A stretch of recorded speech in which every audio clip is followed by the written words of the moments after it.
Welcome, everyone. This is your friend, the DN What If, here with another exciting fanfiction. Today, we're diving into the story of What If Deku Was All for One's Son? If you enjoy this video, don't forget to hit that like button and subscribe for more fanfiction content just like this. Now, let's get started with the fanfic. Izuku and his mother didn't always live with Izuku's father. Before they lived a happy normal life. Well, as normal as you can get when the child's two uncles were the pro heroes, Eraserhead and Present Mike. Along with the boy being quirkless and an omega. The child constantly was the target of bullying. Even from his oldest friend, Kaken. Or as most knew him, Bakugo Katsuki.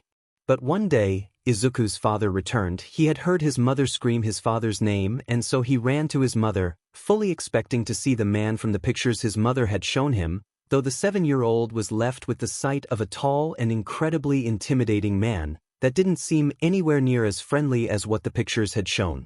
Immediately Inko commanded Izuku to go to his room, though the boy not being quick enough to dodge his father's hand that grabbed his own, the tall man kneeling to the boy, despite Inko's shouts. "Hello Izuku, it's so good to see you again my son. Now let's go. You and your mother are staying with me from now on." After that, everything was a blur. Izuku had awoken the next day to a strange misty shadow-like man bringing him a fresh pair of clothes and some breakfast. The small gray-themed room he was in creating a somber and bleak mood. "If you would like young Izuku, you may come out and meet your brother, he has been anxious to meet you," the mist man stated, while Izuku merely nodded politely. Though a million questions soon filled his head. Where was he? Where was Mama? And since when did he have a brother? Though Izuku chose not to dwell on his questions, quickly eating the eggs prepared for him and throwing on the clothes, only to realize that the size was far too big, the boy had to roll up the sleeves and pants. And so, Izuku left his room and walked into the room that was adjacent to his. The door opened slightly, revealing a crusty-skinned boy. Izuku slowly walked into the room, hesitant to see if this was who the mist man had spoken of. "So, you're my baby brother?" The boy stated more so than asked as a creepy smile stretched onto his face. Izuku merely nodded in response, the smile not intimidating him. "Come here, baby brother. We can play a question game so we can get to know each other. It's strange if we know nothing of each other." The boy commanded while Izuku obeyed hesitantly and took a seat next to the older boy. And after a few hours of playing the game, the two knew more about each other than what was expected. And Tenko ultimately decided that Izuku was the perfect little brother, and he was ever so grateful to Sensei for bringing him home. At first, it was amazing, while his mother had a few reservations and concerns about Izuku's adopted brother whom she knew nothing about. Inko quickly grew to love Tenko as her own. And the two boys happily grew together as brothers.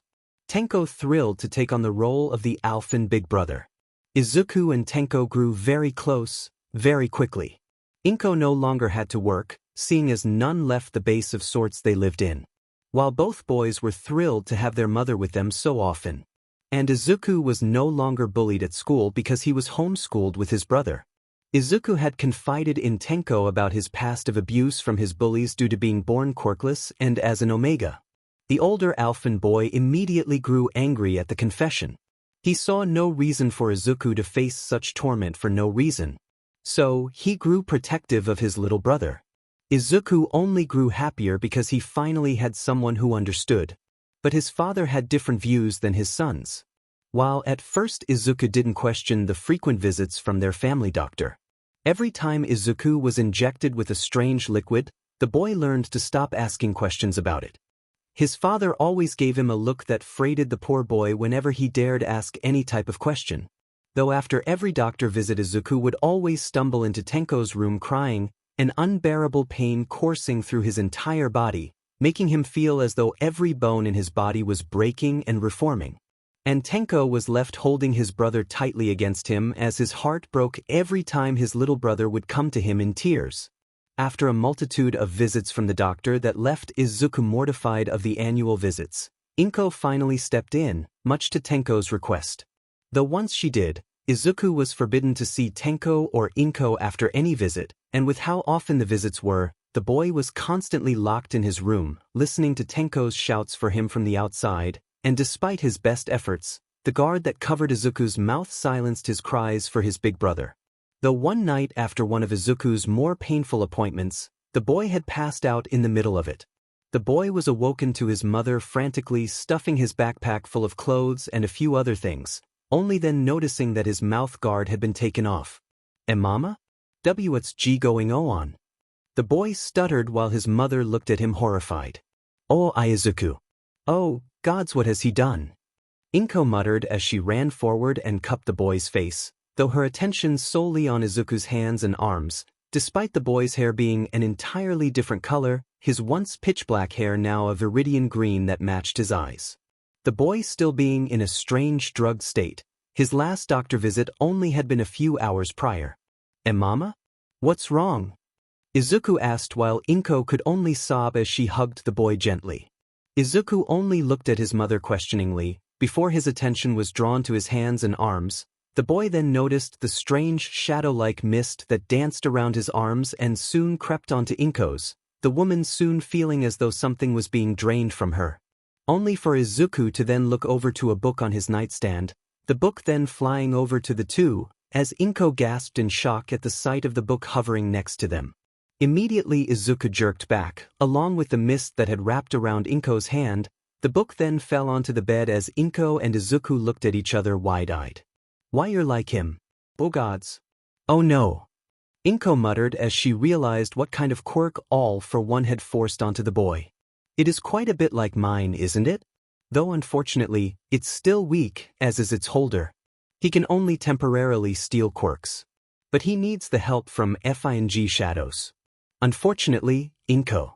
Our son is pathetically weak.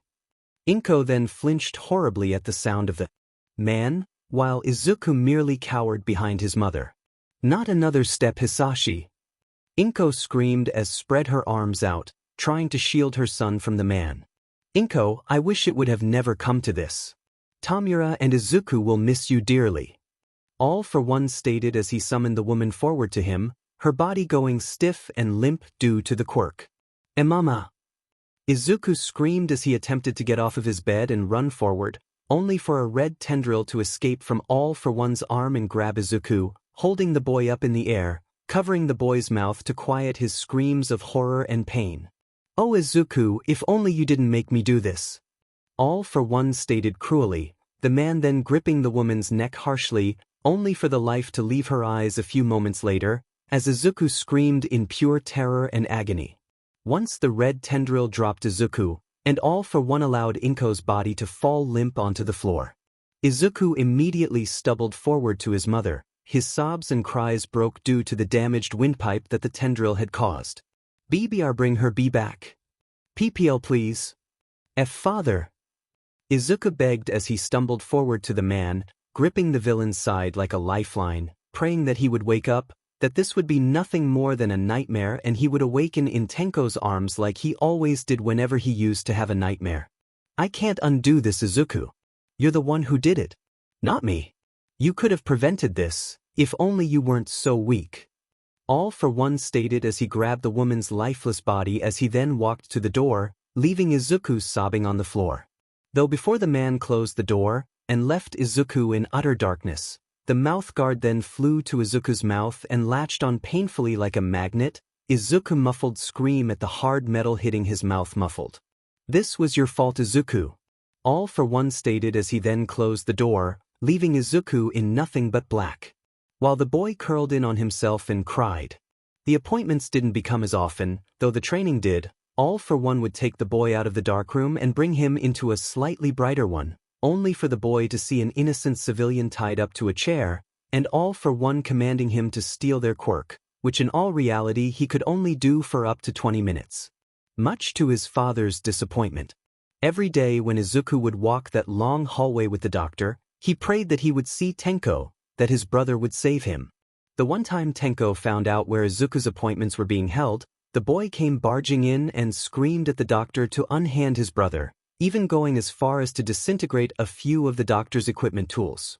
The Alphan boy then grabbed his brother and took him back to his room, and even when their father returned, only to hear of what Tenko had done, the boy still guarded Izuku. All for One had convinced Tenko of something. Izuku wasn't sure what. Because after that one time, Izuku never saw Tenko again. Only hearing his brother call out for him when he would walk the long hallways of their base. And Izuku's muffled screams for his brother would go unnoticed. But Izuku knew that no matter how much wishing or screaming he did, he would be unheard. And after every failed session the same punishment would befall Izuku, all for one raising the boy into the air by some strange quirk that made Izuku's body go stiff, only for his skin to tear in thin, long lines, that made it seem as if he had bloody vines running up his arms. Though the amount of blood that spilled from the wounds would always cause Izuku to pass out, despite the amount of pain the boy was in, he barely ever cried or screamed when he was punished. His mind reminded him that he deserved it for killing his mother, that he deserved it for being weak. And the poor boy had gone practically numb to the pain and everything else so long ago. Every day seemed to be on repeat for the boy until one day, Kurogiri, his and Tenko's caretaker, came into the room. The mist-like man holding a small plate that had 2 small cookies on it.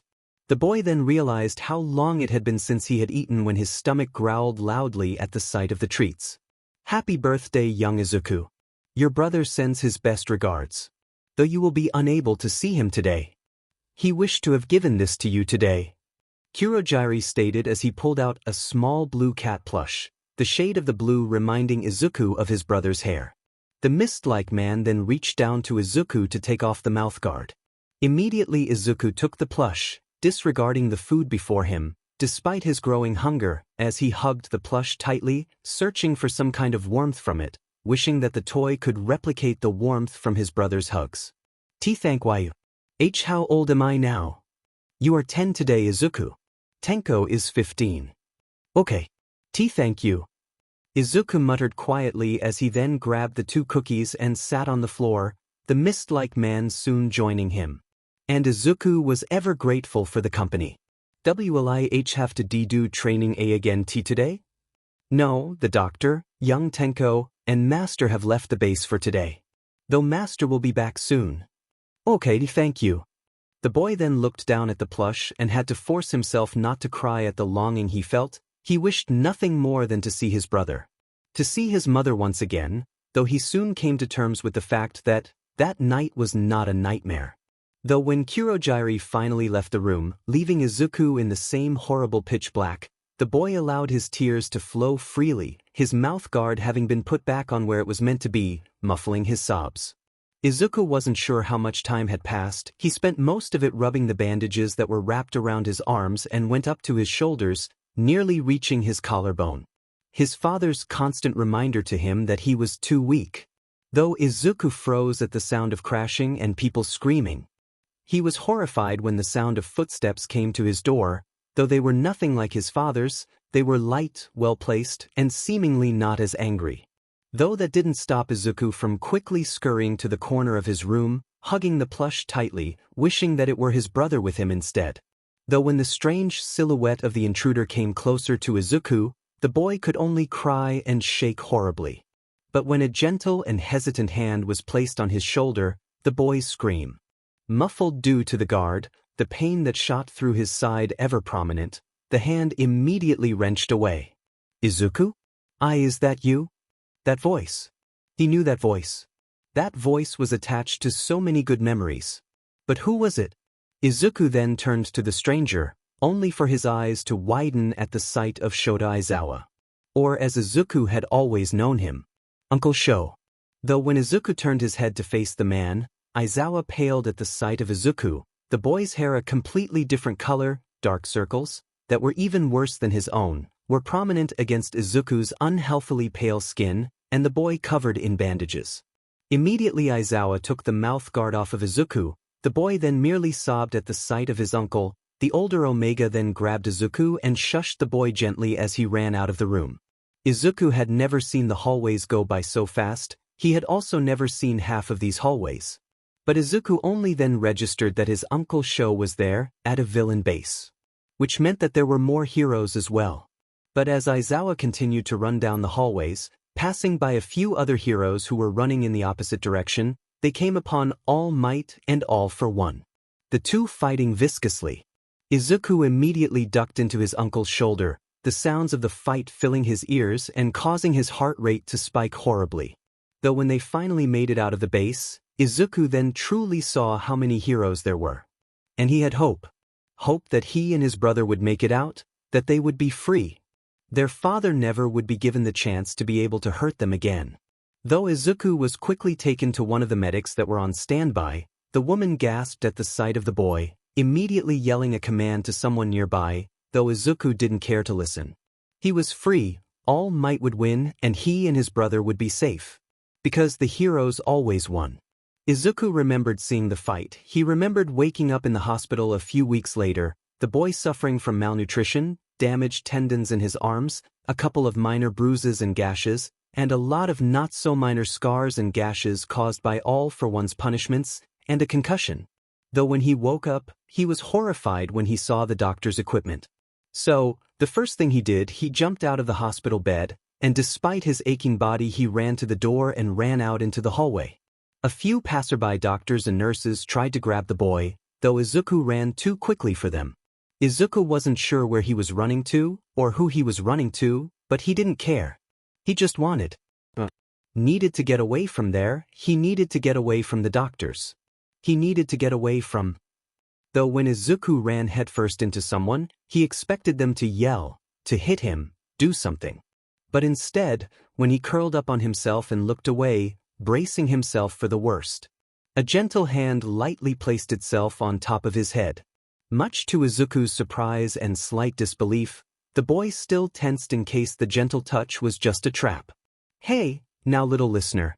I'm happy to see you awake, but you shouldn't be running so much, you got hurt back there, and I don't think you need to give your Uncle Sho another heart attack. That voice, he knew that voice. His Uncle Zashi. You Uncle Z Zashi? Izuku stuttered while turning his head hesitantly to face the man, only to be met with a gentle smile and kind emerald eyes, similar to Izuku's viridian-colored ones. That's right, little listener. Now, do you think it's okay if I carry you back to your room? I just don't want you to get hurt cause of your running. Hizashi stated while Izuku nodded. The man then gently picked Izuku up, careful of the boy's wounds, as he walked back to Izuku's room. Though the boy tensed at the sight of the doctor's equipment. Does that stuff scare you, bud? Hizashi asked as he pointed to the equipment once he had placed Izuku down on the bed. The boy nodded hesitantly. Well, no need to be. Look. Hizashi commanded as he grabbed one of the utensils and tapped it against his bare arm, continuing to do so with the rest of them, showing Izuku that they were not meant to cause harm. Now look at this one. It's a little weird, you put these things in your ears like this and then you put them on someone's chest to hear their heartbeat. Hizashi explained as he showed Izuku a stethoscope. Now this fancy thing. I have no idea what this thing does. But we can find out, little listener. Let's just see what we can dash. Ehem. Hizashi was then cut off by the doctor as she cleared her throat loudly to announce her presence. The man quickly placed the tool back on the cart and turned to face the doctor with a sheepish smile. Hey doc. Didn't hear you come in. Hizashi tried to play it cool while the doctor merely rolled her eyes and walked forward to Izuku. The boy tensed as she came closer, causing Hizashi to quickly step in front of the boy. Sir. If you cannot behave in this room, then I will have to kick you out. It is already bad enough that you didn't alert me that he was awake. The doctor scolded while Hizashi scowled. Well, he was having a bit of trouble and he was scared. So I helped him. And your medical procedures can wait. He's scared of you. Hizashi stated coldly, while the doctor merely huffed. Despite his afflictions with me, I need to do my job and make sure there is no further damage. He went through an insane amount of trauma. I need to make sure that emergency decisions will not have to be made, the doctor stated coldly as she walked to the other side of the bed to Izuku. It's not a personal affliction. It's called he's scared and you're not helping. Hizashi growled, though the doctor merely rolled her eyes and grabbed one of the tools. Izuku flinched as she did so. Sir, I will have you removed. Pro-hero or not, you cannot behave this way. The doctor scolded as she grabbed Izuku's arm and inspected the scars that traveled from his fingertips up to his bicep, fading away once reaching his collarbone. All right then. Izuku Midoriya, was it? We have to do some tests, and once we are done and you pass them you may leave with your family. The doctor stated blandly, though Izuku began to shake as once she said he needed to pass their tests. Horrified of the punishment that would befall him if he were to fail. After multiple tests, many of which caused Izuku to go into panic attacks, and despite how aggressive Hisashi would get with any of the doctors, or how many times Izuku would begin to sob, they didn't stop their procedures, and even dragged Hisashi out of the room at one point. The alpha snarled and growled the entire time while Izuku only cried harder. His fear of these doctors increased. But once it was all said and done, Izuku had thankfully passed all of the tests. The hospital allowed Hisashi to take him home.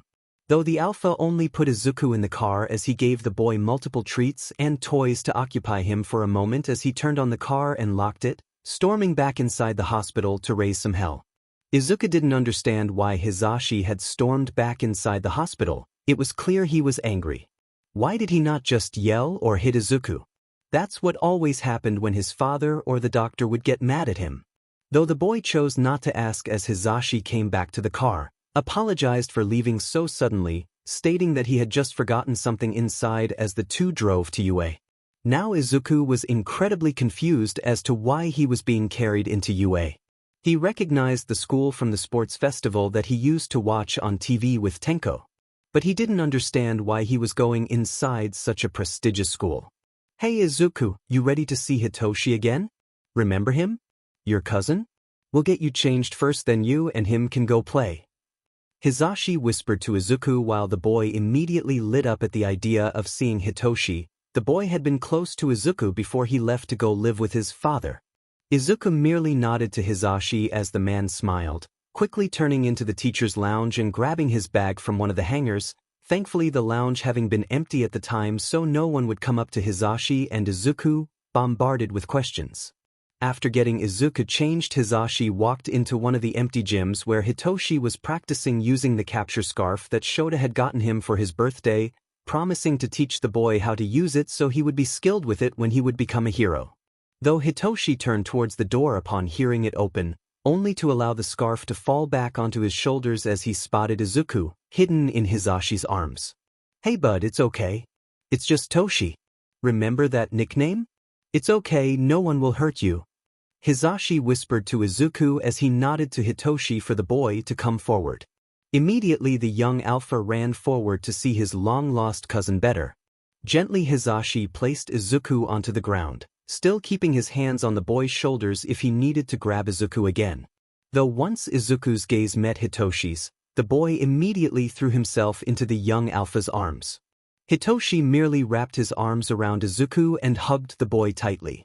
Izuku, I've missed you. Are you okay? What happened? Papa and Dad told me that they found you and that you were in the hospital, but they said you were asleep. Did you just wake up? Hitoshi asked frantically, his mind running far too fast for his mouth, something that did not happen often. Hey now, don't worry guys. Papa and I will explain everything. And Izuku can tell his perspective of the story later. For now, you two play. But be gentle, Izuku just got out of the hospital. He's still tired, Hisashi warned while Hitoshi nodded, gently pulling Izuku over to a few of the mats where he had placed his book bag that had some drawing supplies and toys inside. Once Hisashi was sure the two were situated, he left the gym and headed to Aizawa's homeroom, knowing that the teacher would still be in there even though everyone had just gone to lunch. Hisashi stormed into the room where Aizawa was staring at a few papers. The parchments were thrown randomly onto the desk. The Omega wasn't at all focused on the papers and was just desperately trying to find a distraction. The man had freaked out once Hisashi had texted him that Izuku was awake and that the doctors were assholes. Though Aizawa jumped once he heard the heavy door to the 1A classroom barge open. Hisashi? Aizawa asked as he turned to the alpha, while the blonde stood in the doorway visibly shaking with rage. Aizawa, immediately noticing his husband's distress, pulled out the noise-canceling pillow that they had specifically made for Hisashi, tossing it to the alpha while the blonde sank his claws into the pillow as he shoved it into his face and screamed, his quirk activating though thankfully dulled by the pillow. Once Aizawa was sure his mate had released his pent-up anger, he walked over to Hisashi and placed a comforting hand on the man's shoulder. Hisashi, talk to me. What happened? Aizawa asked while Hizashi immediately latched onto his husband, his arms wrapping around the Omega's waist tightly as the blonde buried his head into the man's shoulder. Shota, if you had heard what they said about Izuku. Why the F, they had treated him so cruelly. Their F reasoning. Hizashi stated venomously, his quirk activating at the end of his statement, only for Aizawa to quickly erase the man's quirk, saving his hearing. Hizashi, tell me what they said. They said that if it wasn't for us and the other pros making the hospital take him, they would have much rather let him suffer the way he deserves. Hizashi spit out bitterly. His grip only tightened on Aizawa. What? What the hell was their F reasoning? Aizawa shouted, his normal stoic exterior vanishing completely. All because of who his father is. All because he's related to that monster. They treated him as if he was the villain. As if he had the choice to be related to that BSD. They act as if his missing persons case meant nothing, the fact that Inko and he both were kidnapped by that motherfucker. Hizashi shouted, mindful to not activate his quirk, though frustrated tears soon blinded him as they welled up in his eyes. Shota. He was crying. He kept coming to Emi. He begged me to make them stop. He was so horrified. And they didn't even care. They made me leave him. He was horrified by the doctors. And his scars. They were everywhere on him. And those fuckers didn't care. Hizashi shouted, though immediately turning away from his husband when his quirk activated, trying to spare his husband's hearing. Oh, Hizashi. It wasn't your fault. I'm sorry, I wish I could have been there. He's with Hitoshi now, right? Aizawa asked as he hugged his husband comfortingly. Why he is? Thanks Sho. Dad. Papa. Both Hizashi and Shota flinched once they heard Hitoshi scream, the two running out into the hallway to see the boy running towards the classroom. Hitoshi. What happened? Hizashi asked as he kneeled to his son, grabbing the boy's shoulders to steady him. It's Izuku. He seemed tired, so I gave him a stuffed animal to cuddle while he took a nap, but the minute he saw it he started crying. Then it looked like he was looking for something, but it only made him cry harder, and I didn't want to touch him and make it worse cause he looked like he was having a panic attack, Hitoshi stated as he pointed in the direction he came from. A stuffed animal? Why would he dash that? Aizawa began to ask before his eyes widened in the realization. The man quickly ran into his office and pulled out the small blue cat plush that Izuku had when Aizawa had taken him from that god-awful room. Hizashi, you take care of Hitoshi, I got Izuku. Aizawa stated as he ran down the hallway, the two alphas watching as the Omega sprinted out of sight. Once reaching the gym, Aizawa carefully entered the room, slowly walking to Izuku. The boy curled up in on himself as he cried quietly, Aizawa's heart-wrenching at the sight. Hey, Izuku. It's just me, Uncle Sho. I think I have what you were looking for. Aizawa said as he placed the small plush in front of Izuku. The boy then looked up slowly before quickly grabbing the plush and hugging it tightly. You alright now? I'm guessing that plush is important to you. Aizawa asked while Izuku slowly looked to the older Omega before nodding. Izuku, can you talk? Does it hurt at all when you do? Or does it scare you to talk? If you can't answer by speaking, just hold up 1, 2, or 3 fingers to answer, okay? Aizawa asked as he demonstrated for Izuku, while the boy held up 2 fingers on one hand and 3 on the other. I see, don't worry, we'll see what we can do about it hurting, but you don't have to speak unless you want to. And if you want, we can get you a little notebook so you can write out what you want to say, and I'm sure Hizashi wouldn't mind teaching you sign language. Aizawa stated while Izuku nodded. Once Aizawa was sure Izuku was calm again and that the boy would be okay with him picking him up, the Omega then walked back to his classroom where Hizashi and Hitoshi were waiting for the two. Hizashi, since you already took the day off, how about you head home with these two? I'll talk to Nizu about getting the whole school thing after class. Aizawa stated as he handed Izuku over to Hizashi. Hitoshi then looked up at the boy and smiling to him reassuringly. Sure, thing show, Hitoshi, Izuku, we're going to head home, and when we get home, if you want Izuku, Hitoshi can help you pick out some things for your new room. I'll give you guys the iPad once we're home. Hisashi stated as he placed a kiss to Aizawa's cheek, making the Omega scrunch his face while Hitoshi faked gagged at the action. "Go away, you loud blonde," Aizawa commanded as he pushed away Hisashi's face, the alpha pouting as the man did so. "You love me. Now let's go, guys, we're getting ice cream," Hisashi stated while Hitoshi cheered, though Izuku looked at the two questioningly. Hisashi immediately noticed the confused look. "Oh my dash. Izuku. Buddy, please tell me you remember ice cream? Or that you were at least allowed to have it?" Hisashi asked desperately while Izuku shook his head in response. Both Hitoshi and Hisashi gasped a response. "Okay. This is a level 10 emergency. Hitoshi, let's go." Hisashi shouted as he grabbed Hitoshi's hand as the two ran out of the classroom, Aizawa laughing quietly at the sight. "I married an idiot. But he's my idiot." Much to Aizawa's promise, Izuku learned sign language along with him getting actual help with his trauma and wounds. While Recovery Girl and Hound Dog could only do so much, Izuku did get better as time went on, eventually opening up to Aizawa, Hisashi, and Hitoshi about what had happened to him and what he remembered. Though when the boy learned that they hadn't found Tenko, Izuku was left in disarray. He had hoped that he and his brother could both be happy, but All for One had other plans. Though when he was told that All for One was dead, the poor boy could only assume the worst. That Tenko had befallen the same fate. And after months, nearly an entire year of therapy and convincing, Izuku finally stopped blaming himself for his father's actions and the fate of his brother. Though that didn't mean he used or even accepted his quirk. The quirk his father had burdened him with. After a trip to Nizu's office one day, the family learned that Izuku's quirk could not only use the shadows to borrow others' quirks, but they could also be used as anything he could imagine, though with the limit it would drain his energy if he used the shadows too much. Though regardless of learning the abilities his quirk had, he refused to use it, that is until Aizawa convinced him, though the boy was still very hesitant. But once the boy returned to school with Hitoshi, he was met with quite a lot of bullies. Somehow a few of the kids found out about his quirk and decided he was a villain for it. And that helped little to none with Izuku's mental health. So Hisashi and Aizawa decided to pull the boys out of school and homeschool them, both taking private tutor lessons with Nizu.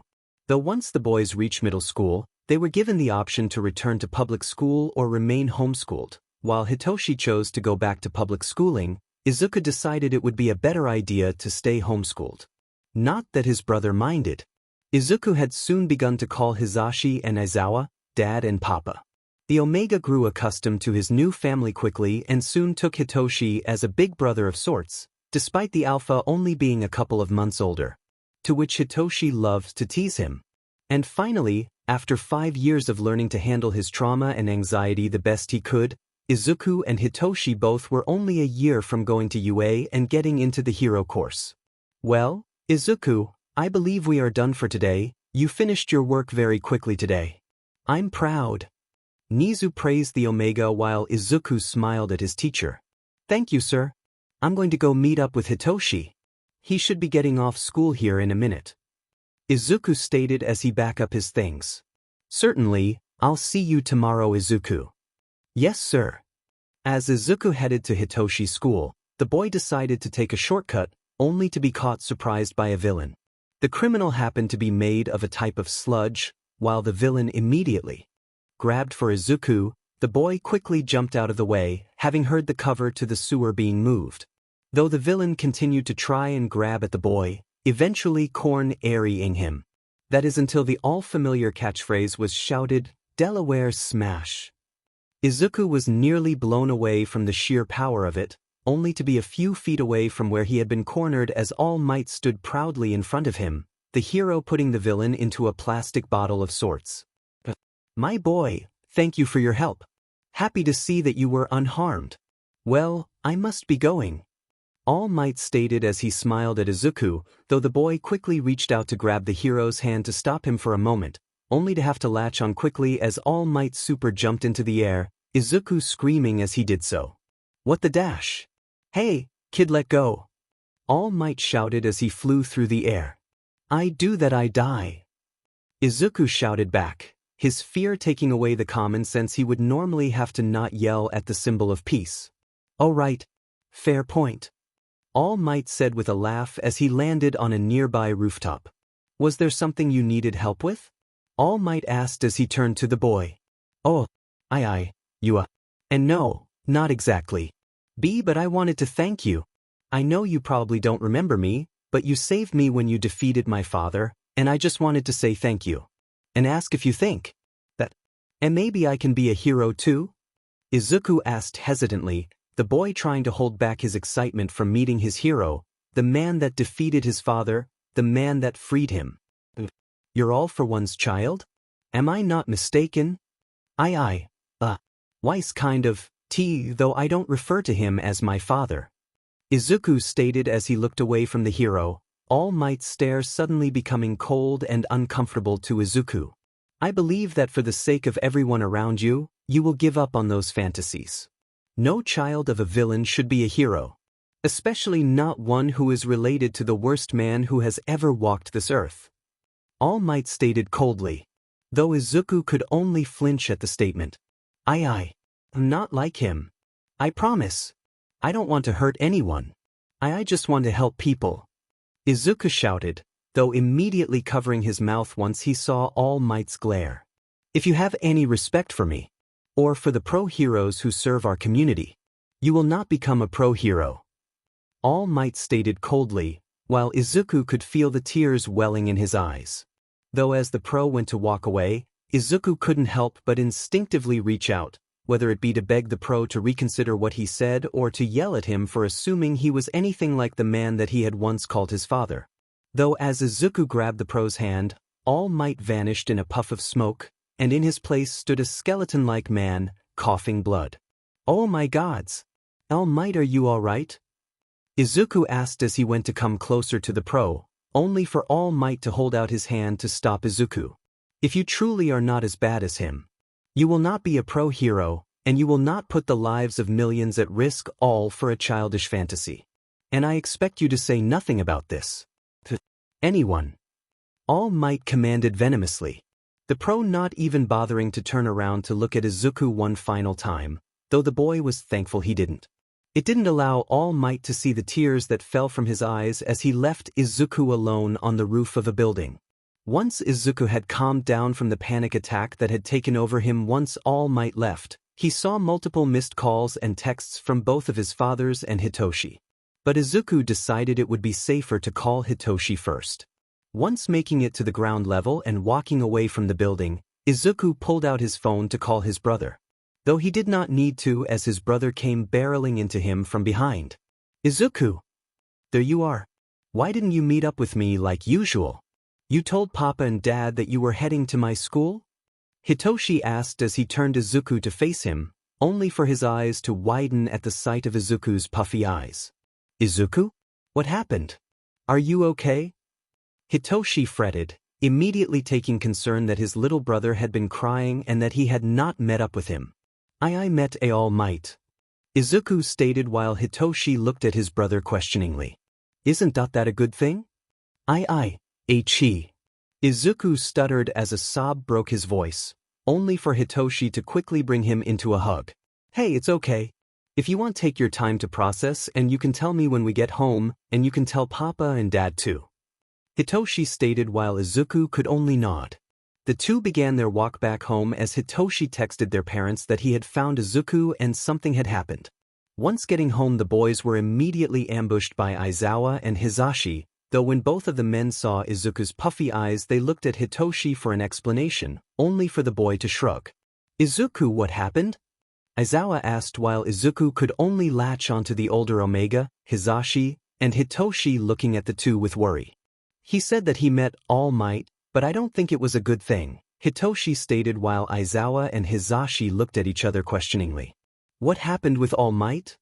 Aizawa asked as he gently stroked Izuku's head. Ichi. Izuku tried to start only to be cut off by his sob. Hey, little listener, take your time. It'll be okay. Hizashi cut in, placing a comforting hand on Izuku's shoulder. Izuku then took a moment to breathe and collect his thoughts. He told me I can't be a hero. He said if I have any respect for pro-heroes, I won't try to be one. Because of him. Izuku stated weakly, though the three went wide-eyed at the statement. How did you meet him? Why on earth would he say that? Hitoshi asked furiously. He saved me from a villain, and when I went to talk to him, he jumped away but I had accidentally grabbed him so he had to land on a rooftop of some building. Then I thanked him sort of. But he told me that I shouldn't be a hero. Then he left. Izuku explained as he buried his head into Aizawa's chest. Though Hisashi and Aizawa both became even angrier. He left you? On a roof? After you were attacked by a villain? Aizawa asked quietly, trying to hide the malice in his voice. Why yeah. Hitoshi, can you and Izuku go hang out for a second? Your dad and I need to talk. Aizawa stated calmly while Hitoshi nodded, Izuku merely grabbing Hitoshi's hand as they walked up the stairs to their rooms. Once Hitoshi and Izuku were out of sight and hearing range, Aizawa fell back onto the couch and practically vibrated with anger. Hisashi was nearly in the same condition, though choosing to help his mate with his anger before dealing with his own. Hisashi. How could he? Aizawa shouted, while Hisashi then hugged his husband, hoping to comfort him. I know Sho, don't worry. They're both going to be pro heroes and they're going to be DMing good ones too. Especially if we're both training them. You've already taught Hitoshi how to use his capture weapon, and we've been working with Izuku enough to where he can borrow quirks for at least 30 minutes at a time, and he can manipulate his shadows into almost anything. We'll keep training them and they'll make it. Hisashi stated proudly, fully confident in both of his son's abilities. You're right. Thank you, Zashi. But I want to punch All Might. Oh ho, trust me, the feeling is mutual, though I would rather make him go deaf, Hisashi stated while Aizawa chuckled evilly. I won't stop you. Sho, have I ever told you how much I love you? Yes, daily. Now let's go cheer up those two. Before I go track down All Might and lose it on his butt. Izuku, you know that normally I don't care what you do when it comes to your quirk. But I'm dead but confused. Hitoshi stated as he started up at the ceiling of their training room, Izuku hanging from the ceiling by a shadow-like rope, the rope wrapped around his arms and up to his chest where it crossed over, wrapping around his waist at the end of it. I need to practice with it. I normally only practice borrowing quirks. I need to know what else my shadows can do. Izuku shouted from the ceiling. Fair. That's fair, but for the love of the gods, I'm going to have an early age heart attack. At least put a mat underneath you. Hitoshi shouted as he motioned to the hardwood floor beneath Izuku. I'll be fine. Dimenet. Learn some self-preservation. Never. Izuku shouted with a giggle, Hitoshi merely growling quietly under his breath. The Alpha then used his capture weapon to climb the walls and hang from the same bar that Izuku was. You're not the only one who can do this, you know, you little spider monkey. Hitoshi stated as he hung next to Izuku, the boy merely laughing at his brother. Yeah, but I actually know how to get down. Izuku stated proudly as he used his shadows to grab one of the agility bars and swing down from the ceiling. Hey, you little sheet. Hitoshi shouted while Izuku laughed as he ran out of the room. Though as Izuku ran out of the room, he ran into Aizawa. The man merely looked at Izuku questioningly while Izuku gave him the classic Aizawa smile. You left your brother hanging from the ceiling? Yup. Yeah, you're definitely my kid. But go get him, we have to take you two to the entrance exams, remember there today. Aizawa stated while Izuku nodded. I remember Papa, just trying to find a way to calm the nerves beforehand, Izuku stated while Aizawa merely ruffled the boy's hair gently. You have nothing to fear. I know you both will make it into the hero course. Thanks, Papa. I'll grab Toshi. Izuku stated as he ran back into the room to grab his brother. Aizawa chuckled as he walked away so he could grab his husband. Once Hitoshi and Izuku had made it to you, Izuku stopped and stared at the building in awe. Though the boy began to shake slightly, Hitoshi immediately placed a hand on his brother's shoulder. Hey, it's okay. We're both going to make it. Hitoshi promised as Izuku nodded. The boy then followed the purple-haired Alpha into the building, only for Izuku to trip on a broken slab of concrete before entering. And as Izuku braced himself to hit the ground, and Hitoshi attempted to grab the younger boy, The two were caught off guard by Izuku then floating in midair, Izuku not using his quirk nor was Hitoshi using his capture weapon. Hey, I'm sorry for using my quirk on you without permission. But I guess that falling on the ground would stink right before the exams. A girl with brown hair stated kindly, the girl then releasing Izuku as Hitoshi helped stabilize the Omega. Oh, it's fine, thanks so much for the help. Izuku stated kindly while the girl only nodded. I'm Ochako Uraraka, Beta. Nice to meet you both, where are you two testing for? We're both trying for the hero course, and I'm Hitoshi Yamada, Alpha. Hitoshi answered while Ochako smiled at the boy. I'm Izuku Yamada, Omega. Nice to meet you too, and thanks again for your help. Sure thing. I'm trying for the hero course too. I hoped we all get in together. Good luck. Ochako stated as she walked away from the two. The written portion of the exam was simple, Izuku having been the first one to finish, Hitoshi close behind him. The two then walked to the auditorium where Hisashi waited for the students so he could explain the physical part of the exam. Neither needing the lit-up arrows on the ground to lead them, both knowing Yue like the back of their hands. Once everyone had made it into the auditorium, Hisashi then began to explain how the exam would work. Izuku took notes as he muttered along with what the Alpha was saying. Hitoshi listened to Izuku far more than his father, finding Izuku's muttered rephrasing of the lecture much easier to understand. You up there? If you cannot be quiet, you should not be here. It is rude to others around you who care about this exam. And I hope if you are to get into UA at all that this school would teach you some manners. A loud voice shouted to the two boys. Though the verbal attack was clearly aimed at Izuku, the Omega merely shrunk in his seat, trying to avoid the many eyes that were now fixated on him. Though Hitoshi didn't take the attack as lightly as his brother, the Alpha immediately became defensive as he growled warningly to the blue-haired male below him. You know, if you have such a stick up your butt, how about you leave so you can find a way to remove it? 'Cause I doubt you'll want another if ain't prude. Hitoshi growled while a few onlookers laughed at the comment. Though Hisashi cleared his throat loudly, drawing the attention away from his children and the other boy. Though shooting Hitoshi and look that warned the Alpha to behave. Hitoshi merely grumbled quietly as he sat back down. Izuku quickly buried his face into his brother's shoulder, his embarrassment still clear as day. All right now guys. No need to start a fight. Besides, you'll need to save that energy for the exam. Hisashi shouted, pulling everyone's focus on him solely. Now, take a look at those small little cards that were on your seats. That's the arena you'll be going to, so you can take your exams.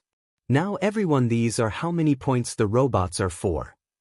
Hisashi began once again while everyone pulled out the small cards that had been on their seats.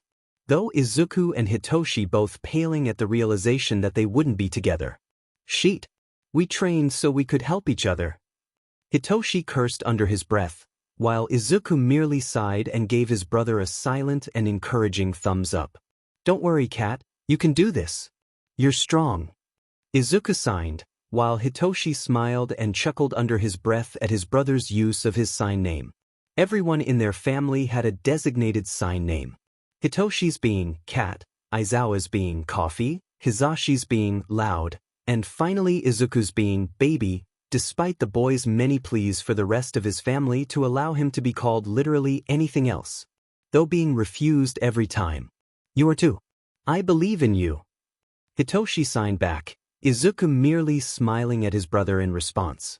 Once Izuku and Hitoshi had been taken to their separate arenas, Izuku looked around at the crowd he was in, the boy taking notice that Ochako was in the same group as he was, though, so was the loud guy from earlier. But Izuku decided that it would be a safer option to make more friends rather than enemies, so he went up to the boy, despite his underlying anxiety. Hey, I'm Izuku Yamada, Omega. It's nice to meet you, sorry about earlier, and my brother. I promise he's a nice person, just sometimes a little grouchy. Izuku introduced himself, while the blue-haired male stared back at him before nodding. Tenya Ida, Alpha. I suppose I can excuse his behavior and yours, though I meant what I said. If you cannot learn to have respect for what UA does here, then I suggest you should leave now. Ida stated coldly as he walked away. Okay, a little touchy. But it's better than nothing. Maybe it's a good thing everyone here only knows Dad by present mic, Izuku thought to himself as he headed towards the entrance, not at all surprised when a loud blaring alarm rang out and the doors flew open, Izuku immediately running in as everyone else covered their ears in shock. Okay, I can't borrow anyone's quirk. I can't leave them defenseless like that. But if I can at least knock out a few, I should get enough points to pass. Izuku thought to himself as he morphed his shadows into staffs, using the sharpened blades at the end to cut through a few of the robots. Though Izuku was only able to get through at least one, all of the others being taken on long before he could get to them. Though when the ground began to shake violently as the zero-pointer came into view, everyone began to run away. Only for Izuku to turn and see Ochako stuck under some rubble. He knew that there had to be a fail-safe, that the teachers wouldn't allow a student to sustain any serious injuries. But that didn't register in his head until he was already within 5 feet of the ginormous metal machine. Having passed Ochako as he sent one of his shadows to wrap around the girl's arm, borrowing her quirk for a moment, Izuku could feel the strange and slightly unsettling feeling of the girl's quirk settling in his fingertips. Quickly the boy began to levitate every piece of rubble he could touch, while he used his shadows to then propel him up towards the arm of the robot, quickly making it to the neck as he sliced into the robot's neck with a sharpened shadow, ripping out the wires that were needed to completely shut off the machine. Once seeing that Ochako had crawled out from underneath the rubble and had made it a safe distance away, Izuku sighed to himself, only for his breath to be stolen in a quick motion as the robot began to fall, Izuku having to jump off from it to avoid being taken down with it. Though before the boy could summon a shadow to use as a lasso to save himself from the fall, he felt a sharp slap sting his cheek, only to see that his body was now floating barely 2 feet off of the ground. The robot crashing loudly behind him. "Our release." The girl stuttered, bringing her fingers together to touch as she puked off the side of rubble she was hanging off of, while Izuku fell to the ground, thankfully only having a few scrapes rather than a pancake-like body. Thanks. And sorry for borrowing your quirk without permission. Izuku groaned, his body spent from the amount of energy he had to use to morph his shadows so much and borrow a quirk. Hey, no problem. We're equal now. Besides, I did kind of just slap you in the face, the brunette chuckled while Izuku laughed, the two hanging onto each other as they stood and walked away from the wreckage. After the two got checked over by Recovery Girl, and the woman scolded Izuku for being reckless and giving her a heart attack, the two were allowed to go home. Though Izuku couldn't help the anxiety that coursed through him at the idea that he had failed. He had only taken down one robot. And he had no time left once he and Ochako were released. Though before Izuku could go down into a spiral, he was immediately tackled into a hug by one of his fathers, soon realizing it was Hisashi, solely based on the anxiety-filled muttering he heard, he and Hisashi both sharing the trait. Good gods, Izuku! You gave me a Finji heart attack. I thought you got crushed. Hisashi wailed as he hugged his son like a lifeline, Izuku only being able to hug back slightly, laughing at his father's dramatics. Dad, I thought you weren't allowed to disclose any information about the exams or even talk to me and Hitoshi about them, Izuku teased while Hisashi grumbled quietly. This isn't me disclosing anything. You were there. You nearly got crushed. And this is just a father getting far more gray hairs than he should have, all because his son keeps giving him heart attacks because he lacks self-preservation. Hisashi whined as he then brought one of his hands to ruffle Izuku's hair roughly, causing the boy to squeal while Hisashi's other arm continued to hold Izuku in place. Just be happy it's me and not Papa, he nearly had a slide, Hisashi commented while Izuku only laughed. Where are Papa and Toshi? They're in Papa's office, they both needed a coffee break. We're going to go eat dinner once we grab them. Does Katsudon still sound good? Hitoshi said he was good with it. Yeah, that sounds amazing right now. I hope you know you're still getting an earful from both me and Papa later. To that Izuku could only whine as he buried his head into his father's shoulder. The alpha merely laughed as he picked Izuku up effortlessly and walked to his husband's office. The wait for the letters to come was one of the longest that Izuku and Hitoshi had ever faced. Nizu of course said nothing to Izuku regarding if he or Hitoshi had made it in or not, and Aizawa and Hisashi said nothing regarding the results either. Though when the day finally arrived, Hizashi came barging into the house absolutely ecstatic. "Sho, Toshi, Aizu, get your butts in here now." Hizashi shouted, activating his quirk at the very end to make sure that his family heard him. "Hizashi, it's too early for you to be screaming." Aizawa shouted as he came into the living room where Hizashi was practically vibrating with excitement. "They're here, damn it. Now is the best time to be loud. Besides, it's 2 in the afternoon show," Hizashi stated while Aizawa merely grabbed a blanket off of the couch and curled up before taking his seat. Izuku and Hitoshi soon came running in, both sweating slightly from having just spared, though neither paying any mind to it once they saw the letters.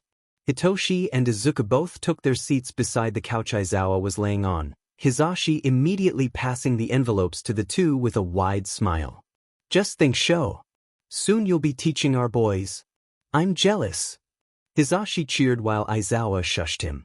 "You never know, Zashi, they could both end up in Vlad's class, or one of them might. You know Nizu wouldn't mind seeing some sibling rivalry, and they still need to open the letters first," Aizawa stated while Hizashi scoffed. Hitoshi and Izuku then looked at each other, both slightly nervous about what the letters would contain. "Toshi, can you open yours first? I'd rather see good news first," Izuku asked while Hitoshi nodded. The boy then ripped open his letter to reveal a small hologram disc and a few papers. The disc played immediately once it was set on the table, the image of All Might congratulating Hitoshi on making it into the hero course showing up on the hologram. The Alpha merely rolled his eyes and groaned as he listened to All Might's speech before the man finally announced he would be in Class 1A. "I knew it. I knew you could do it, Toshi." Izuku cheered as he jumped over his chair to hug his brother, the purple-haired boy merely laughing at the action before hugging Izuku back. Aizawa and Hizashi cheered alongside Izuku as they joined in on the hug.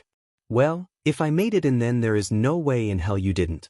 Come on," Hitoshi shouted as he grabbed the boy's envelope and shoved it into Izuku's hands. Though when Izuku opened his letter he merely pulled out some papers, no disc falling out as it had done with Hitoshi's.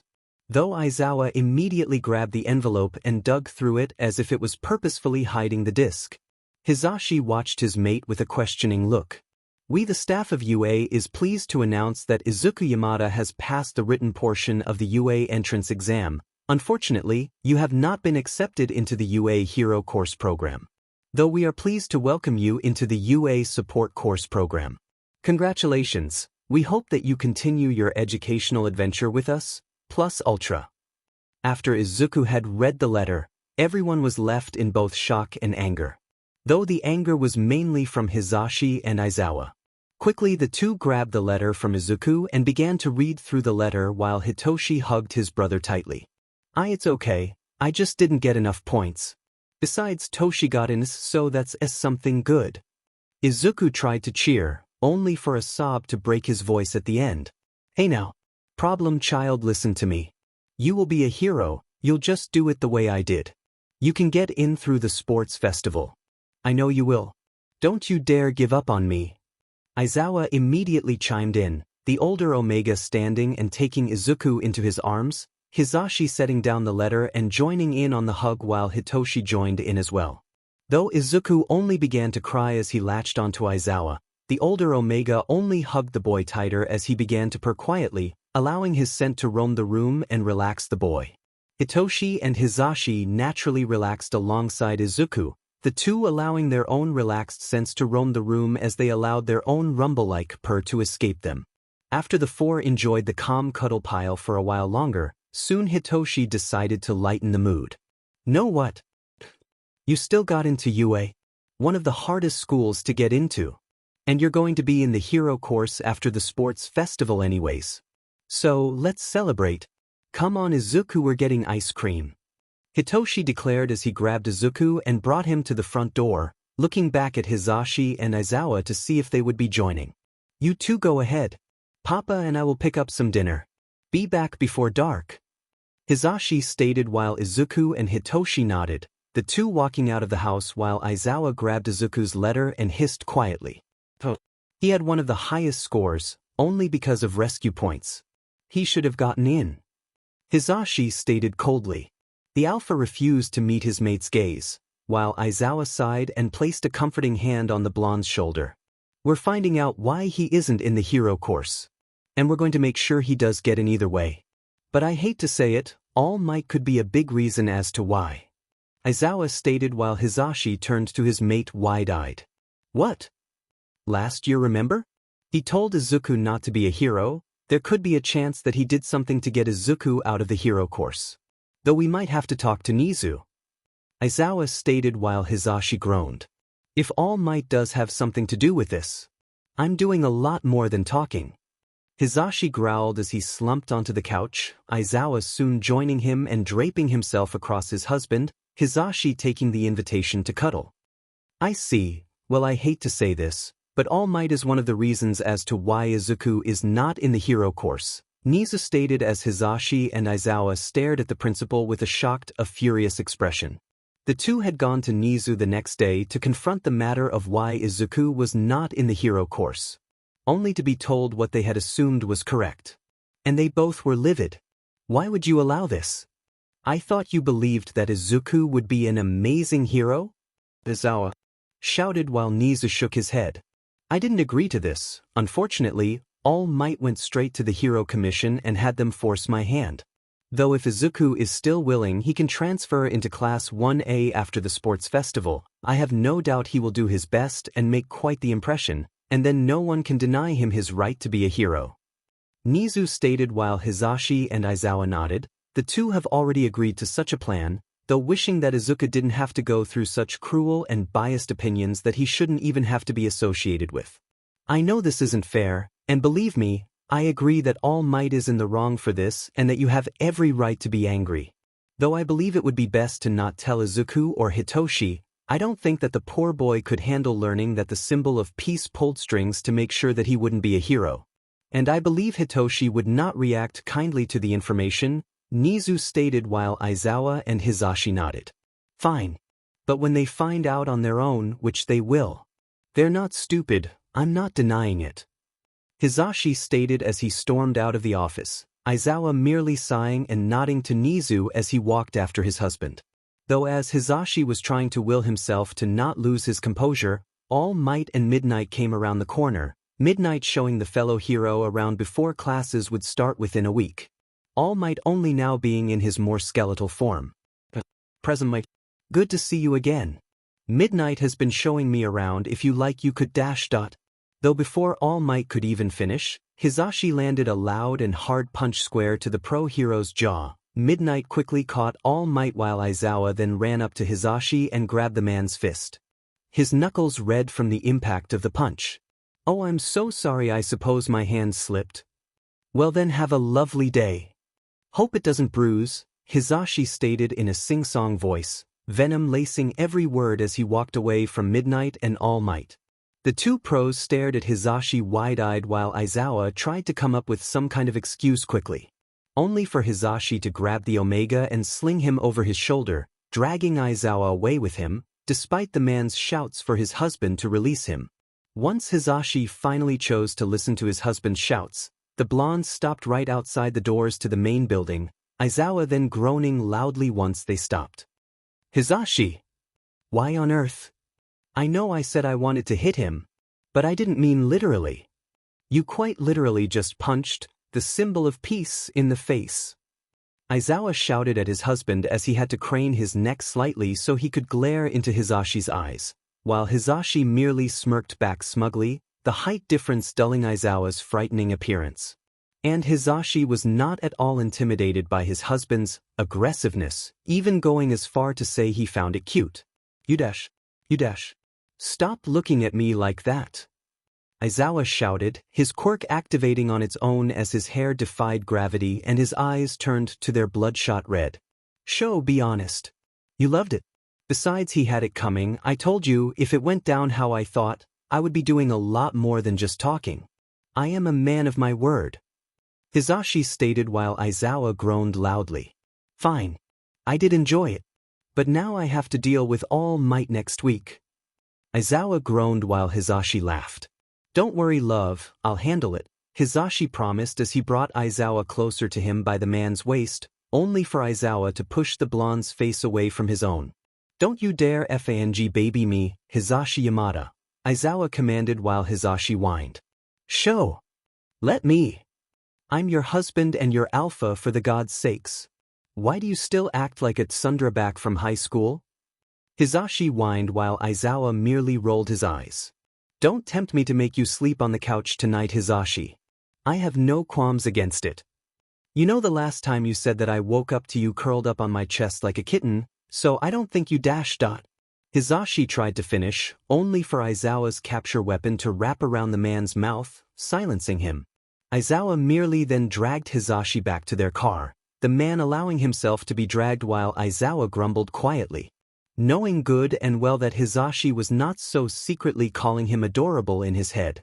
Though once arriving home, both happily hugged their sons, both feeling guilty that they couldn't tell them the truth. Though neither wanting to truly ruin their impression of All Might more so than how it already was. But as the two didn't speak much about their meeting with Nizu, both Izuku and Hitoshi grew suspicious. "Hey Papa, Dad. You both are not doing the most amazing job of keeping something from us. What is it?" Hitoshi asked bluntly while Hisashi flinched slightly. "Well, I'm not denying it. And I said when they figured out," Hisashi stated as he looked at Aizawa. The Omega merely nodded in response. After explaining everything that had happened, from Nizu's explanation to Hisashi nailing All Might square in the face.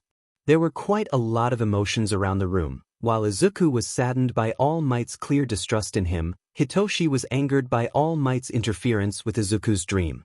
Though both were unable to contain their laughter once Hisashi got to the part where he nailed him in the face, Hitoshi having fallen to the ground from his cackling. And now, all the four had to worry about was actually starting off the school year and getting Izuku into the hero course. Though what other challenges have they not faced and already overcome? The first day was an emotional one, while Hisashi and Aizawa were both insanely proud of their sons, and even prouder that the two had chosen to be resilient and continue to fight their hardest so Izuku could join Hitoshi in the hero course. Though Aizawa and Hitoshi both broke off from Hisashi and Izuku to go to the Class 1A classroom, Hisashi mainly just wanted to walk his son to the support course, and perhaps see who all would be around his son. Though when the door to the support course classroom quite literally blew off of its hinges, Izuku barely dodged the flying door while Hisashi ducked quickly, only to see a pink-haired girl laughing quite loudly, while Power Loader had ducked behind his desk. "Sorry, sir. But not to fear. I'll have my babies working here soon. And it might be best to keep that door off," the girl shouted as she ran past Izuku and Hisashi to grab a few pieces of scraps that were not from the door. "You know what, Izuku, maybe you being in general courses could work out just as well. I mean, I could be your homeroom teacher. Let's go," Hisashi stated as he grabbed Izuku's hand and attempted to walk away with the boy, only for Hisashi's hand to be let go as the alpha turned quickly to see Izuku walking into the charred classroom, seemingly infatuated with the pink-haired girl. "Hi. I'm Izuku Yamada, Omega. Nice to meet you. If you're working on a flux capacitor for that, then you might want to tighten the bolts and add some coolant to it so it won't explode," Izuku stated as he pointed to the charred pieces of scraps that used to be an invention of sorts. The girl stayed silent for a moment as she checked over the invention she was working on, only for her face to light up happily as she smiled widely at Izuku. "Well, aren't you the smartest little cookie? May Hatsum Alpha. Nice to meet you. And you will make a perfect assistant for me and my babies. Now get in the correct clothes. You have much to learn, young cookie," May shouted as she practically threw Izuku into the seat beside her. Power Loader and Hisashi watching the scene with slack jaws and wide eyes. "I forgot that Izuku would be in my class. Don't worry, Mike. I'll make sure that he doesn't get blown up," Power Loader joked while Mike turned to the man with a horrified expression. "Blown up? I wasn't even thinking of him getting blown up. I was more worried that something in here could trigger something," Hisashi shouted while Power Loader only hunched his shoulders sheepishly as he scratched the back of his neck, now realizing he most likely made the blonde's anxiety worse.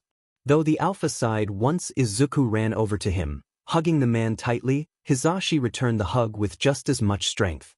"Don't worry, Dad. I'll be safe. I'll see you and Papa after school, Izuku stated as he ran back to the desk with Mei. The girl then handed him a few tools as they began to work on one of the girl's inventions. Though Hisashi couldn't help but keep his arms out slightly, feeling a little abandoned at the fact that his son ended the hug so soon. Don't worry, I get it. I hated it too when I had to drop my daughter off at school on her first day. It was a whole new level of betrayal. Power Loader sighed as he patted the blonde's back comfortingly. The two walked out into the hallway as they waited for the rest of the students to make it to school. I don't know how you handled that, I can't even handle this. And I work here. I'll be one of his teachers. Hisashi groaned as Power Loader nodded sympathetically. In all fairness, he's been homeschooled since you guys adopted him. And Hitoshi was always a bit independent, right? Yeah, takes after his dam in that sense. But even with Hitoshi, it wasn't this bad. It hurts so much. Hisashi whined dramatically while Power Loader laughed. Hey man, I get it. I think it's a thing between an alpha sire and an Omegan child. My daughter is an Omega and I swear my heart tore out of my chest when she first left for school. The man stated while Hisashi nodded. Thanks, but I swear, don't let that crazy kid blow mine up, Hisashi commanded while Power Loader laughed and shook his head. Don't worry, I won't, besides it's Izuku. If he has the same effect on Hatsum that he does everyone else, then she would probably feel horrible if she even makes him sad. Power Loader joked, Hisashi merely nodding his head in understanding. The joke was a little too true, seeing as everyone that had ever actually taken the time to get to know Izuku beyond the facts of his past had always eventually grown fond of the boy. With Hitoshi and Aizawa, the two were the first into the classroom, though inevitably the two got bored. So, they went to the teacher's lounge to go get some coffee. Only for the two to run into All Might. Aizawa did his best to avoid the alpha, while Hitoshi openly glared at the man. Now wishing more so than ever that one of his parents could have videoed Hisashi punching the man in the face, a small barely visible bruise still resting on the underpart of his jaw. Making Hitoshi grin evilly at the image of his father losing it on the man. The sight of such an event is incredibly rare, though nonetheless intimidating. Aizawa, noticing his son's evil smirk, quickly grabbed the young alpha and walked out of the teacher's lounge with him, both sipping their coffee in peaceful silence. That is until Aizawa decided to speak. Look, I can't do shit to him, unfortunately, though you can. I want you to give him hell as often as possible. Just don't make it obvious. Aizawa stated while Hitoshi nodded, his evil grin returning at the idea. Once the two returned to the classroom, they were met with a class full of loud teenagers, though the first one Hitoshi noticed was the male from the exams who yelled at Izuku. And of course, that didn't do much at all to aid in Hitoshi's mood. Though Aizawa quickly and easily gained the class's attention, declaring that they would be doing a test to see who would be allowed to stay in the class and who would be expelled. After the tests of sorts, a boy named Mineta ended up in last place, though Aizawa then admitted that the risk of being expelled was just a logical ruse to motivate the students to do their best. Hitoshi couldn't help but laugh quietly once the class erupted into shouts of confusion, Ida speaking up against the teacher's logical ruse, only for Hitoshi to chime in before his dam could, not taking a liking to the fact the alpha had disrespected his brother before and was now trying to do so to his dam. Ida sputtered a bit in surprise at Hitoshi's retorts against him, while Aizawa merely silenced the both of them, though taking note to ask Hitoshi what had Ida done to get on the alpha's sheet list. And once school had finally ended, everyone left class as quickly as they could, Hitoshi staying behind so he could walk with Aizawa to Hisashi's classroom. Though one other person stayed behind, hell-bent on confronting the teacher. Ochako stepped forward to the man's desk, trying her hardest to look somewhat serious, though the task was hard to do, mainly because of her softer exterior. Mr. Aizawa, I wanted to ask if someone I know got into the hero course. He's not in this class, and Yamada is his brother. He saved me during the exams, and I wanted to thank him again. Ochako stated while Aizawa looked at the girl with a tired expression, though the Omega was not at all surprised that Izuku had already made a friend with someone in his class before the school year had even started. Izuku Yamada. Yes, I know him. Unfortunately, he did not. He's in the support course as of the moment. Aizawa stated bitterly, the girl only going wide-eyed at the statement. What? But shouldn't he have gotten points for rescuing me? And he would make an amazing hero. Why wasn't he picked to get in? Ochako argued while Aizawa looked away. A part of him wanted nothing more than to expose All Might for the biased BSTRD that he was, but the man also knew that the Alpha was a symbol for the girl's generation. And affecting her view on All Might could very well affect her view on all heroes, though Hitoshi then decided to butt in, not at all concerned about ruining the girl's image of the #1 pro hero. He's not in this class because of All Might. He was biased and had the hero commission force Nizu to put Izuku in the support course rather than hero course where he should be. Hitoshi stated while Aizawa shot the boy a look to be quiet, though Ochako quickly went from concerned to angry in a matter of seconds. What? That's horrible. Why would he be biased? Know what, it doesn't matter anyway. We're getting him into the hero course where he belongs. Mr. Aizawa, how do we do that? Ochako asked quickly, catching both Hitoshi and Aizawa off guard. The two had expected at least a little bit of disbelief from the girl, though both were nonetheless grateful that there was someone who believed them and was just as hellbent on getting Izuku into the hero course. The sports festival, he can enter in through there, so long as he makes it to the final round. Which I have no doubts of whatsoever. Aizawa stated while the brunette nodded happily. Good. I can't wait for him to join us. Yamada, if he wants any help, I'll be more than happy to. Ochako stated as she turned to Hitoshi, the boy merely nodding in thanks to the girl. As Ochako then left the classroom, Hitoshi and Aizawa looked at each other before the two broke out into a fit of laughter.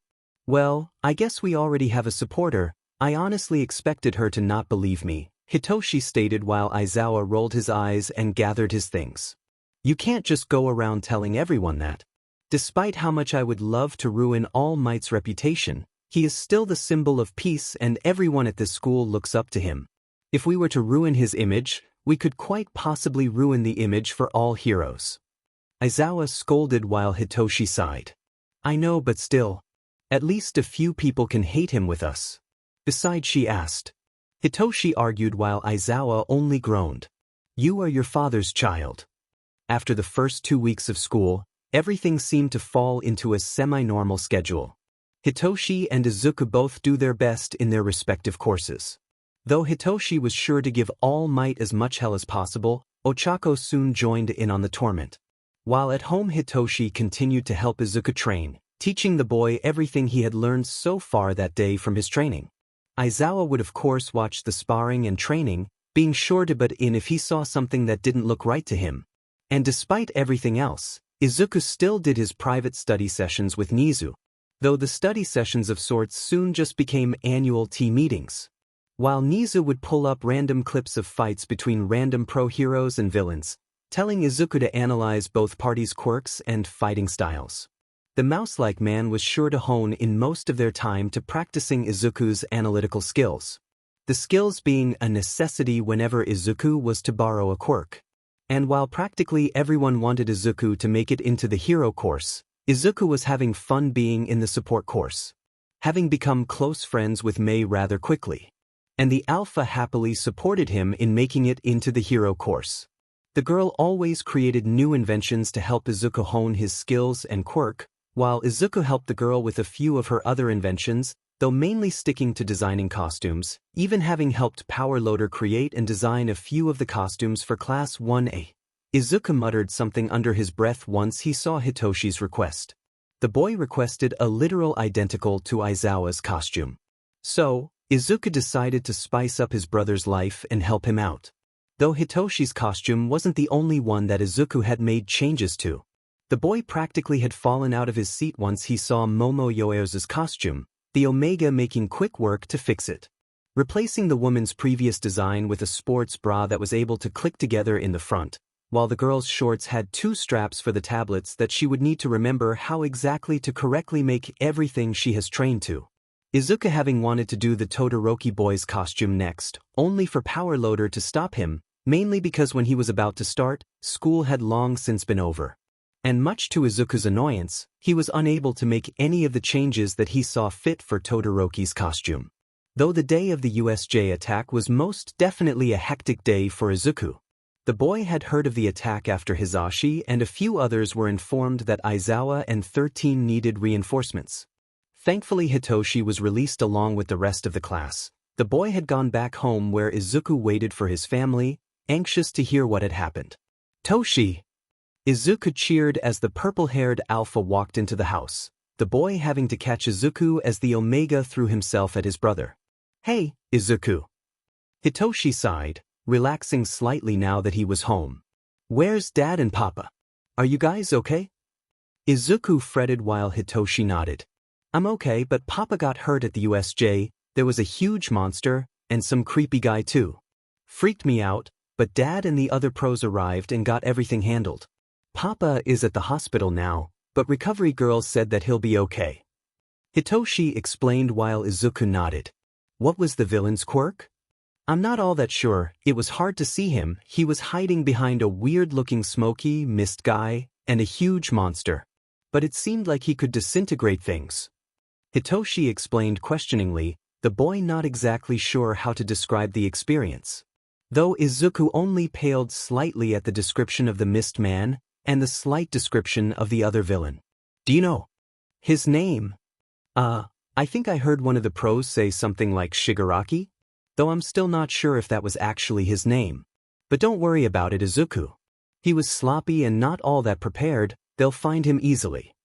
Hitoshi reassured while Izuku nodded, immediately relaxing when his fear of who he thought the villain could have been was diminished. Are they going to cancel the sports festival? I can imagine that they wouldn't want to draw any more attention to themselves. It really wouldn't be safe. Izuku stated while Hitoshi only hummed, unsure of what the school was planning. Definitely not problem child. The sports festival will still go on. Both boys jumped slightly at the presence of Hisashi and Aizawa. The two turned quickly to face their parents. Only to see Aizawa wrapped up like a mummy. Papa! Are you okay?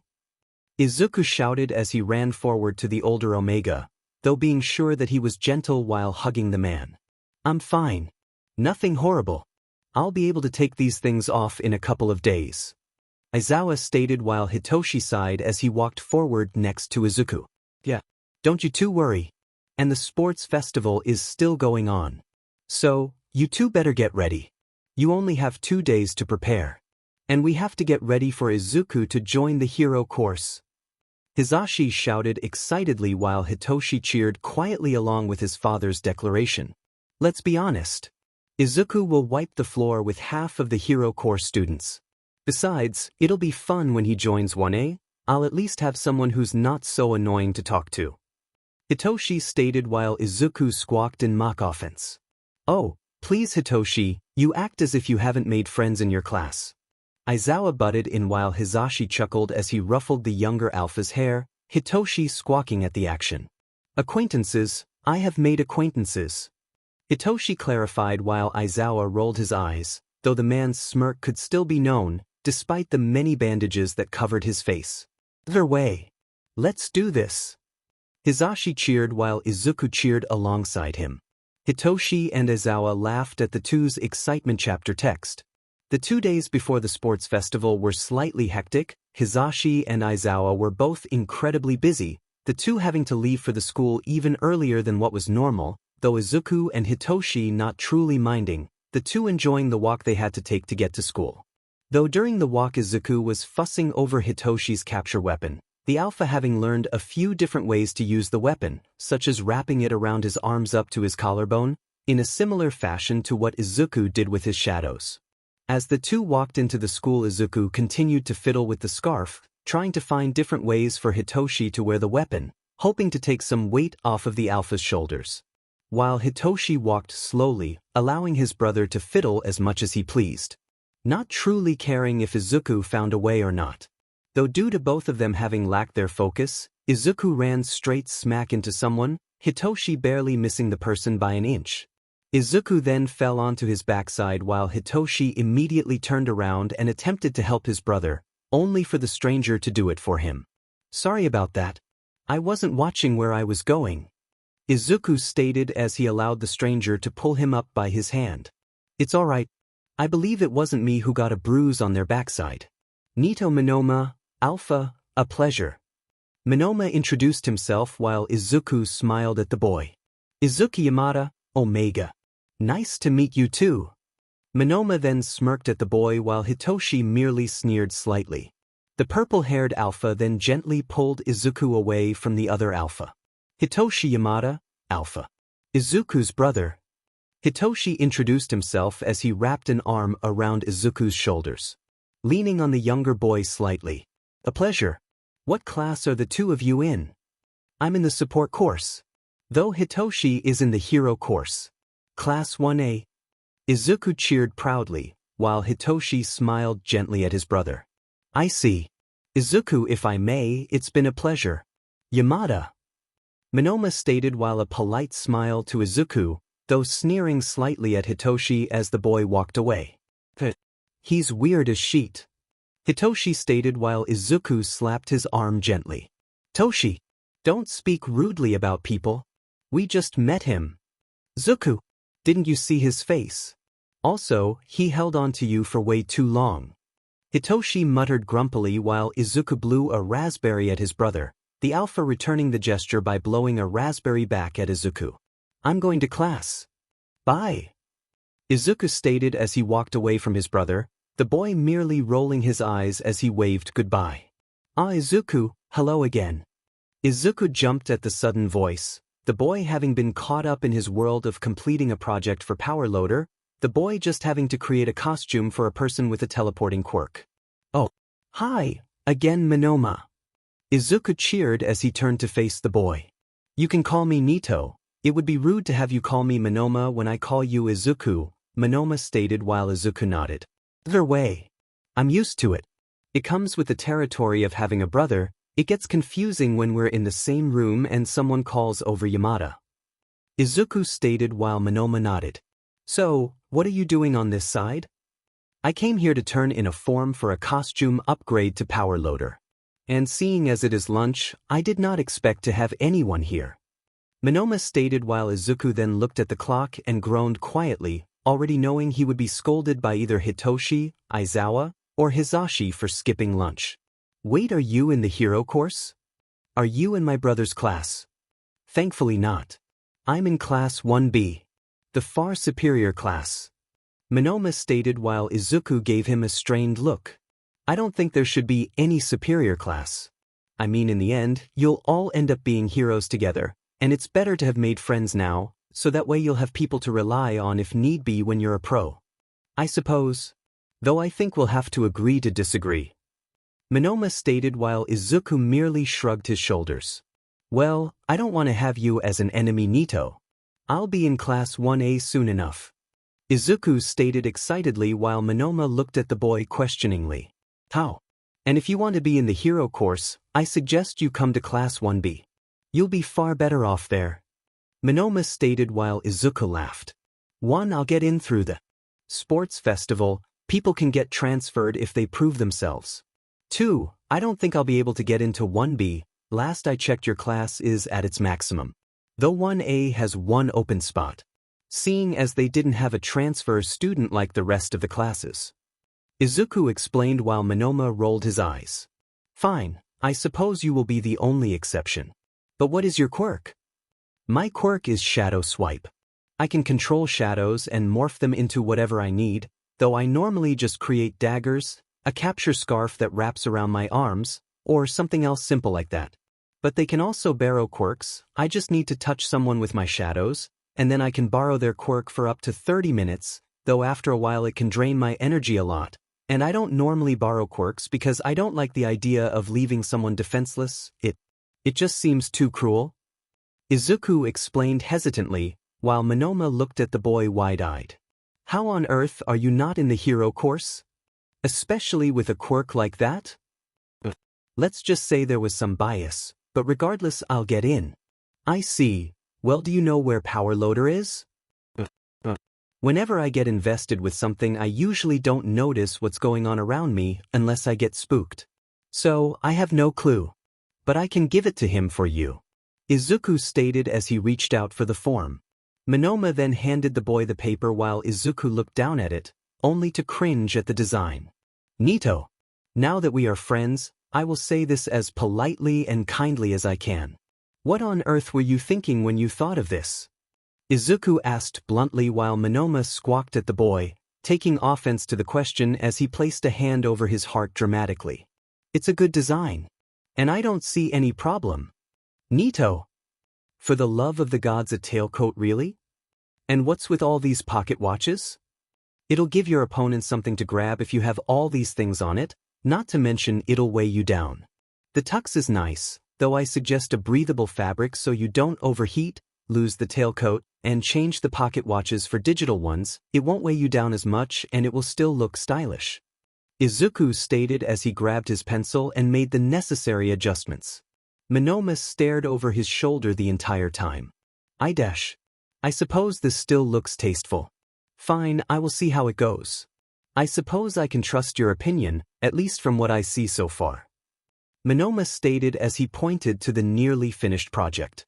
Oh yeah, I have to say I enjoy making the costumes. I hope Power Loader lets me come back to let me help him. Especially since I helped fix some of Class 1A's students' costumes. Izuku stated cheerfully while he began to clean up his and Mei's desks, both being in complete disarray. So, I take it that you have created your costume then? No. Izuku stuttered as he tapped his fingers together, remembering his parents' constant reminders to think of what he wanted his costume to be, seeing as he would be joining the hero course right when internships would start. Wait, so, you're telling me that in all of the time of creating costumes for those 1A imbeciles you haven't even thought of yourself? Monoma asked dumbfounded, though Izuku gave him a warning look in response to the Alpha's rude comment on the class of 1A. Well, I haven't truly thought about it. Well, you are going to now. Sit down. Monoma commanded as he pointed to Izuku's desk. The boy then put his form on Power Loader's desk and took a seat next to Izuku. Now we are not leaving until you have a design for your costume. You sound like my dad. I will be taking that as a compliment. Now get started. After Izuku had gotten his design for his costume completed, the Omega then introduced the blonde to Mei. The two became friends quite quickly. While the day of the sports festival was a lively one, Izuku and Hitoshi didn't even truly get the chance to hang out together before class, both being corralled to their classes. Though after a bit a couple of students from his class left the classroom, Izuku looked at them skeptically while Mei hardly noticed. That is until Monoma came into their classroom, taking Mei and Izuku by the hand as he led them to the huge crowd that surrounded the 1A door. Nito, what are we doing? Izuku asked while Monoma grinned, Mei merely leaning against the other Alpha, slightly annoyed that she was taken away from her babies, just to stand around a bunch of strangers. We're sending a message to those 1A brats, Monoma stated while Izuku slapped his arm gently. My big brother, might I remind you? Izuku stated sassily while Nito nodded apologetically to the Omega. Yes, of course, you and your brother are the only exceptions, Monoma stated while Izuku smiled at the Alpha and nodded his head in agreement. Though as the large door opened, the hallway then erupted into loud shouts of challenge from multiple people, many of which were from Monoma's class. While Izuku merely pushed himself forward so he could get out of the crowd and hopefully see Hitoshi, only for the boy to see a very angry-looking blonde instead, though Izuku would be lying if he said that the boy didn't seem familiar to him. You extras think that you're any competition to me? Pathetic. I suggest you move before I blast you all to hell. The blonde shouted while Izuku flinched at the declaration, now wishing that he hadn't moved to the front of the crowd. Maybe I should take Nito's offer and try to get into 1B instead. Izuku thought to himself, though the people who were still inside of the classroom began to shout at the boy, clearly not agreeing with what he had said. You know, Bakugo, I think you need to shut up. You're making us Alphas look bad. There are plenty of people who are in other courses who should have made it into the hero course. You never know who will give you a run for your money. Hitoshi butted in as he walked forward next to the blonde and glared at the boy. But if you know what's good for you eyebags, you'll shut the F up. And none of these extras could if they challenge me, the blonde declared while Hitoshi sneered at the blonde, only for the purple-haired Alpha to catch Izuku's gaze and smirked devilishly. causing Izuku to freeze slightly, knowing that whenever his brother smirked like that, it wasn't good. Yeah, you're wrong again. I think Izuku could easily challenge you and win, Hitoshi stated as he gestured towards the boy, the crowd then looking over to Izuku questioningly. Hitoshi, don't start a war. Izuku hissed as he stepped forward to his brother, disregarding the blonde's glare and the crowd's stare. Just stating the truth, Izuku, Hitoshi stated while Izuku turned to look at the blonde, being sure to keep his face somewhat out of sight, only for the boy's glare to soften ever so slightly. His gaze then turned to one of inspection. And once again Izuku couldn't help but feel a sense of nostalgia from the blonde's gaze. Though once Izuku finally stared the blonde in the eyes, trying to convey more confidence than what he felt, only for the alpha's eyes to widen once Izuku met his gaze. The pieces finally clicked together in the boy's head. Though before the blonde could say anything, Hitoshi then grabbed Izuku and walked away with the boy, leaving the crowd and the other students of 1A standing inside of the classroom in shock. Hey bro, you okay? A red-headed boy asked, only for Bakugo to click his tongue in annoyance. I'm fine, Kirishima, I don't need your effing pity. Bakugo hissed while the redhead merely rolled his eyes. The blonde then walked and passed the crowd in the opposite direction than Hitoshi and Izuku had gone. The redhead followed after him in response. You know that's not how it works. I'm your friend, so I'm allowed the right to worry about you. The redhead sassed while Bakugo growled at the boy. Shut the F up, shitty hair. You act like a effing beta. But my name is Kirishima, and I'm just as much of an alpha as you are. And there is nothing wrong with being a beta dude. Chill out. Did Yamada get you that said? Kirishima laughed while Bakugo merely flipped the boy off as he continued to walk down the hallway. Kirishima teased him the entire time while the blonde continued to curse at the alpha. Once the sports festival actually began, all of the classes walked into the arena, Izuku immediately going to stand beside Hitoshi once his class had walked out onto the field, though when Midnight called up Bakugo to give his speech, seeing as he was the one to score the highest on the exams. I just want to say, I'm going to win, Bakugo stated gruffly while all of the other classes shouted out against the alpha, even a few of the 1A students shouting at the blonde. Though Hitoshi merely face-palmed while Izuku was left in shock. He's arrogant. He's arrogant. And he's not the only one in the class who's like that, Hitoshi stated, his annoyance clear in his voice. At least when you're in the class it will become slightly more bearable. Hitoshi groaned while Izuku laughed. Oh, come on Toshi. There have to be at least a few people in the class you like. I don't like people, Zuku, you are the exception. No one else. I'm your brother. Exactly, you're the exception. Alright then kids. The first challenge for you all will be an obstacle course. Now, this isn't a regular obstacle course. In this challenge you are allowed to use your quirks. The only rule is that you are not allowed to leave the race course. Good luck everyone. Midnight announced while all of the students then headed to the obstacle course. Once reaching the entrance, Hitoshi and Izuku looked at each other, both already knowing that the best way to get to the next stage of the festival would be to work together. Not that they hadn't already planned on doing such a thing.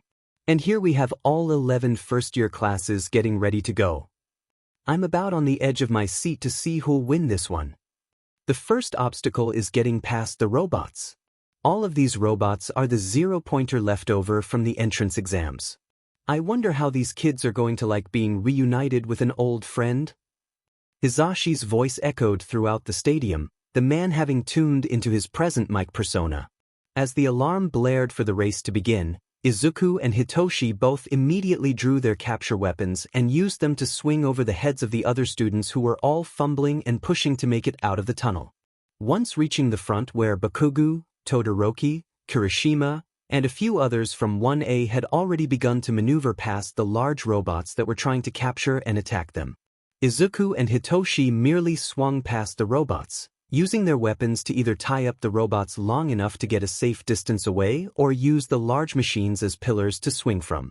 Though Izuku had taken a large chunk from one of the robots that one of the other students destroyed, using his shadows to tie it to his back.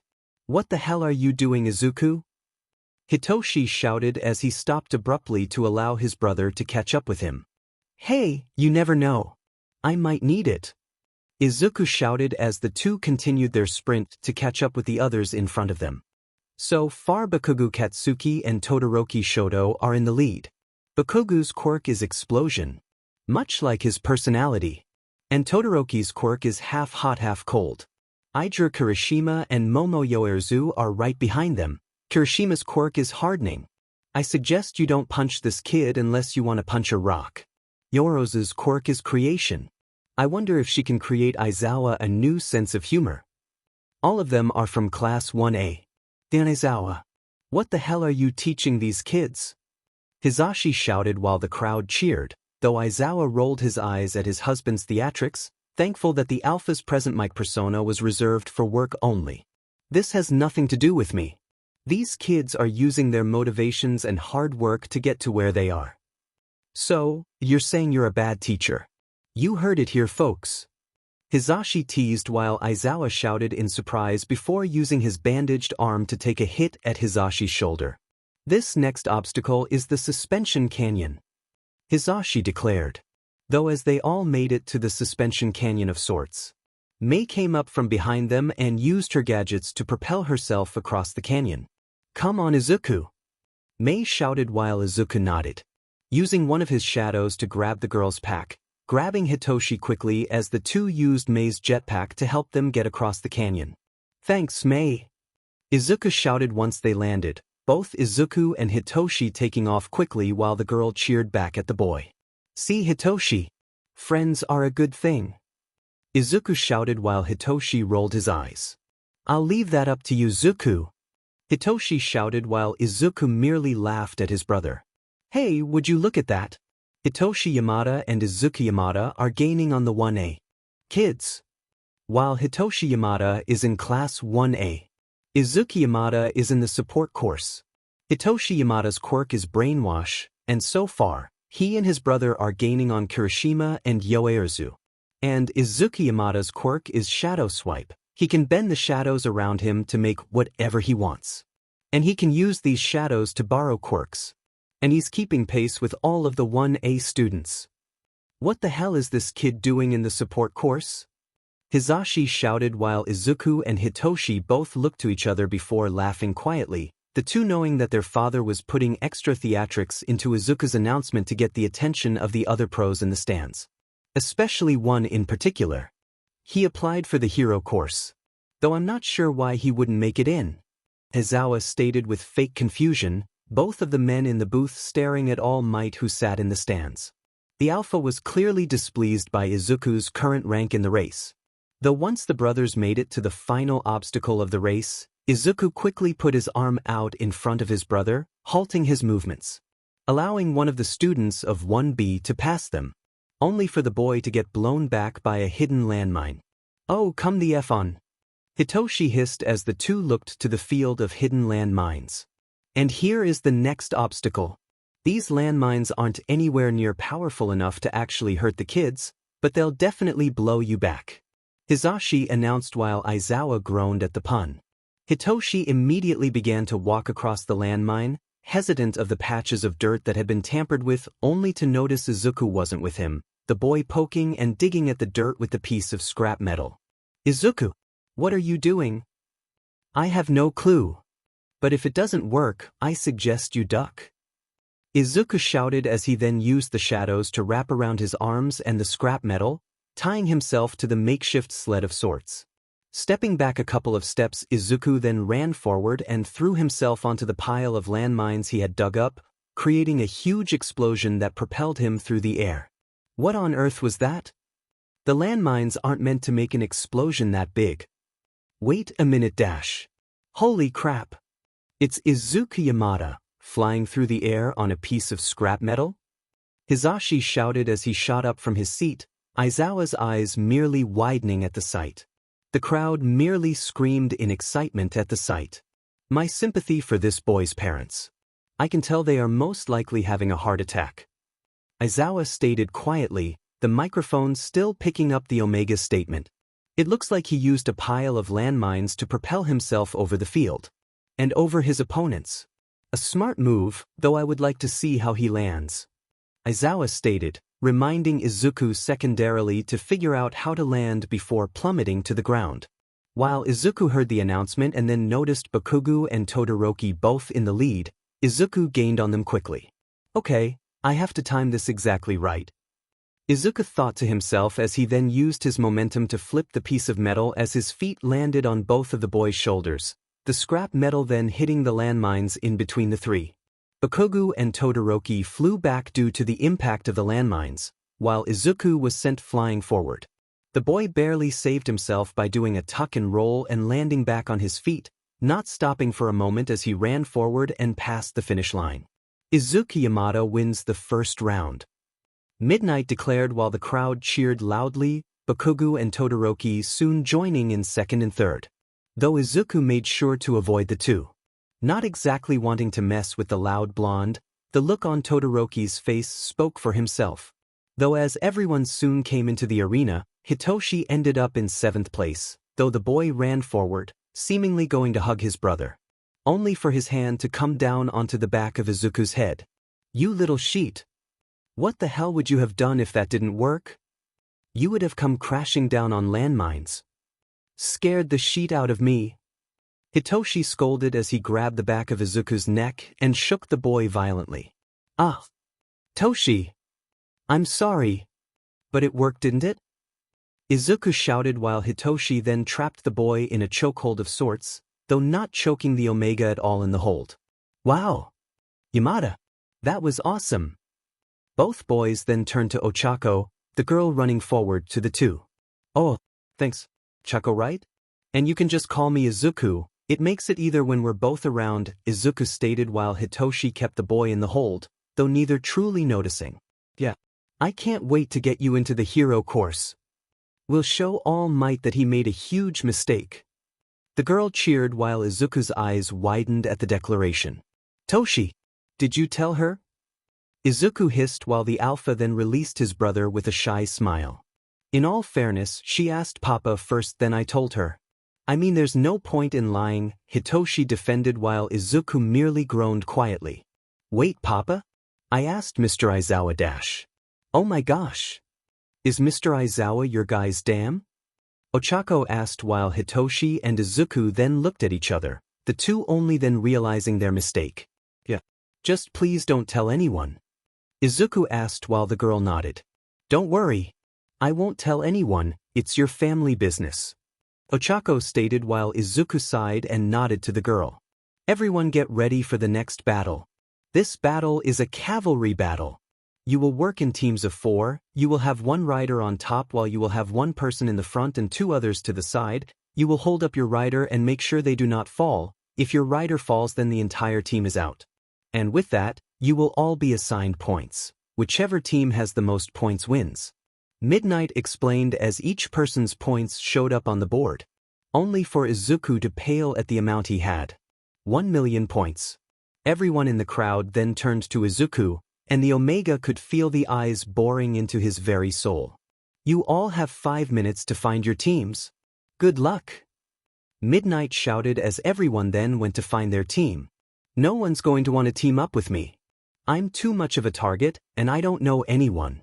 Izuku thought to himself, the boy's anxiety taking over, only for Hitoshi to pull the boy out of his mind with a gentle squeeze to the shoulder. All right, Izuku, what's the plan? Hitoshi asked as Izuku then noticed Ochako and Mei standing next to his brother. Wait, you guys want to be on the same team? Of course, Izuku. I want to make sure you get into the hero course. Ochako cheered while Izuku smiled shyly. I know no one else, Izuku. Besides, none of these other heathens deserve my beautiful babies.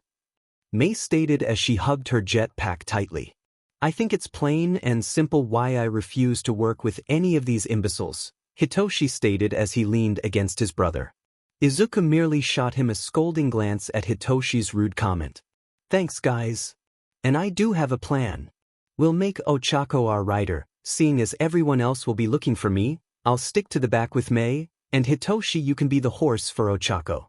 We'll stick to the sides, we don't need any more points than what we already have, we just need to keep away from the other teams for the battle. When they start coming after us, Ochako can make us all float and May can use her jetpack to steer us. Or, in a different case, I can use my shadows to create a shield around us. Izuku stated while Ochako stared at the boy with wide eyes. May and Hitoshi merely smiling at the boy. Don't worry, you get used to this. He's one smart cookie. May stated while Hitoshi nodded. Ochako merely laughed quietly before nodding. As the battle began, the group stuck to Izuku's plan, staying off to the sides to avoid getting spotted. Hitoshi used quirk often to keep other teams from getting close, brainwashing them into turning around, even going as far as brainwashing one of the teams to give them their highest ranking headband, Team Uraraka then gaining 300 points. The other teams took little to no notice of their team, seeing as it was labeled Team Uraraka, and everyone was on the hunt for Izuku, even though they had passed him multiple times. It seems like your plan is working, Izuku. We only have a couple of minutes left. May shouted quietly while Ochako and Hitoshi nodded as they turned their heads, though Izuku being sure to keep his focus on the teams around them. Ochako now! Izuku shouted as Ochako quickly touched all of them with 5 fingers and May turned on her jetpack, Todoroki's team barely missing them. It seems like we've been discovered, Hitoshi muttered as he looked down at Team Todoroki. The dual-haired boy looked up at their group. It seems like Team Todoroki has figured out which Team Yamada was on. How shocking! And with only a few minutes left, will Team Uraraka be able to keep their points? Hizashi announced loudly, while Izuku and Hitoshi cringed at the fact that their father had just given them away completely. Just as Hizashi had announced it, all of the other teams looked up to the floating group, though May quickly steered them out of the way when a flying Bakugu came at them, only for them to halt abruptly when a wall of ice surrounded them, trapping them. That BS study can fly now? Hitoshi shouted while Izuku then looked around, noticing that Team Bakugu and Todoroki were the ones they had to worry about. The other teams focused more on each other. Ochako, you can release us. I've got an idea. Izuku stated while Ochako nodded, releasing the group back onto the ground as they were now pressed back against the ice wall. Immediately both Todoroki's team and Bakugu's came charging at them, though Izuku allowed them to. Though in a quick flash, Izuku's shadows spiraled around both groups, blinding them for a moment, Izuku allowing his shadows to graze all of them to see if there were any useful quirks that he could borrow. Only for Bakugu to begin blasting at the shadows, while Todoroki's left side surprisingly burst into flame, catching the dual-haired boy off guard. Though once Izuku's shadows came back to him, giving the other teams their sight back, the Omega was left in shock at what he had felt, trying to will himself to not believe what he had just felt. Though his moment of shock was interrupted when the final 5-minute mark rang loudly, and Ida used his reciprocal burst to charge at Izuku. Allow Todoroki to grab the boy's headband, as Ida then made a quick turn, trying to allow themselves the opportunity to get away from Bakugu's team. Bakugu then aimed his attacks at Todoroki as his team chased after Todoroki's. Holy crap! Todoroki just used his fire. That's a new one. And it seems like Team Bakugu now has the $1 million headband. Hizashi announced loudly. Izuku! Shoot, we lost it. Ochako shouted while Izuku merely smiled at the girl. Now we didn't. Izuku's too clever to let that happen, Hitoshi stated as he then pointed to his headband. May and Ochako then looked at the headband, only to realize that it was the 1,000,000-point headband. Oh, how did you guys do that? I blinded them with my shadows for a moment so I could use another shadow to swap headbands. So, they did get 300 points, but we still have the 1 million. Izuku stated while Todoroki blocked another attack from Bakugu, only to look down at the headband and see the 300 points instead of the 1,000. Would you look at this, folks? It seems Team Uraraka switched out their 1 million-point headband for a 300. This means Team Uraraka is still in the lead. Hizashi announced loudly while Todoroki turned his head to look at Izuku, the bell for the end of the cavalry battle then ringing loudly. Team Uraraka wins. Seriously, what the hell is this Yamada kid not doing in the hero course? Hizashi announced loudly while Izuku and Hitoshi openly laughed. Their father doing little to hide his want for Izuku to get into the hero course. Once everyone was able to get back to the stands as they waited for the one-on-one battles to start. Hitoshi and Uraraka led Izuku to the 1A stands. Guys, I think I'm supposed to be in the support course stands, Izuku stated while Hitoshi chuckled. Oh, come on Izuku. You need to meet your classmates anyway. Beside Aizawa is your dad, so I doubt he'd get mad. Ochako stated while Izuku merely laughed quietly. Though once reaching the stand for 1A, Izuku tried to quietly turn around, already intimidated without even having to see anyone from the class. Nah, you aren't bailing on me. If I have to deal with these idiots every day, you can handle it for an hour or two. Besides, you need to get used to them anyways. Hitoshi stated as he grabbed the back of Izuku's neck and led the boy into the stands, Ochako laughing quietly at the brothers' interaction. Thankfully, no one truly noticed the three sitting down, all of them too caught up in their own conversations. That is until Bakugo noticed Izuku. I begs. The F, was that back there? Bakugo barked loudly while everyone turned to the blonde, only to then notice Hitoshi, Ochako, and Izuku. What did I tell you, huh? Izuku would beat you. I thought this was clear.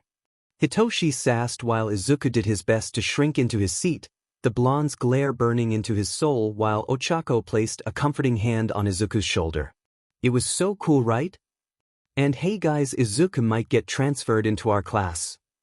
Ochako cheered, desperately trying to change the subject to avoid Hitoshi and Bakugo from killing each other. Seriously? Dude, that would be awesome. You're a really cool dude.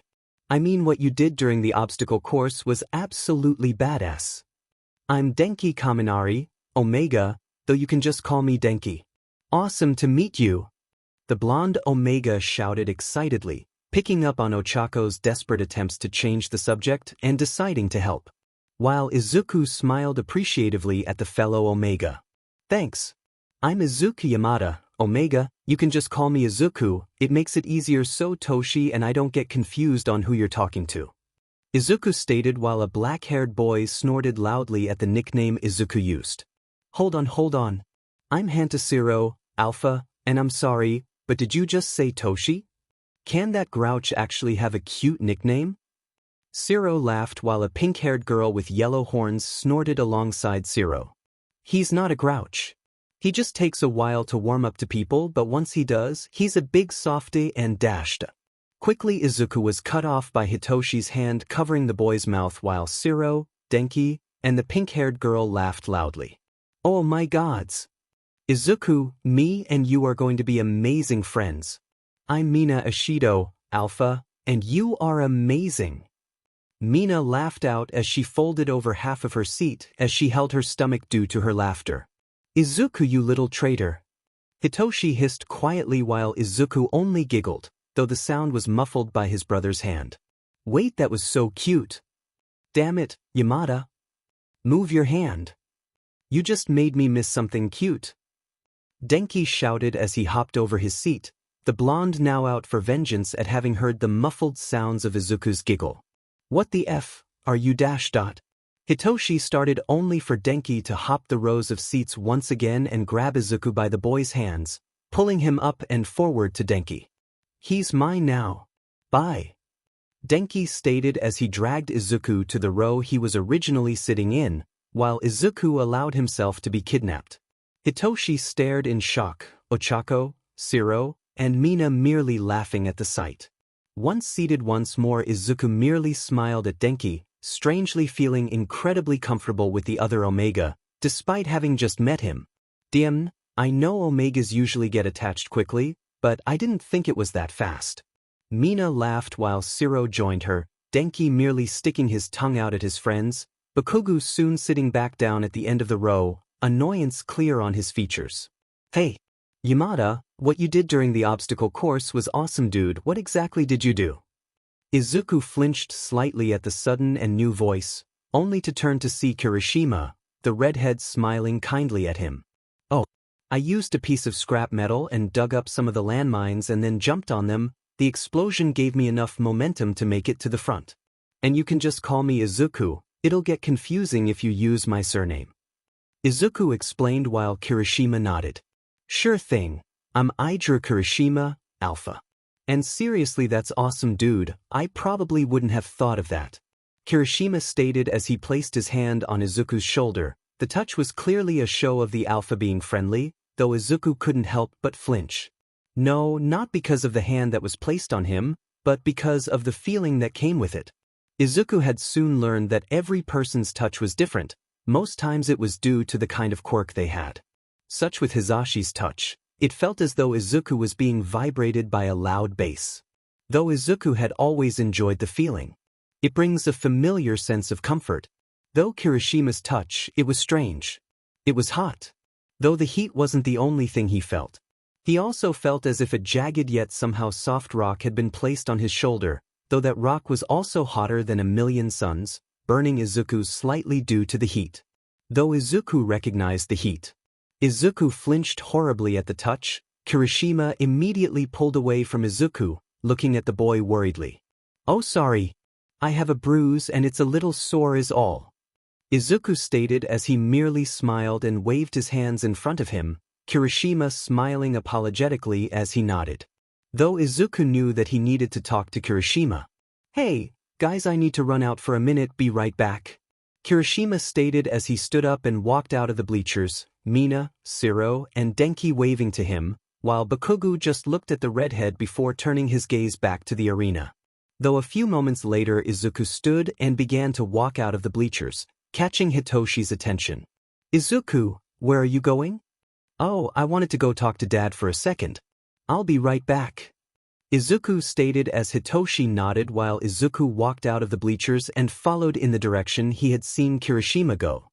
Izuku recognized the burn from Kirishima. He felt it before with all might, though the pro's fire was nowhere near as hot, and nowhere near as destructive. Izuku recognized the fire as one for all. His father had ranted about the quirk for years, explaining the quirk in such detail that Izuku most likely knew more about it than All Might himself. His father also told him time and time again that it was All Might who possessed such a quirk. The topic of the quirk was the only one that his father would ever answer his questions for. So Izuku knew that when he felt that fire, it was one for all. It had to be. It was far too similar to All Might's to not be. And Izuku also felt the rocky touch of the redhead. He could tell that was his natural touch, his natural quirk. While One for All felt as though it was completely foreign in the redhead's body. Like it was trying to burn its way out as if it wanted something to release the tension, the pent-up raw power. And quite honestly, it scared Izuku. Izuku feared that such raw power could harm the redhead. It felt uncontrollable, it felt destructive, and it burned Izuku at the slightest touch. So, the Omega was horrified to imagine what it would do to Kirishima, the one closest to the flame. Though Izuku was taken out of his thoughts once he heard Kirishima's voice, though the Omega quickly realized. He was not alone. He doesn't know, I don't think he sensed it, maybe since his shadows touched a lot of other people too it overwhelmed him and he couldn't tell. Izuku heard Kirishima state, while the Omega ducked behind a corner and listened. Despite knowing it was wrong, he couldn't help but be curious, especially when the conversation was about himself. "I believe you, Kirishima. But I implore you to be careful. If that boy figures out that you indeed possess One for All, things could become quite complicated. Especially with the League of Villains having just attacked the USJ. All Might stated while Izuku flinched at the man's statement, though staying quiet. "Don't worry, he won't figure out. But I don't think he's much of a threat. He seemed nice, and honestly he seems far too skittish to be related to anything villainous. And he's Yamada's brother. I think that guy would know if something was going on. While I wish I could believe that Kirishima, he may act skittish because he is worried about being discovered, or he uses it as an act to hide his true intentions. And while I wish I could have such faith in young Yamada in that he would be able to tell if something was going on. All for One is an excellent liar and trickster, so I wouldn't put it past his son to be as well." At that Izuku nearly sobbed. Though he quickly covered his mouth as he felt his legs begin to tremble at what he had heard. Was that why All Might was so against him? Because he believed he was on that man's side. And he thought that he was helping a league of villains that attacked his father? "I suppose so. Don't worry, All Might, I'll be careful, and I'll use One for All in my next battle. It'll be the perfect way to unveil it. Just make it look like a special move, and I've been using barely any of it during classes, so people will just think it's a part of my quirk. Izuku knew if he heard any more of what the two had to say, he would surely blow his cover. So, he quickly walked away, being sure to keep his footsteps silent as he did so. Though Izuku shrieked loudly at the feeling of someone grabbing his shoulder. Immediately the boy spun around, only to be faced with Hisashi, the Omega sighing loudly in relief, horrified that it was Kirishima or All Might.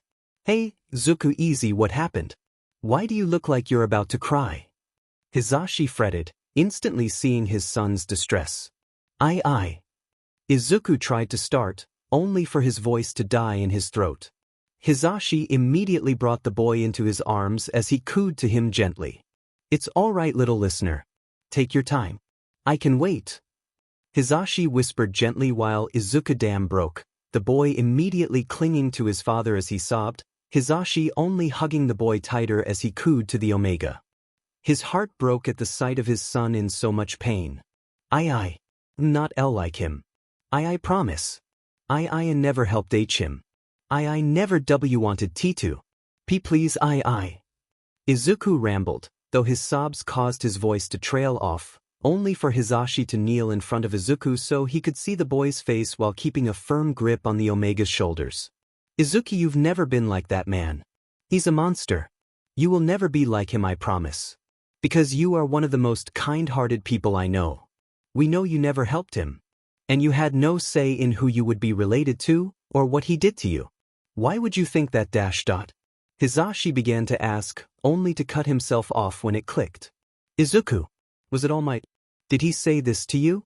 Hisashi asked bitterly, trying with all of his might to keep the growl out of his voice. Though immediately standing up so he could hug Izuku once more. The boy quickly latching onto the alpha once again. "And not exactly T to me. B but I heard him tell us someone." Izuku stuttered while Hisashi had to bite his tongue to keep himself from growling, knowing that his quirk would activate him. He allowed himself to. "Who?" Hisashi asked, his voice strained from his pent-up anger. Izuku took a moment to answer. The last thing he wanted was to risk Kirishima possibly getting in trouble for something that wasn't his fault. So he lied. "Not sure. I didn't see them, and they spoke too quietly for me to hear them," Izuku stated while Hisashi merely groaned. "Izuku, don't you dare listen to a word that BSRD says. You will be a hero. I know you'll be one of the best DMN heroes there has ever been. And don't let anyone, and I mean anyone at all, convince you otherwise. And if they keep trying to, just tell me, Papa or Toshi. 'Cause we'll talk to them.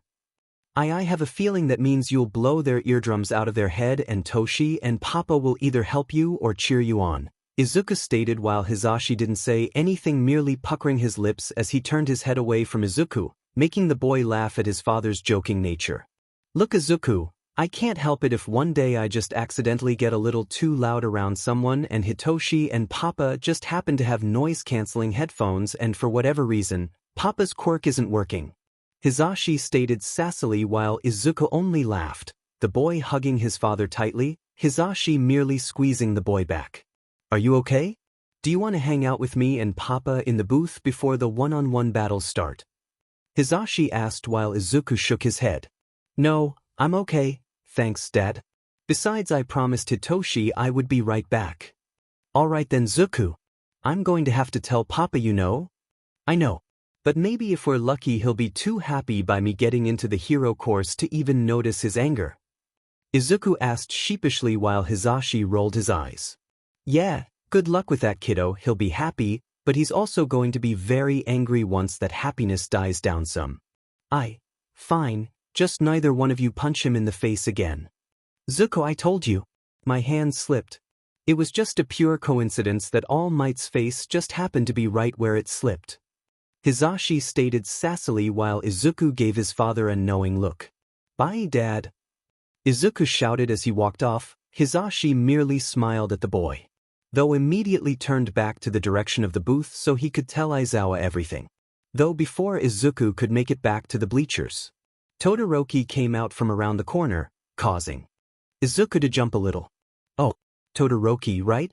Sorry, I didn't see you," Izuku stated sheepishly while Todoroki only glared slightly. Izuku shrinking back due to the glare. "Follow me," Todoroki commanded while Izuku hesitantly followed the dual-haired boy. Once Izuku and Todoroki reached one of the tunnels to the arena, both boys placed their backs to the walls, neither saying a word, though Izuku couldn't help but feel intimidated by the other boy's stare. "You caused me to break my oath. It will not happen again," Todoroki stated while Izuku looked at the boy questioningly for a moment. "Oath? I don't understand," Izuku stated, truly baffled as to what was being said to him. "I refuse to use my fire. I refuse to use the quirk my father has given me," Todoroki declared while Izuku went wide-eyed at the statement. The old memories flooded into his mind. "Why would you not want to use your quirk? It's powerful, it can be a gift. I can tell. It would be a waste to not use it," Izuku stated, trying to see exactly what it was Todoroki was refusing. Todoroki scoffed. "If that's what you want to call it. You know nothing of what this quirk means," Todoroki stated venomously while he looked Izuku up and down, and then frowned as if somewhat disappointed by what was before him. "You're right, I don't. So, tell me, Todoroki, why do you hate it?" Izuku asked, his tone turning cold and stern. He needed to know what it truly was that Todoroki feared. "Have you ever heard of quirk marriages? That is what my parents did. My father bought my mother, and because of his sick obsession with defeating All Might, he cast aside and abused my older brothers and sister. He drove my mother to the point of madness, and that's when she poured boiling water on my face. He threw her into some hospital and forbade me from seeing her. I was meant to be his masterpiece. But I refused to be anything like him. I refused to use the quirk he gave me." Todoroki finally snapped, venom and bitterness lacing his every word, while Izuku could only stare at the boy in shock. He felt sympathy for Todoroki, because he knew exactly what it was like to despise a part of yourself all because of a single person. "I will beat you with only my ice. You will not make me break my oath again," Todoroki declared while Izuku could tell this was now a declaration of rivalry, of war. Todoroki then walked away without a word, leaving Izuku with a million questions. Though it also left the boy with a heart full of sympathy for the other boy. He wanted to hug Todoroki and tell the boy that he was not alone, that he too knew what such events in someone's life caused them. Though Izuku had to hold himself back and hold his tongue. He knew there would be a time and place to tell Todoroki that he was not alone. But now was not that time. So, Izuku then headed back to the bleachers. Once Izuku made it back, Hitoshi looked at the boy with a questioning stare.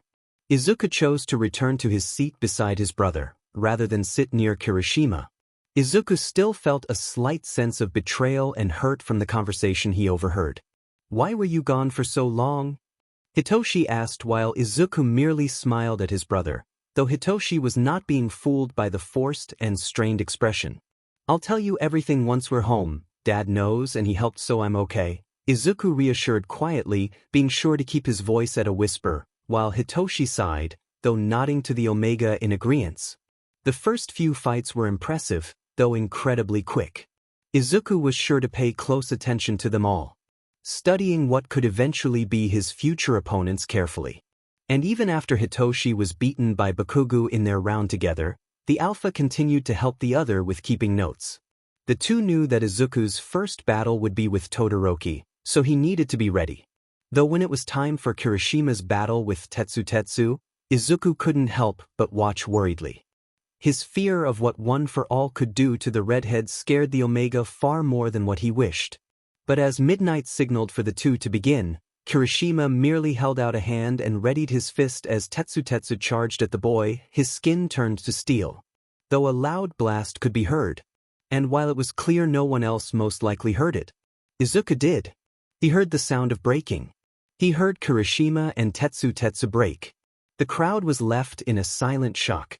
Kirishima's arm was broken horribly, while Tetsu lay unconscious at the very end of the arena, far off of the sparring ground. Thankfully not horribly injured thanks to the boy activating his quirk in time for Kirishima's blast. The crowd then soon erupted at the sight of the raw and unhinged power. Though Kirishima looked horrified at the state of the other boy. That is before a few robots quickly took Tetsu. Kirishima wins. Midnight announced while everyone in the stands either cheered or stared silently in shock. Though as Kirishima then left the arena, no doubt going to go visit Recovery Girl. Izuku stood and handed Hitoshi his notebook. Where are you going? I want to get ready for my match. It's up soon. Izuku stated, though he truly was just planning on going to visit Kirishima. Alright, you sure you don't want this? Hitoshi asked as he waved the notebook around, only for Izuku to shake his head as he walked out of the stands. Though once reaching Recovery Girl's office, Izuku hesitated. For all he knew, Kirishima could most likely hate him because of what All Might told him. But at the same time, Izuku's anxiety was eating him alive. So, he knew he had to pick his poison. Hey, Recovery Girl, Izuku spoke quietly, hoping to not disturb Kirishima or Tetsu. The green-haired boy immediately noticed the passed-out teen that lay unmoving on one of the hospital beds. Oh Izuku, hello dear. Are you alright? Did you injure yourself in one of those matches as well? Recovery Girl asked while Izuku shook his head. No, I came to see if Kirishima was okay? Izuku stated hesitantly, while Recovery Girl nodded, pointing to one of the drawn curtains that separate the hospital beds. I need to go talk to Mr. Vlad for a moment so we can call Tetsu's parents. You can talk to your friend dear. Recovery Girl stated as she walked out of the office, Izuku paling slightly at the fact that he was now alone with a man that could quite possibly, and quite understandably, hate him. Kirishima? Are you okay? And awake? Izuku asked gently as he pushed on the curtain slightly, hoping to draw the Alpha's attention and give him a warning so he could tell Izuku to leave before Izuku would pull back the curtain. Yamadash. Izuku? Kind of. Kirishima answered back, the Alpha honestly surprised that it was Izuku to visit him first. Though Izuku then took Kirishima's reply as the okay to pull back the curtain, nonetheless doing it slowly just in case Izuku's assumption was wrong. Izuku, why did you pull it back like you were going to see a jump scare? Kirishima joked as he chuckled slightly at the boy's hesitation. Izuku merely puffed out his cheeks in response. I just wanted to give you the chance to tell me to go away if you didn't want me here. And I just wanted to make sure you were okay. You looked a little shell-shocked back there. Izuku stated while Kirishima rubbed the back of his neck sheepishly. Yeah, I didn't know my quirk could do that. Well, it's really cool. I'm guessing your hardening quirk can store energy in some form? And that's why you could make that blast? Izuku asked, trying his hardest to play along with the act that he knew nothing of One for All, or the fact that Kirishima possessed it. Yeah, that I think. I haven't done a lot of research, but I think that's it. Kirishima stated while Izuku nodded. The boy slowly reached out to gently touch Kirishima's uninjured hand, giving the Alpha time to push him away, only for the redhead to allow him to place his hand on his own while watching the Omega questioningly. Izuku could tell that the flame inside Kirishima had gone down, though it was still blazing and dangerous. Most of the pent-up energy had thankfully been released. Izuku? What are you doing? Kirishima teased quietly while Izuku pulled his hand back, the slight burn on his fingertips aiding in his quick movements. Oh, well, my quirk allows him to feel the natural effect that a quirk has on someone. Like, say with Denki's quirk, when I touch him, even if I didn't borrow his quirk, I can still feel the sparks of electricity on him. Though I only feel it faintly since his body has grown a resistance to his quirk. But I guess since yours is strong, it's almost an overwhelming feeling, though that can happen when I touch people with really powerful quirks and I'm not paying attention. And I wanted to make sure your body had settled from the shock. Izuku explained, though leaving out the part where he knew it was One for All and that he believed that Kirishima's hardening quirk just had some extra stuff to it. Oh wow. That's manly dude. And thanks for checking in. Kirishima stated as he smiled at the Omega, Izuku thankful that the redhead didn't ask further questions. Though the boy paled slightly when All Might walked in, Recovery Girl was thankfully behind him.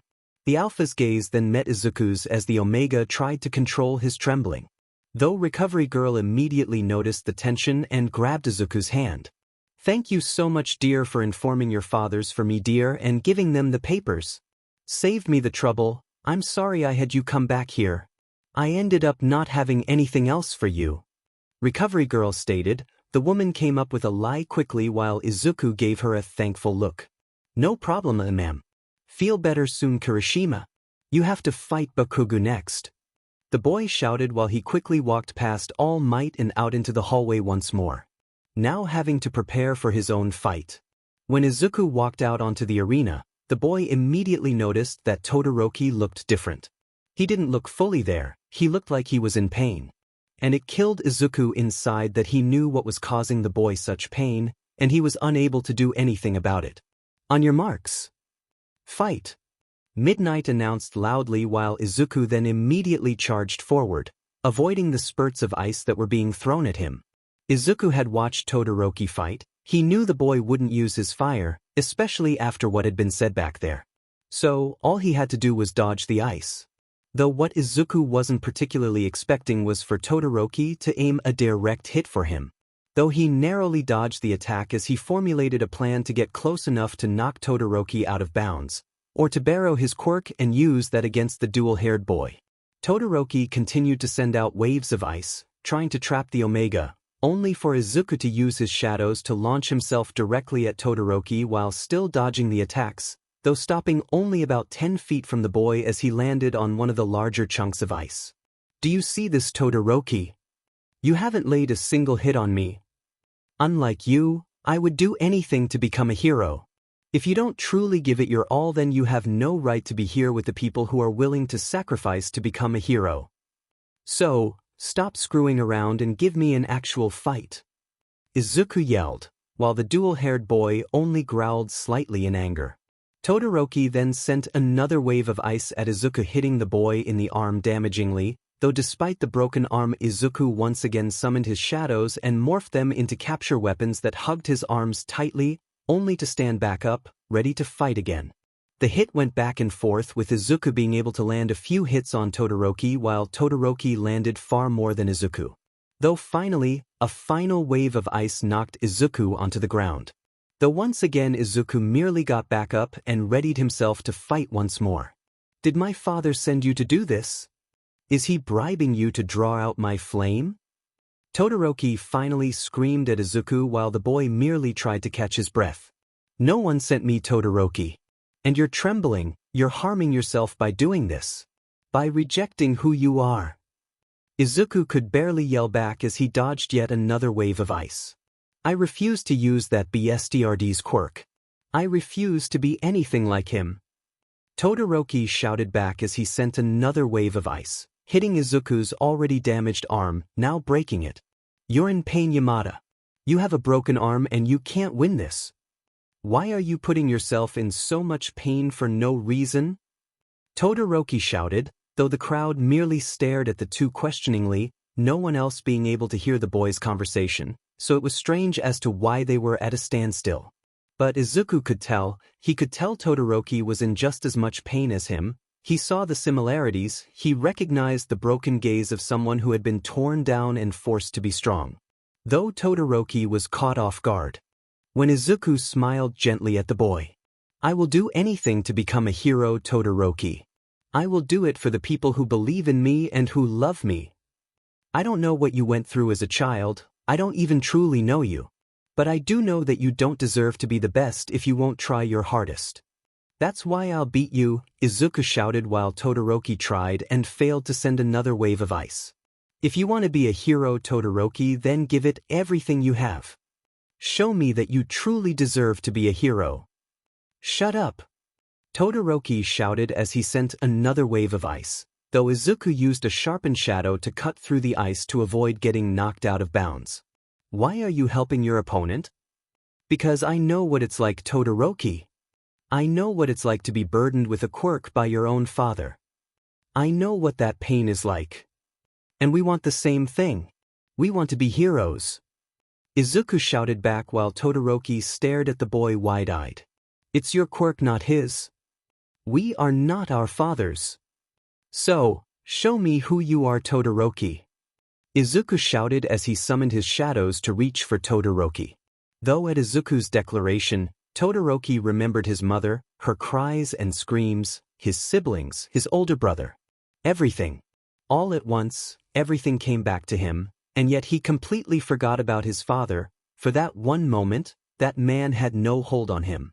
And Todoroki remembered why he wanted to be a hero in the first place. And within a mere moment, blazes erupted in front of Izuku, scorching his gym uniform slightly, though the boy hardly took notice as the ice that had stuck to his broken arm melted and Todoroki's fire only grew. He's using his fire. Todoroki hasn't once used his fire. What on earth happened down there? We need to start putting microphones on these kids. I'm missing all of the details going on down there. Hisashi announced while the crowd erupted into cheers and screams at the sight. Even though you want to win, you're still trying to help your enemy. Which one of us is screwing around now? And despite Izuku's pain, the boy smiled brightly at the other, while the dual-haired boy returned the smile, his hair billowing around the hot wind.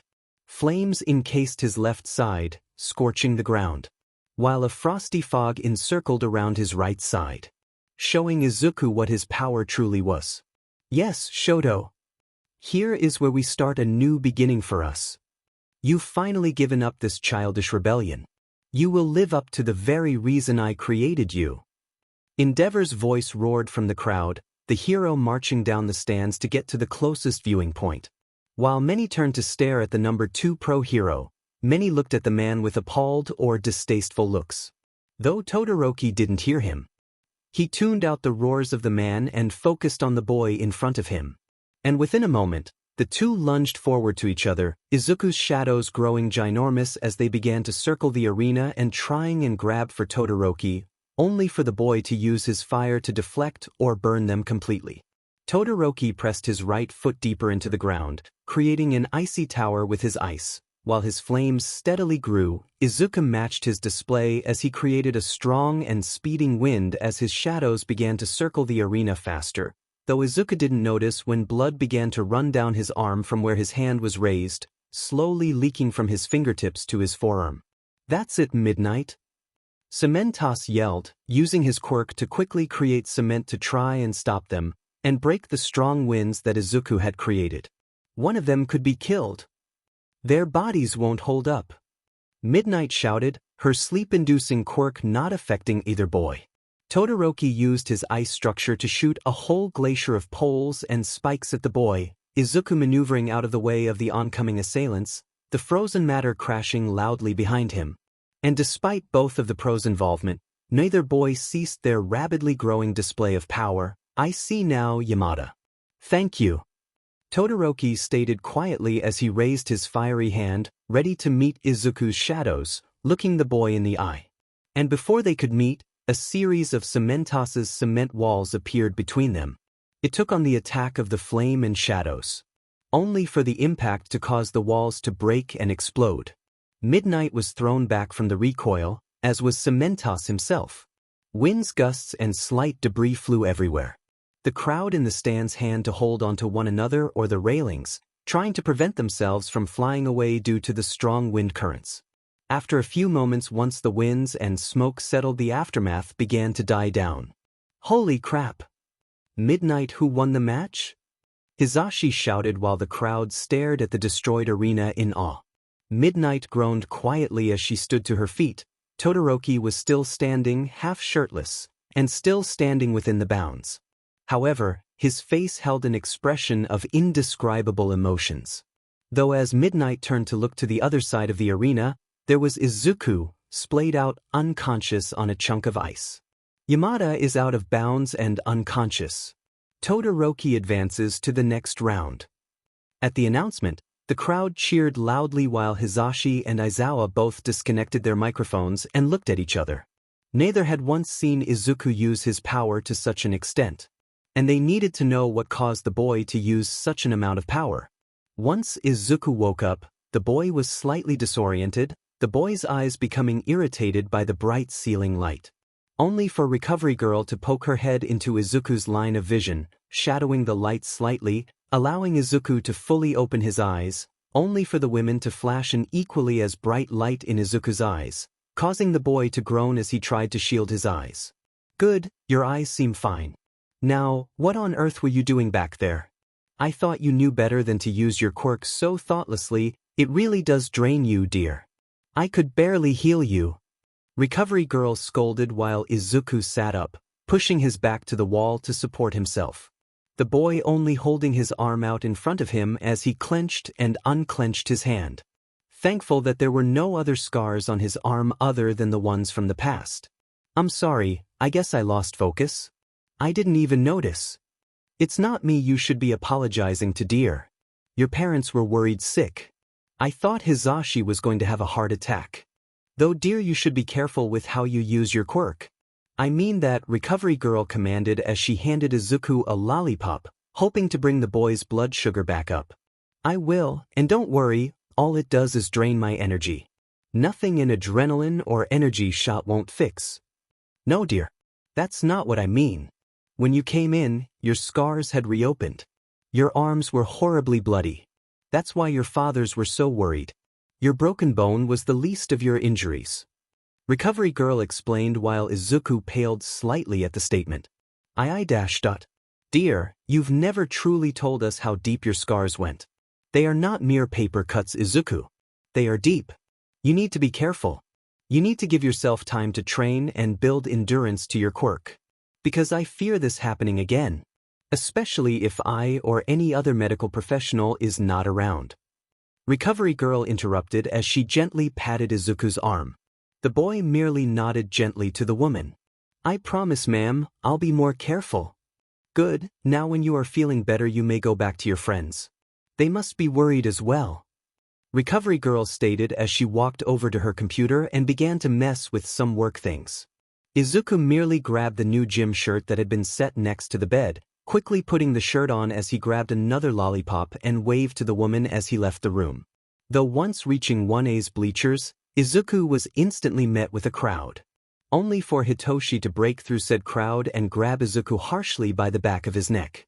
Izuku, I swear if I do not get some explanations by the end of the day, I'm sending your butt back to Recovery Girl on a gurney. Hitoshi hissed quietly into Izuku's ear while the boy nodded frantically. Oh, dude, that fight was insane. You were seriously awesome. But are you okay? You looked seriously effed up. Denki shouted as he pushed past Hitoshi, separating the two while Hitoshi growled quietly, Denki merely giving him a nonchalant look in return. Thanks, guys, and I'm fine, nothing that couldn't be fixed. Bro. I come back from Recovery Girl expecting to see everyone here just fine. Only to walk in right as your match is going on and watch you destroy the stadium and yourself. That's just insane, man. Kirishima chimed in while everyone muttered something in agreement. Yeah. Though is Cementos still fixing up what Todoroki and I did? Izuku asked as he pointed to the arena, the ground once again having been destroyed. Oh no dude. That was all Kirishima and Bakugo. You missed one hell of a fight. Shiro chimed in while Izuku then looked to the redhead. Yeah, my match with Bakugo was right after yours. And he ended up blasting me out of bounds. Kirishima explained while Izuku nodded. So that means you came in third place because now it's just Todoroki and Bakugo fighting to see who gets first. Izuku stated while Kirishima nodded. The group then dissipated as they all took their seats to watch the final round. In the end, it was Todoroki who had lost, Bakugo having won first place. Though the boy not taking it as gracefully as one may presume. Having to be chained to the podium to keep him from losing his cool. Even as All Might presented them all with their medals. Izuku had gone back to his classroom after the award ceremony, wanting to grab his backpack so he could change into far more comfortable clothes. Though once having done so, the boy went to the front of the school to wait on Hitoshi, only for Bakugo to walk up from behind him, startling the boy. Oh, Bakugo. Hi. Is there something you needed? Izuku asked as he turned to face the blonde, though Bakugo merely clicked his tongue in annoyance as he glared at Izuku. You FING nerd. Since when do you FING call me that? And why the F, did you not come back and tell me you weren't effing dead? Bakugo shouted as he hunched his back and leaned closer into Izuku's face, causing the boy to shriek quietly as he jumped back away from the blonde. Bakugo, I think you might have me confused for someone. I have no idea what else I'm supposed to call you, and I'm not sure what you mean when you say I didn't come back and tell you I wasn't dead. Izuku asked while Bakugu's eyes widened slightly, only for the alpha to growl lowly as he grabbed Izuku by the collar of his shirt, lifting the boy from the ground while Izuku shrieked and grabbed the blonde's wrists, while Bakugu just glared at the boy murderously. Don't you dare effing pretend like you don't effing know me. Just because your hair has changed a bit and you have a different surname doesn't mean you can hide from me, Deku. Bakugu shouted while Izuku's eyes widened at the nickname. Deku, only one person had called him that. Even when the name became more so of an insult when he was bullied as a child. Only one person had ever called him that. Kaken? Izuku asked quietly while Bakugu then allowed Izuku's feet to once again touch the ground. The blonde clicked his tongue in annoyance as he continued to glare at the Omega. Not as stupid as you look. But why the F are you here now? Why is your name changed? What the F did you do to your hair? It was never this green before? And where the F have you been? Bakugu shouted as he grabbed Izuku's arm harshly, not allowing the boy to create any more distance between them. Though before Izuku was even given the chance to even comprehend the situation, or what had just been asked of him. Hitoshi came from behind the boy and yanked him harshly from the blonde's grip. Oi, we're going home. See you later, Bakugu. Hitoshi stated as he wrapped his arm around Izuku's shoulders, though spitting out the blonde's name as one would spit out a vile poison, as the two walked away. Bakugu merely growled quietly as he stuffed his hands back into his pockets and walked away. Once the two had gotten far enough away, Izuku gripped his brother's arm tightly, his eyes cast towards the ground while Hitoshi gently placed his hand on top of Izuku's head. Once we get home, I need you to promise what I tell you will never be spoken of aside from me and you. Papa and Dad can't even know. Izuku commanded while Hitoshi nodded. I promise. No one will know. Wait. So let me get this straight. So, Todoroki has an abusive father that is so much like AFO that it caused you to go back into defense mode and that's why your quirk went berserk. Kirishima is All Might's protege and that beast has told Kirishima about you and AFO and convinced Kirishima that you have bad intentions and that you are still on his side. And Bakugi Katsuki is your old childhood friend, Kaken, though in all honesty he wasn't much of your friend more so than he was your bully. Hitoshi recapped as he paced around his room, Izuku sitting on the boy's bed, his hands folded in his lap while he kept his eyes to the floor. Yeah, that's pretty much everything. And Dad and Papa only know that All Might was talking shit about you to someone, they have no clue that it was Kirishima, and they don't know about anything else? Hitoshi asked while Izuku nodded. And you only want Papa and Dad to know just what they know now and what's going on with Todoroki? Nothing else. Why yeah, I don't want to cause them trouble with their students. And I know Todoroki needs the help, despite the fact he would most likely never be willing to take any kind of help. Izuku explained while Hitoshi hummed quietly. You're not wrong. But Izuku, are you okay? This is a lot to take in just one day. Not to mention you will be spending every day with these people, you can't avoid them.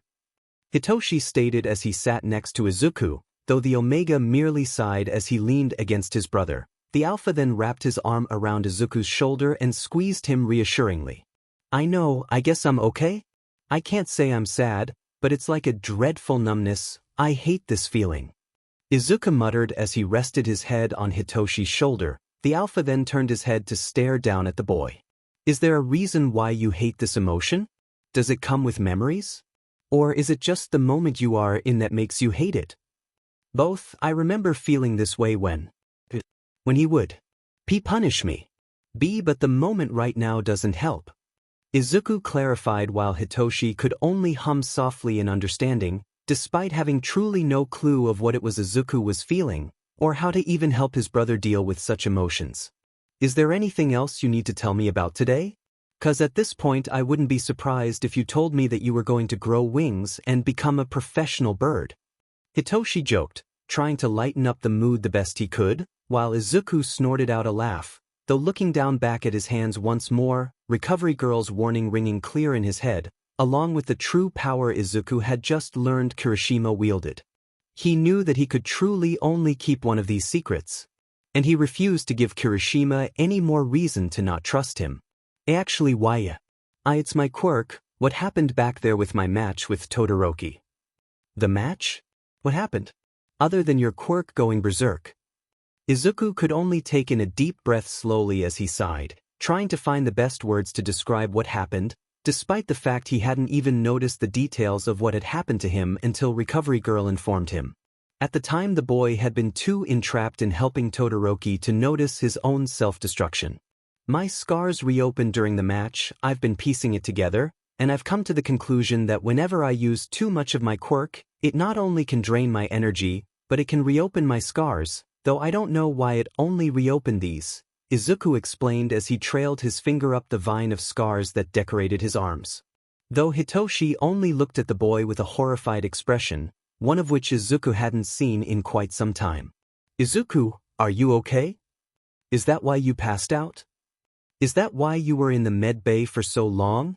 Do Dad and Papa know, 'cause this is something you really can't hide from them, Izuku. Hitoshi rambled while Izuku then placed his hands on either side of his brother's face, squishing his face gently, which caused the alpha to calm down slightly. 1. I'm fine, Recovery Girl healed them so there is no need to worry. 2. It was one of the reasons my scars are actually really deep so, whenever they open, they need to be addressed quickly. 3. It was one of the reasons I was in the med bay for so long. And 4. Papa and Dad know to some extent, though I plan to tell them about this. I wouldn't dare hide this from them. But the other stuff really shouldn't be talked about to them, mainly because those two are their students. Izuku explained while Hitoshi sighed to himself, gently detaching Izuku's hands from his face as he raked a hand through his disheveled hair. Fine, I can understand this. Just please promise me you'll be careful. I worry that you're going to do something stupid and then the next time I see you, you'll be in a hospital bed. Hitoshi stated, trying his best to convey his worry correctly to his brother, never having been blessed with the talent of speech. I'm sorry I make you worry. But I'll be okay. And I promise to always come to you if I need help, especially when it's things that I can't exactly talk to Dad or Papa about. Good, I'm keeping you to that promise, you know. And I'm your big brother, it's my job to worry, though most of the time you just make me have to take some overtime. And it's only fair I don't rat you out on shit that you don't want Papa or Dad to know. Honestly, you know too much of my own shit that I should be worried about ever truly crossing you. Hitoshi joked as he hugged Izuku tightly, the Omega merely laughing as he squeezed Hitoshi tightly back in return. Nah, I'm not doing that. I promise whatever you tell me in confidence will stay between us. No matter how set I get at you. Izuku swore while Hitoshi looked down at his brother with a questioning look. What's that look for? Izuku asked while Hitoshi then looked up and stared at his wall for a moment, trying to comprehend something, though only to let go of Izuku as he continued to pace, muttering quietly under his breath before stopping abruptly and pointing at Izuku, causing the Omega to jump slightly. This. Just this. I want to know how in the F. All Might could ever think you could ever work with the villains when you won't even use anything against me. Your brother. That's what you're supposed to do, use my sheet against me. Like, you literally are the definition of a cinnamon roll personified. I just dash. I don't get it. Is he blind? Hitoshi yelled as he gestured widely to Izuku and other things around the room. While Izuku could only laugh at his brother's theatrics, showing clearly that he was indeed Hisashi's son. Toshi! Zukyu! Get yo butts down here! Hisashi's voice rang loudly through the house, distracting Izuku and Hitoshi both from the Alpha's confusion-filled rant. The two then quickly ran down the stairs and into the kitchen, only to see Hisashi and Aizawa both smiling smugly as they held a single envelope. Zuku, I believe this is yours, Hisashi stated happily as he handed the Omega the envelope. The boy quickly opened it and pulled out the single letter that awaited them inside. Hitoshi merely peered over his shoulder the entire time. Dear Izuku Yamada, it is with great pleasure that the staff of UA High School welcome you into the UA Hero Course program of Class 1A. Congratulations, the schedule change for your program will be changed effective immediately. Plus, Ultra. I got in. I'm in the Hero Course. Izuku screamed excitedly while Hitoshi cheered loudly as Izuku quickly latched onto Aizawa, Hisashi cheering alongside his son. "See, I told you, you would make it in," Aizawa whispered gently to Izuku as he rubbed the boy's scalp soothingly as Izuku cried into the older Omega's chest. "Family hug." Hisashi cheered as he hugged Aizawa and Izuku from behind, while Hitoshi squished Izuku further into Aizawa as he joined in on the hug, causing Izuku to laugh at his father and brother's antics, though Aizawa merely shouted at Hisashi about how they were trapped in such a state, despite the older Omega enjoying the hug, much to Hisashi's knowledge. After the group separated from the hug and Hitoshi and Izuku continued to read over the letter time and time again to make sure that it was real, Hisashi and Aizawa then took notice of the bandages that still rested on Izuku's arms. And the two were reminded of what had happened previously that day. "Izuku, you need to tell us what happened at the match with Todoroki. What caused that? And are you okay?" Aizawa asked as he gently grabbed Izuku's hand, while Hitoshi and Izuku then looked at each other, both knowing that this would be quite some explaining to do. Izuku honestly wished he could say he wasn't nervous, that having his brother with him calmed his nerves, that he truly believed everything to be okay. Though he knew if he were to tell anyone such things, he would be a liar. Once the weekend and 2 days after the sports festival had ended, Wednesday would be Izuku's first day in Class 1A. While the boy had of course told Mei and Monoma, Mei had been slightly disappointed that her apprentice of sorts would no longer be as available, while Monoma was slightly annoyed that Izuku would have to be among the people he had a very strong disliking for. The two inevitably congratulated Izuku and were happy that their friend had made it to where he deserved. And while Izuku had registered that he would have to socialize with everyone he met at the sports festival, he didn't truly take into account two people in particular, Kirishima and Bakugo, or as Izuku now sticks to calling him once more, Kaken. Honestly, Kirishima wasn't the one Izuku was horribly concerned about. He knew that he would have to work extra hard to get the redhead to believe that he was not in fact on the side of the villains. But he was willing to go to such extents. While with Kirishima, Izuku knew the boy hardly at all, and if he was being completely transparent, the redhead frightened him a little bit. But despite his slight fear, it was clear that Kirishima was a good person who wouldn't jump to any unnecessary actions without reason. Though with Bakugo it was a completely different story. Izuku had very few memories of his old friend, but in most of his memories, Bakugo was always loud, abrasive, aggressive, and slightly cruel. Even towards Izuku, going as far as to say the blonde had kept Izuku around just so he could have someone to pick on. And while Izuku knew that in all logical reasoning, it would be befitting to say that he and Bakugo had never truly been friends, rather than Bakugo having been Izuku's childhood bully. The Omega still couldn't truly believe such things when they were said. It felt wrong and untruthful. Though once again all logic pointed towards the fact that Izuku and Bakugo had just never been friends. But despite Izuku's relations with both boys, he had completely forgotten about them, having been too excited over the weekend preparing to enter into the hero course, even going as far as to call Ochako, the girl having given Izuku her number. And the two both talked happily for some time. And Ochako promised to help Izuku in anything at all for when he transferred. Much to Izuku's gratitude. Though when Wednesday did come, Izuku's anxiety returned full force as he followed Hitoshi into the classroom. Aizawa had to go to a morning meeting before classes, so the teacher wouldn't be with the two until school officially started, which left an entire half hour until the teacher would return. Thankfully when the two walked in, it was only Todoroki, Ida, and Ochako. No one else having arrived yet. "Izuku! You're here!" Ochako cheered as she ran forward and hugged the boy tightly. Izuku happily returned the affection while Hitoshi stepped away from the two, having a feeling that he would as well be attacked with a hug from the brunette. "Yamada, it is a pleasure to meet you. I am Tenya Ida, Alpha. I am happy to see that you are in our class now. Your displays at the sports festival were impressive," Ida stated as he held out his hand for Izuku to shake, while Hitoshi glared confusedly at the blue-haired Alpha, though Izuku didn't have the heart to tell the boy that they had already met. "Izuku Yamada, Omega. And thank you. It's nice to meet you." Izuku introduced himself politely while Hitoshi only continued to glare harshly at the other Alpha, only for Izuku to swat his hand in his brother's face before Ida noticed. "Hello, again Yamada. It is good to see you are in our class. Todoroki stated blandly, while Izuku then turned to the dual-haired boy and smiled brightly. Todoroki, I'm glad to see you as well. How are you? I wasn't able to talk to you after our match. I wanted to say I was incredibly impressed.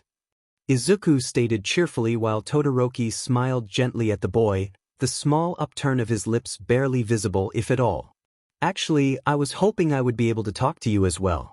Do you mind if we step out? Todoroki asked while Izuku nodded, though Hitoshi merely gave his brother a questioning look before Izuku merely shrugged.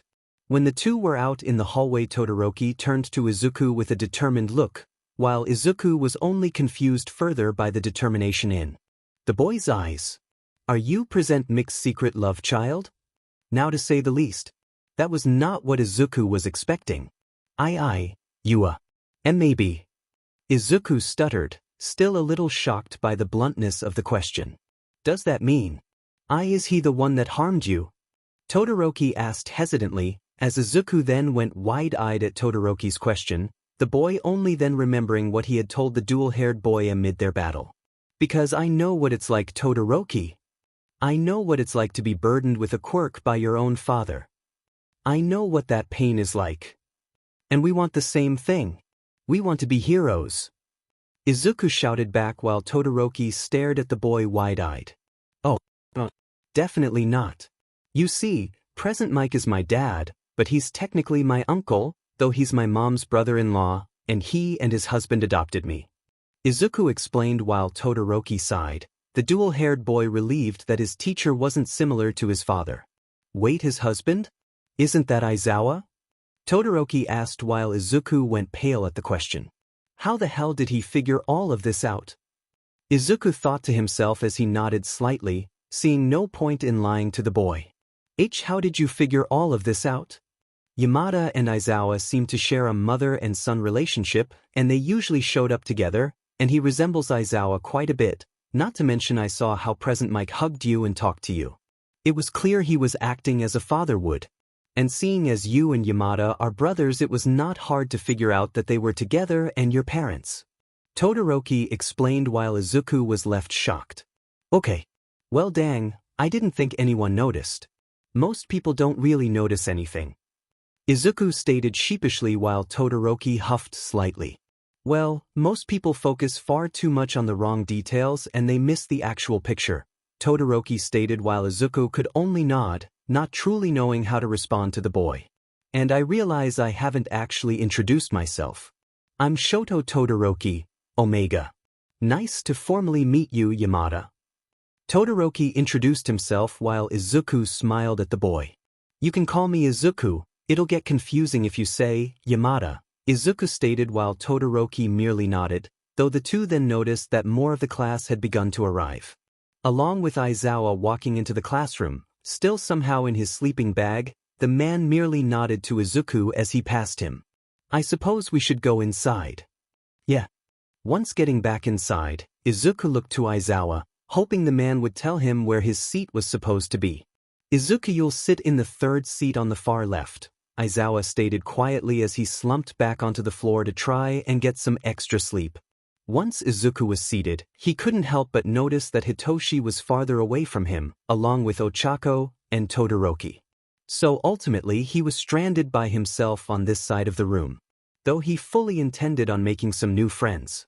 He just hadn't figured it out yet. Hey! You're the new boy. Izuku startled slightly at the sudden voice, only to look to his side and see a floating uniform. Though the boy then quickly realized that the floating form was the girl, Hagakure. Oh, why I am. Nice to meet you. I'm Izuku Yamada, Omega.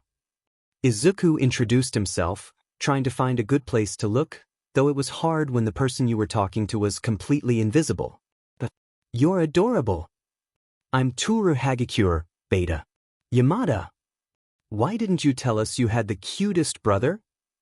Hagakure yelled as the girl seemingly turned to look at Hitoshi, though the alpha merely smirked smugly in response. Little brother, might I add. Hitoshi teased as he leaned back in his seat and kicked his feet up onto his desk, though Ida immediately turned to scold the alpha for doing so, stating he needed to respect school property. Yeah, by like a couple of months, Toshi, Izuku sassed back while Hagakure squealed at the use of the nickname. Though Hitoshi merely sat up completely and glared at Izuku's challenge. Oh ho! So, you want to play that game, little brother? Fine by me, green bean, Hitoshi sassed back while Izuku flushed slightly at the old nickname. Wait, is that your nickname? Oh my gosh, that's so cute! Just as Izuku was about to retort Hitoshi's nickname use with his own, Mina squealed from the doorway, Denki and Siro right behind her, along with Shoji, Kuda, and Aoyama standing next to her. Toshi! You traitor! Izuku groaned as he hid his face in his hands, already knowing that the nickname would now forever stick. Wait, no! Izuku, it's a cute nickname.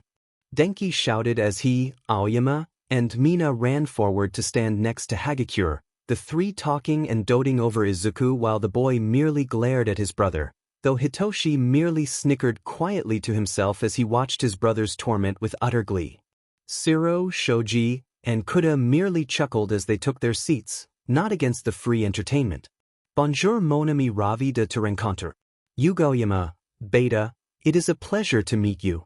Aoyama introduced himself as he twirled slightly in his introduction, and Izuku laughed quietly at the boy's theatrics, reminding him of his father in a way. Mina, Hagakure, Aoyama, Kaminari. Don't be rude to our new classmate. Crowding him on his first day is impolite. A tall black-haired girl commanded scoldingly, while Izuku recognized her as Yoruzu from the sports festival. Another girl was standing next to her, though when she looked at Izuku she merely gave a small smile and a polite nod. Izuku copied her actions in return. I'm Momo Yoruzu, Alpha, and the vice class president. It's nice to meet you, Momo stated as she waved at Izuku, while the boy merely nodded to the girl. I'm Kyukajiru, Beta. Nice to meet you. I'm Izuki Yamada, Omega. It's nice to meet you both too. Izuku replied while Jiru then looked over to Hitoshi with a questioning look. Why didn't you tell us that you had a brother? Jiru asked while Hitoshi merely smirked in response. I knew he would be in this class after the sports festival, so there was no point in telling you guys about him when I could just let him introduce himself, Hitoshi answered as he looked at Izuku with a smug expression, while Izuku merely stuck his tongue out at his brother in response. In Yamada, why couldn't you have had a sister? We already got 2 Omegas, that's our guys. A small purple-headed boy stated as he took his seat behind Izuku, none of the girls or Denki and Izuku taking notice of his presence until that very moment. Oi Mineta dude. Not cool. Denki shouted while Mineta merely shrugged, Momo, Mina, Jiru, and Hagakure all joining in on the shouts against Mineta. Though Izuku then felt his anxiety return, especially now that he realized he would have to sit near the boy. Though Hitoshi didn't take the comment lightly as he went to march over to the boy, only for a small yet loud explosion to go off near the group. You know, for some useless FING Beta, you run your mouth a lot. You should learn when to shut the F up, Bakugu commanded gruffly, as he placed his bag on the desk in front of Izuku, the alpha not enjoying so many people being in his space. The group then turned to look at the blonde, only for Izuku to pale once Bakugu glared down at him. But, why me? I knew I couldn't avoid him, but sitting right behind him. I just wanted one peaceful day. Just one. Izuku thought to himself as he tried to shrink further into his seat. Yeah, Mineta, that's not a manly thing to say. Especially to someone new in our class. Kirishima soon joined in as he then gently pushed past Mina and Hagakure to get to his desk, which inevitably was also right next to Izuku. Oh, come on. Izuku thought to himself as he watched Kirishima place his things on his desk as he glared at the beta behind Izuku harshly. I'm just stating the truth. Besides, I don't have anything against male Omegas, though it would have been nice if we had a girl one. Mineta tried to defend himself, while everyone only glared at him harder. Though before anyone else could say anything, Izuku had finally grown far too irritated and overwhelmed with the whole situation. You know, most people know how to speak to people politely. But clearly, you have not been taught such manners. Izuku stated coldly as he arose from the desk and turned to face the beta. And within an instant one of Izuku's shadows wrapped around the boy's arm and then extended to Mineta, grabbing the boy by his shirt collar and raising him into the air to where he was face to face with Izuku. It would be a shame if a pro hero had such manners as you. I wouldn't feel safe if you were the one to rescue me. A key component to being a hero is having respect for others so that they may come to respect and trust you. Because you will be responsible for people's lives. What you do matters. It is not a game you can just play thoughtlessly. And not to dare mention that your actions reflect this school, and I respect the teachers far too much to allow you to besmirch theirs and UA's name. Izuku stated harshly. His tone held an icy undertone that no one had expected, while his expression was practically unreadable, though nonetheless intimidating. While everyone in the class stared at the Omega wide-eyed. Well, all except Hitoshi, the alpha merely watching the scene with pure pride. Now I honestly do hope you and I can come to be friends. I didn't come to UA to make enemies. But I will not hesitate to remind you of this whenever you think it is appropriate for you to say such crude things and cause everyone around you to be uncomfortable. Have I made myself clear? Izuku asked as his shadow tightened the grip on the beta's collar ever so slightly, just to emphasize the boy's point. Mineta merely whimpered and nodded his head rapidly in response, while Izuku's expression and aura then changed drastically within a second. The boy then smiled kindly to the beta as he placed him back in his seat gently. Good. I do hope we can all be friends though, Mineta. Izuku stated as he ignored the multiple stares and sat back in his seat. Though Mina immediately knelt to where her chin was able to rest on Izuku's desk as she smiled wildly at the Omega. Green bean, me and you are besties now. Mina whispered excitedly while Izuku merely smiled at the alpha, though Momo and Kyuka merely smiled at Izuku in appreciation as they took their seats, while Denki just gave his thumbs up to Izuku as he smiled at the boy before going to his own seat. Though everyone's attention was then drawn away by Aizawa clearing his throat loudly, the older Omega having witnessed the scene, though nonetheless proud of Izuku for sticking up for himself. So, he pretended that he hadn't seen a thing. Your bandages are gone, sir. Momo exclaimed once the man unzipped his sleeping bag. The old lady went overboard on her treatment. Aizawa sighed, rubbing at a scar on his face. On a more important note, we're having a special hero informatics class today. Here it is. The entire class thought to themselves in unison. Special? If it's a quiz, I swear. Denki groaned while a few others groaned with him. Code names, today is where you come up with hero names. Aizawa clarified while everyone immediately perked up at the notion. This is related to the pro-hero work things I mentioned prior a while back. The things you do here will affect your hero career in your third and second years, and may go on after that. Internships and agency partnerings come into play a lot in the real world, so you can become a pro or a pro's sidekick with experience. In other words, the offers from agencies that you receive here are from heroes who show interest in you. Usually, those offers may die down before graduation if the potential they sought in you was never there. Aizawa clarified while the class listened diligently. So, we have to prove ourselves if we're picked? Hagakure asked while Aizawa nodded as he then turned to the board. Yes, some of you got requests, varying in amounts. I'll show them here with how many requests you received. I'll show them up here with how many requests you received. I'll then give those who showed up on the board a full list of the information on each requested agency so you can pick. We have an instant set of other agencies or heroes you can choose from for the rest of you. Aizawa stated as he then clicked a button and the board lit up a list of names, numbers, and bars from the biggest to smallest. Shoto Todoroki, 4,123 offers. Katsuki Bakugu, 3,556 offers. Ijiro Kirishima, 1,011 offers. Fumikage Tokoyami, 360 offers. Tenya Ida, 301 offers. Izuku Yamada, 291 offers. Denki Kaminari, 272 offers. Momo Yoazu, 108 offers. Hitoshi Yamada, 99 offers. Ochako Uraraka, 20 offers. Hantasiro, 14 offers. In previous years, it's been far more spread out. But this year most of the focus has been on Todoroki, Bakugu, and Kirishima. Aizawa stated as he pointed to the scores. That's such a huge difference. Ochako muttered. Those pros are just jealous of my sparkles, Aoyama huffed, a fuming Mina behind him. Wow, Todoroki has a lot more requests compared to Bakugo and Kirishima, Jiraiya remarked.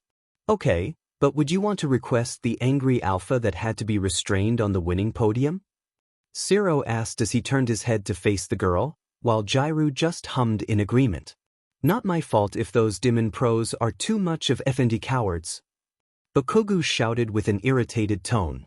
Most of them are most likely due to my father, Todoroki remarked bitterly while Izuku turned to look at the dual-haired Omega, giving the boy a reassuring smile that Todoroki merely nodded to. Ida, Yamada. We got offers. Ochako cheered excitedly as she reached both behind her and in front of her to grab onto the two alphas as she shook them violently, the two merely accepting their fate as they allowed themselves to be shaken like snow globes. We see that you Raraka, Hitoshi stated bluntly as he grabbed the girl's wrist and held her still, his head spinning from the violent treatment. Looks like even the new kid got a lot of offers. Mineta commented, only to shrink in his seat slightly when he looked to his side to see Hitoshi glaring at him murderously. Regardless if you got offers or not, you'll still all be participating in internships. The USJ attack gave you combat experience with real villains, but these internships will help you learn much more as you grow, so in the future, you may handle everything better. It will be meaningful training for you to watch your chosen pro at work. Aizawa commented as everyone fell silent and turned their focus back to the teacher. That explains the hero names. Sato remarked while a few others agreed quietly. This is so exciting. Mina chimed in. These hero names are temporary, but if you don't take this seriously then you'll have hell to pay later. Midnight interrupted, slamming the classroom door open as she walked in. Most of the time, these end up being your permanent hero names, or how you're remembered by most impressionable people. Midnight. The class gasped in unison, while the Alphan woman merely smiled at the class, Aizawa groaning at his friend's quite loud entrance. I'll be here to oversee the creation of your new hero names. Midnight preened, her arms up behind her head as she stood by Aizawa's teaching podium, the Omega glaring at her slightly for being so loud so early in the morning, while Midnight merely smirked cheekily to her friend. Wait, not Mr. Aizawa? Izuku chimed in, though cringing slightly at having called his father by his teaching name. Aizawa cringed slightly in unison with Izuku, neither truly expecting how weird it would sound. Even though Aizawa had the same reaction when Hitoshi had to call him Aizawa on the first day as well. Well, Yamada. He has not had the best experience with hero names, Midnight giggled, though sending Izuku a quick sympathetic glance, understanding the boy's hesitance at having his father leave so soon, especially on the boy's first day. Namuri Kayama. Shut up. I swear I will unleash hell upon you if you do this to me. Aizawa hissed quietly, while Midnight merely looked back at her old friend with a sheet-eating smirk. Finding this all too entertaining, especially at the chance to embarrass the Omega in front of his children as well. You see, with Aizawa here, it happened something like this. Shota Aizawa sat in the back of the class, trying to sleep. He was right next to Hisashi Yamada, however, the present mic. Therefore, sleep was never an option with the loud blonde alpha around. What? Young Mike exclaimed. You don't know your pro hero name? I know you just got into this class after the sports festival, but come on. I don't want to be on the news, so I don't really care. Young Aizawa muttered, the Omega growing irritated by the blonde's shouting. Okay, then you'll be Eraserhead. The Erasure hero. Young Hisashi yelled excitedly while Aizawa merely side-eyed the alpha before trying to bury his head further into his arms. Fine. Young Aizawa said simply. When you pick a name, you get a more concrete image of who you want to be in the future, so do not take this lightly. Names and natures often agree, and you can take All Might for example. Aizawa sighed, brushing off the regrettable memory. Though his tone turned to more of a hiss when he mentioned All Might, no one but Ochako, Hitoshi, and Izuku caught it. Both Ochako and Hitoshi sneered slightly at the mention of the number one hero, while Izuku merely sighed. Once the whiteboard began to be handed out by Midnight, Aizawa retreated into his sleeping bag, laying down in the far corner, threatening the class to stay primarily quiet as to not wake him. Though once Izuku was given his whiteboard, he then realized. He never once thought of possible hero names. Now whenever any of you are ready, come up here and present your names. Though I suggest being quiet unless you wish to irritate Aizawa. Midnight stated with a giggle while everyone stared at the woman shocked for a moment. Wait, present? Like in front of everyone? Mina exclaimed, though her tone was more of a strained whisper. Yeah, that's going to take some nerve, Shiro commented while a few people around him nodded. Aoyama sighed loudly and got up from his seat in one flourishing motion. He held his head high as he walked with a gentle but proud air about him, coming to stand behind the podium. He stared at the class with bright eyes as he slowly and dramatically raised his board for effect. Here I go. I am the shining hero. I cannot stop twinkling. Sparkles and stars shone brightly around him, as if on cue. It's a sentence? Class 1A cried out in surprise. It'll be easier if you take out the I part and shorten cannot to can't, Midnight suggested, taking the board and adjusting the name before revealing the improved version to everyone. Oui, mademoiselle. You couldn't be more right. Aoyama agreed with a dramatic hand gesture as he took his board and went back to his seat. I'll go next. Mina giggled as she walked up to the podium and held up her board. I'll be Alien Queen. Are you trying for the acidic blood thing? I wouldn't if I were you. Midnight inquired nervously. Dang it. Mina sighed as she walked back to her seat and plopped herself down with a huff. I'll be the rainy season hero, Froppy. Sue stated as she came to the front and showed her board. Wow. So kawaii. Sounds friendly too. Everyone will love it. Midnight clapped, raising the class's spirits. Froppy, Froppy, Froppy. The class cheered, now motivated to share their own ideas. I'm the sturdy hero, Red Riot. Kirishima stated proudly, his board shown off to the rest of the class. Red Riot? You're paying homage to the old hero Crimson Riot. Midnight remarked with a smile, impressed that the younger Alpha even knew of Crimson Riot, seeing as he was an old pro back from the generation before her. Yeah, it's old-fashioned and all, but it's the image I want.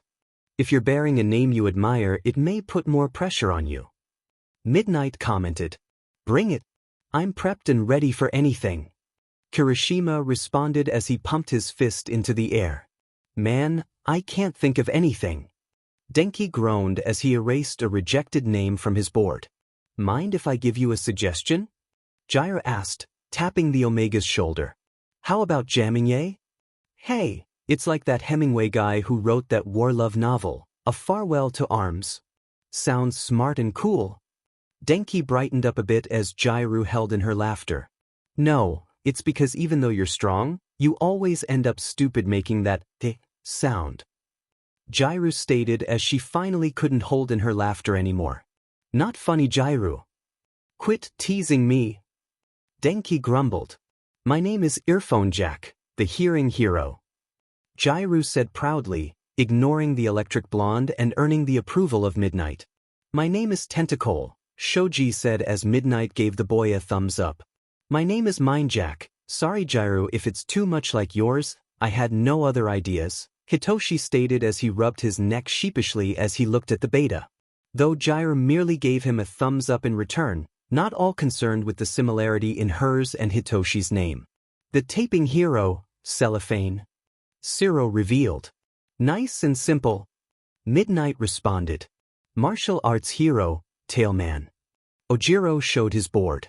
No surprise there. Midnight chuckled. Sugarman. Sato dubbed himself. So sweet. Midnight crowed. Pinky. Mina shouted, hoping this one would suit Midnight's tastes. Adorable. Midnight cooed, pleased with the younger Alpha's new name. Stun gun hero, Chargebolt. Denki cheered. I have tingles already. Midnight grinned. Stealth hero, Invisible Girl. Hagakure said with a spin. Perfect. Come on now everyone. Let's keep this going. Midnight cheered. And still, Aizawa somehow slept through it all. I hope I do not bring shame to this name, Creati. Momo mumbled, the alpha holding up her board, slightly embarrassed. Creativi. Midnight laughed. Shoto, Todoroki stated plainly. Your name? Is that all right with you? Midnight asked while Todoroki nodded, and the Alphan woman just shrugged. Jet Black Hero, Tsukoyami.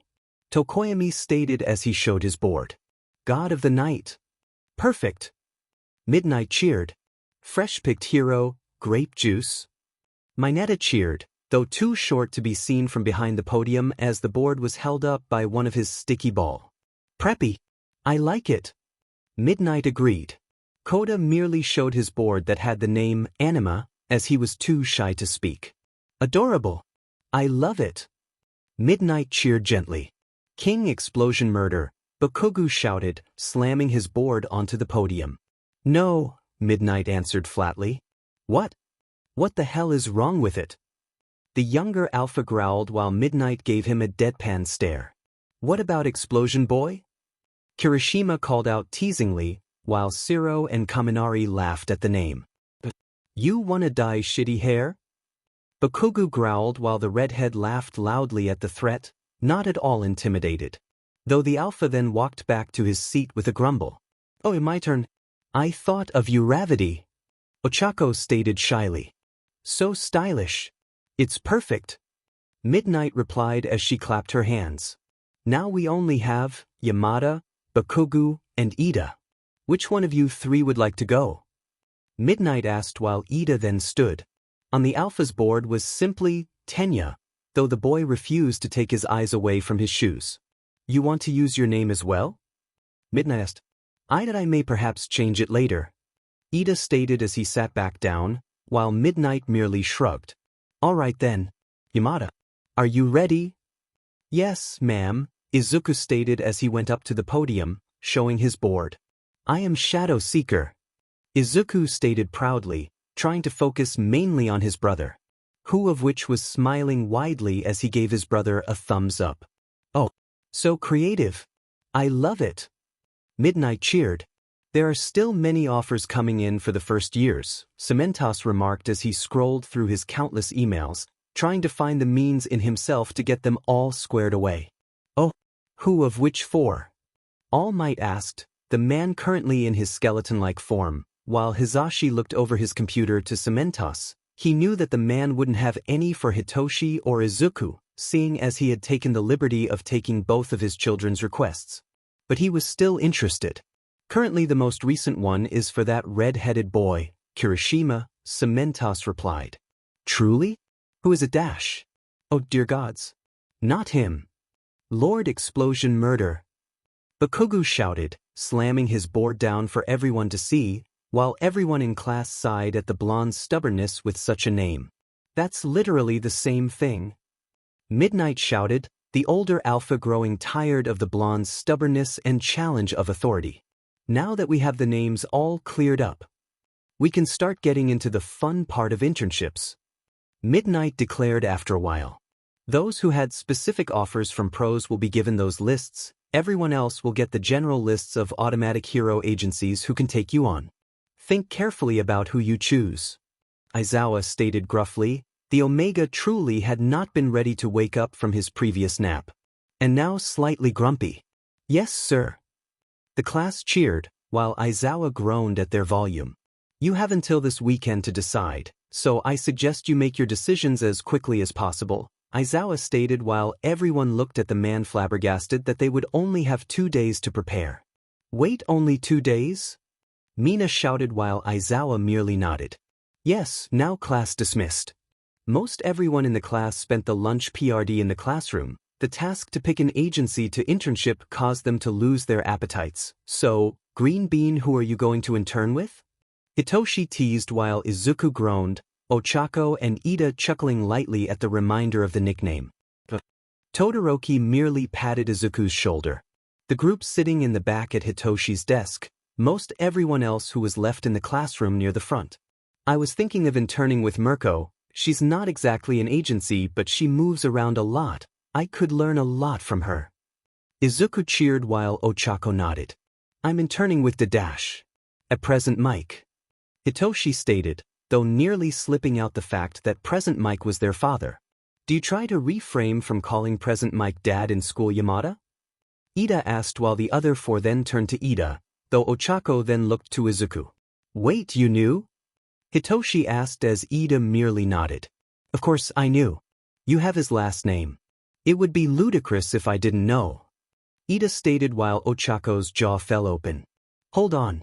So, you're telling me Present Mike and Aizawa are your dads? Ochako shouted while Izuku quickly covered the girl's mouth. Great, now everyone knows, Hitoshi grumbled. While Izuku only shrugged.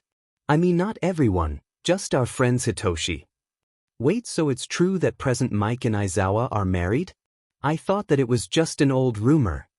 Ida stated while Todoroki shook his head. No, it's true. I mean, these two are proof. Todoroki stated while Ochako looked at Izuku offendedly. Izuku, why am I the last to figure out? Ochako cried out while Izuku smiled sheepishly. Hey guys. Anybody decided on their internship? Denki asked as he walked over to the group, desperate for some help in deciding where to go, while a few others joined him. I'm going with MT Lady. Mineta stated proudly. Oh dear gods. Are you even going to try and learn something while you are there? Momo groaned. It's weird you didn't get any offers, Ash. You made it pretty far in the festival, Ojiro remarked as he turned to Mina. Tell me about it. The alpha groaned as she banged her head on the desk, discouraged. Where are you going, Ochako? I know you got quite a few offers. Izuku asked while Ochako beamed. I'm going with Battle Hero, Gunhead Agency. Ochako stated proudly. But he's a battle-type hero. Izuku remarked. Well, the offer I got from them was too good to pass up. My battle with Bakugu made me realize that I need a lot of work with my combat and fighting skills. And by going here, I can get a full experience of other fields that may come in handy later. I'm just well-rounding myself for the future. Ochako stated excitedly while Izuku nodded. Meanwhile, Ida was looking at his list. It suddenly seemed to be a window of opportunity. Izuku, want to go get some lunch? We haven't yet. Does anyone else want to come? Ochako asked while Todoroki, Ida, and Hitoshi shook their heads, though Denki, Mina, and Kirishima jumped up quickly at the implication of food. Ochako, you spoke my mind. Let's go!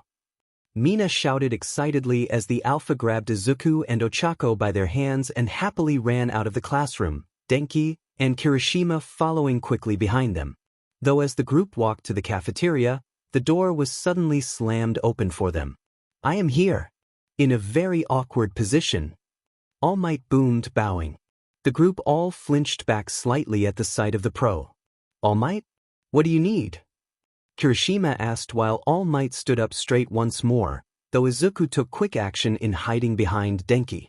Still, the other Omega only looked back and grabbed Izuku's hand discreetly, just playing off the boy's behavior as anxiety from his first day. And first time ever meeting All Might. Though Ochako noticed immediately and did her best to stand as close to Denki as possible to help hide Izuku. The girl's slight resentment for the pro was still as strong as ever. Kirishima, I need you to come with me for a moment. I apologize, kids. But I must borrow your friend. It's okay? Mina smiled, a little confused as she looked at Denki and Ochako, though both of them merely shrugged as Kirishima and All Might walked away and entered an empty hallway by the restrooms.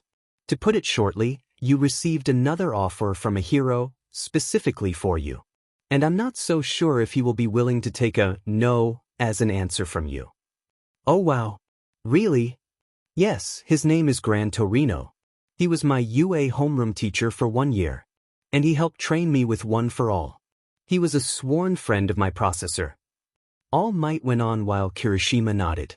Well, if he knows about One for All, then it'll make the most sense for me to intern with him. He can help me. And if he helped train you, then he has to be good. Kirishima stated, though he couldn't help but notice and hear All Might muttering. He retired long ago. I wouldn't even imagine him wanting to teach anyone. Was it because I wrote of you that he asked? Did he think I was inadequate to teach you? He even used his old name to make an offer. Scary. All Might muttered while Kirishima noticed he was now visibly shaking. All Might, how scary is this guy? Kirishima asked hesitantly, not truly enjoying where this was going, nor the fact that this man seemed to be one of the only and best options for Kirishima to take if he wanted his new power to grow. Hey, Izuku. So did you decide to go with Mirko after all? Ochako smiled as she grabbed her things from her locker. Yeah. Izuku nodded with a grin of his own, grabbing his things from his locker. Oh, did Ida leave before us? Ochako asked as she looked around the locker room, noticing that Ida was nowhere in sight. I guess so, Izuku murmured, shutting his locker. After the sports festival, Izuku had heard of Ida's brother on the news. He had been caught up in some mission and was attacked by the hero killer named Stain. And Izuku was worried slightly for Ida. He knew the pain that came from losing a sibling in some form. And he feared that the boy would make a foolish decision due to his grief, but he wasn't close enough to the Alpha to ask, or even mention it. But Ida seemed fine, if not a little preoccupied. Later both Ochako and Izuku would be surprised to learn that their friend had taken up an internship in Hosu City, where his brother had been attacked. But neither could say anything beforehand, having been subtly avoided. And Izuku's worry only grew with each passing day that the internships came closer.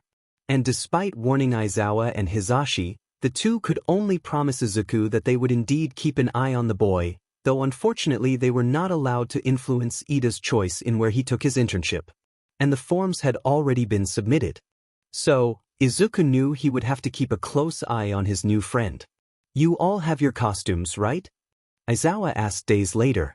Class 1A was at a general train station, ready to use the full week of school for the internships they had chosen.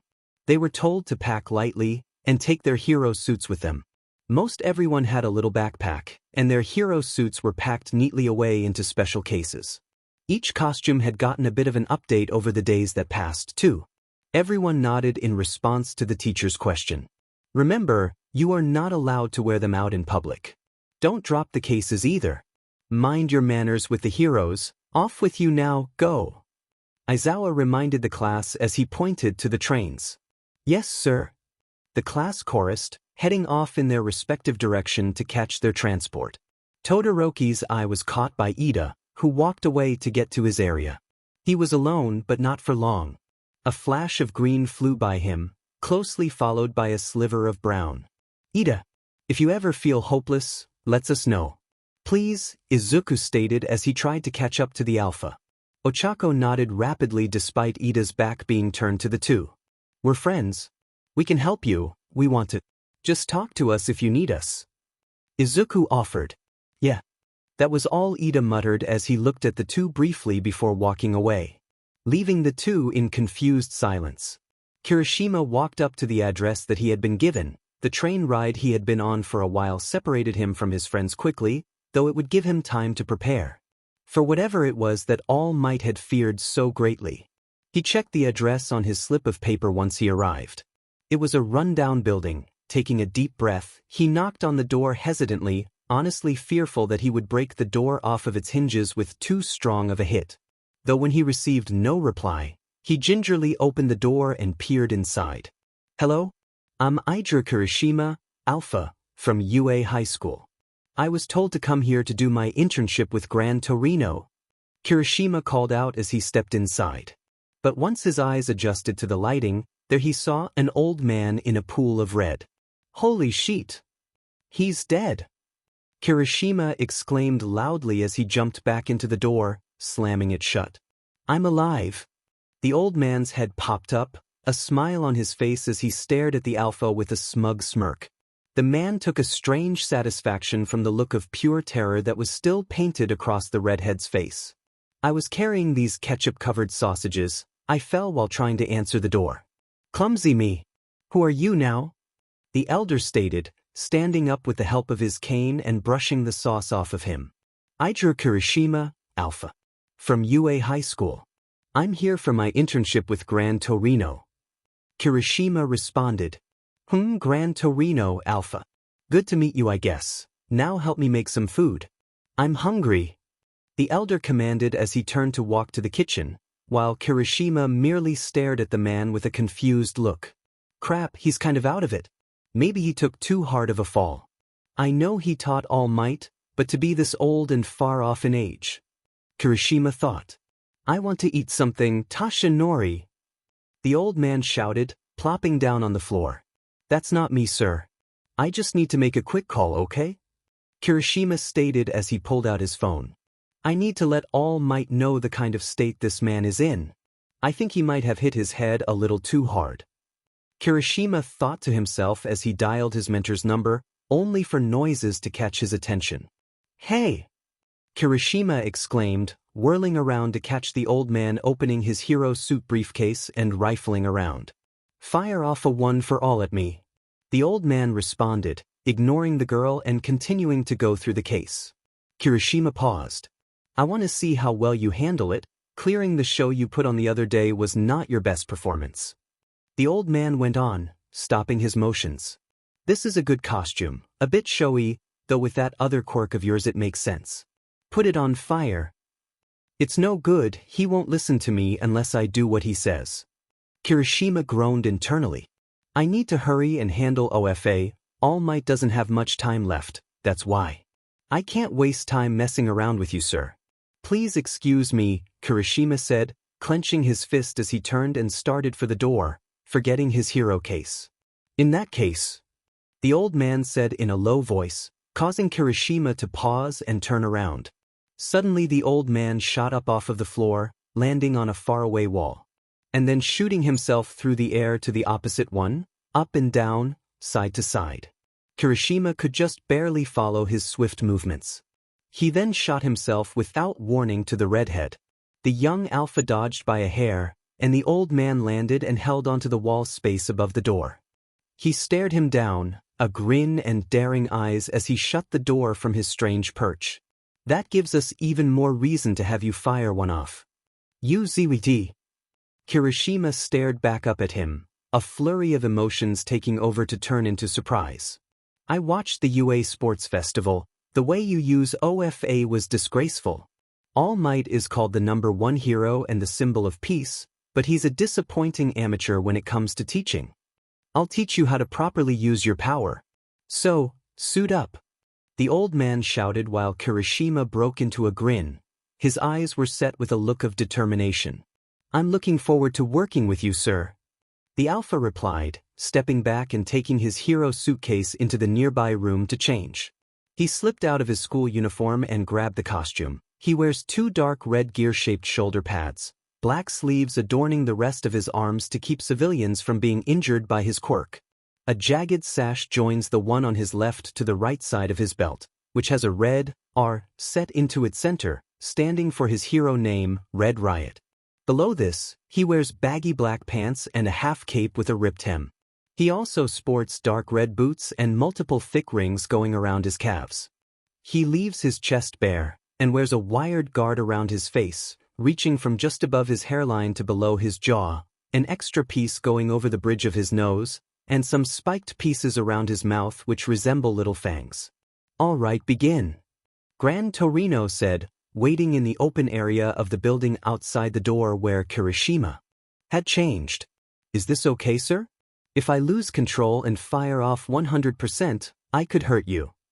Kirishima asked concerned, hardening his arms as he tried to channel one for all to his arms, the appendages being protected by his hardened body. Geez, you're a chatterbox, aren't you? The old man sighed dismissively, before using his quirk, Jets, to shoot himself at a wall. He then shot off again at the other end of the wall, back down on the floor, then to the ceiling, then to the wall. It was a zigzag pattern that was extremely hard to follow. Kirishima whirled around, unable to keep up with the Elder Alpha's swift movements. Without warning, Gran Torino appeared behind him and got in a good kick at her back, causing him to stumble forward while his whole body hardened instinctively. I'm losing patience, Gran Torino growled, unimpressed as he continued to bounce off of all surfaces. Real combat?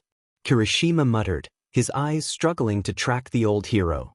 A flash of yellow and white whizzed past him, and Kirishima kept spinning and keeping all eyes on his close surroundings as much as possible. The old alpha cackled as he watched the young alpha put up his hardened fists, before crashing down onto his microwave. You thought I'd be some weak old man? I can't believe the ninth use of one for all is such a wet blanket. All Might was a truce novice. Kirishima backed up quickly, his eyes widening as he grit his shark-like teeth. Gran Torino launched himself off of the appliance at the ceiling, then at the wall, and rocketed off of it to land another good blow to the boy's back, wincing slightly once his foot was met with the jagged skin. Sheet, he's fast. What's his quirk? There are no openings or places to hide, I have to keep him from moving. Kirishima thought as he brought himself to remember the egg in the microwave not breaking, channeling one for all into his legs as he shot himself up to where his back faced the floor. Gran Torino avoided the boy's fist and set it away from him in one quick motion. At the same time, he pinned his torso and head down onto the ground, seemingly bringing the boy into defeat. You aren't the worst fighter I've ever seen, but you should know by now due to your use of one for all at the festival, not allowing yourself to create your own strategies, ideas, or even opinions on your power. On yourself will be your shackles. Shackles? Kirishima questioned as Gran Torino released the boy, allowing him to sit up. You must indeed get stronger quickly, but time and enemies will not wait for you. You're thinking that this power is just All Might's. It's yours as well, and just as such. You must make it your own, or you will never be able to grow with it. Then what should I do? Kirishima asked. That is something only you can answer. I'll go buy some grub, clean this place up, please, the old man replied, opening the door and walking out. At the same time, in Hosu City 2 other internships were underway. Ida and Izuku. Though with Ida and Manuel, the pro hero that Ida had chosen to intern, the two were walking through the agency, Manuel giving Ida the tour while also explaining what it is that goes on. Normally, we wait for client calls, but recently this place has been kind of hectic. Street patrols have been a great assist to us now. You know, I still can't believe Ingenium's little brother is interning here. I'm sure you had many great offers. Ida, however, was only half listening, which was extremely unlike him. Though it is what he did. The elusive stain had plagued his mind ever since that fateful day of the incident. No one had ever been able to catch him or anything, and nothing was known about him, save for all of the damage he had left behind. He knew that this might be in vain, but he had made up his mind the moment he saw his broken brother in the hospital. He wouldn't stand by and not go after the monster that had shattered his heroes, his brother's future. Ida could never and would never forgive such a monster. Though with Izuku, the boy was jumping rooftops with the bunny quirked, Alphen, pro hero. The woman made quick work of when they met to get the boy changed into his costume and out on patrol with her after a quick introduction. While Izuku's costume itself was simple, something that would help him blend into the shadows where he desired to be. A black sleeveless turtleneck adorned his upper half, while support pads hugged his shoulders, and black fingerless suspension gloves went from the boy's palms up to his elbows, only leaving a morsel of skin revealed. The boy had added the gloves when he learned the effect of his quirk. The gloves were so tight that they would help limit blood loss, while also adding pressure to any wound if it were necessary, giving Izuku the time to either doctor himself up or get to a medical professional. While the boy's lower half was adorned by dark, baggy, army green camo pants, with red iron-soled boots adorning his feet, a black belt with pouches for medical supplies, and Izuku's adrenaline pills sat snugly on his waist, helping to support his pants. Those shadows you have. They're powerful, I'll give it that, but you need to learn how to balance a healthy medium.